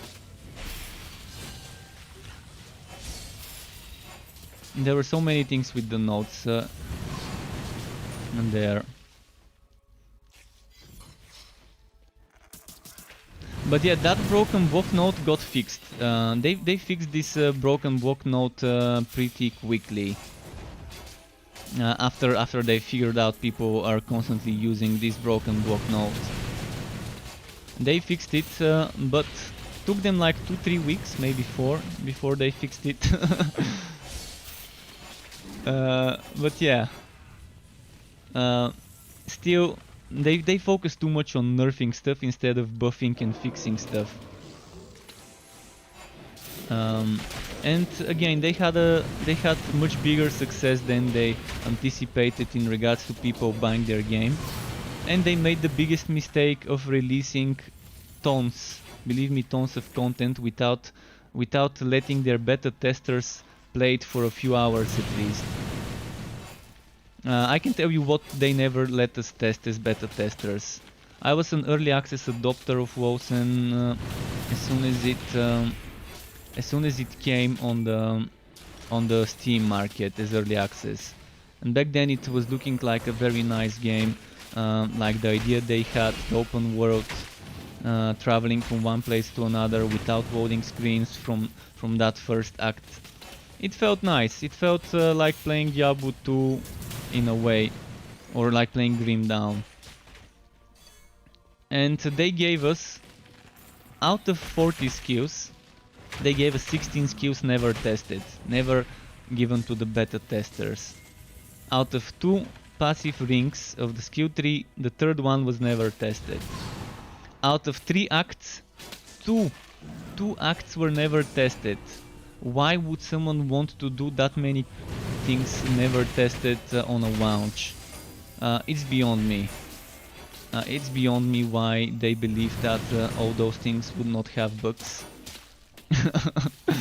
without giving them to the beta testers at least for a few days. They've probably learned their mistakes now. I mean, it was their first game. They are a new studio, first game, so you learn from your mistakes, and hopefully they have. And hopefully that new patch this month would be something worth returning to the game for. And hopefully their big next content update that would probably have some new endgame, and maybe new parts of the story or something like that. And the seasons, hopefully they don't mess this one up. That game was in early access as alpha, and then they made a new alpha but called it a beta, so that people know it's something different, because they completely discarded the first alpha. They completely discarded the first alpha, and then they started. They removed that open world, removed the story, and added only the end game. They started with the beta just having the end game, not the end game but the rifting or whatever it was back then, the mapping. And then eventually they started rebuilding the story. Instead of having the open world, having the mobile kind of design, as people call it, with zones and not being able to return to the zone once you finish it. That's probably gonna be my last map for the day, by the way. It's 12:25, 25 past midnight. But there will be more tomorrow, and since I'm not planning on making a build video tomorrow, I can probably have 2 streams. One in the afternoon, afternoon, depending when I wake up. Then have dinner break and then another one in the evening. And I wouldn't mind teaming up with people who have completed the story if you want to do some endgame together. It would be fun to just do some endgame and see how much it would be lagging and rubber banding in a team.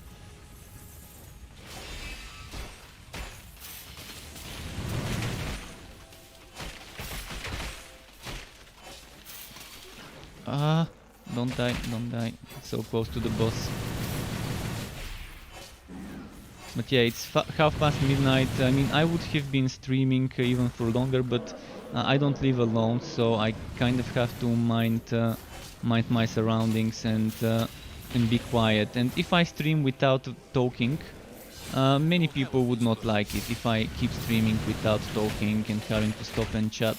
Believe me, I used to do it before, and it didn't work out that great. But I can stream more tomorrow.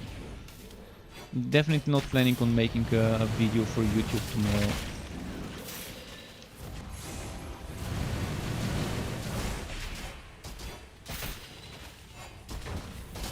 And let's do that boss fight now.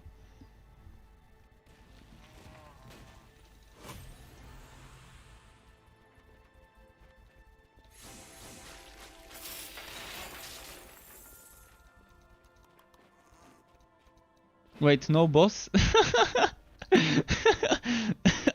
This is great. Alright, let's control and D this. I'm saving those. File, save. I'm saving the control and D. By the way, to those of you who don't know it, pro tip, press Ctrl plus D and paste it into a notepad or any other text editor if you want to report a bug that might need the information about the zone you are in right now and other things like that. And Terry the Tank, you're catching me at the end of my stream, dude. Nice having you again. Hi to you, but again, I'm gonna be stopping the stream now because it's 28 past midnight. But I can stay in the chat and chat with whoever wants to, but I'm gonna stop the stream now. Thanks everyone for all the follows, subs, for the tips and everything. Really appreciate it, and the super chats and everything that has been happening today. Keep it cool, folks. Until next time, and goodbye from me. And I'll be in the chat if you wanna chat.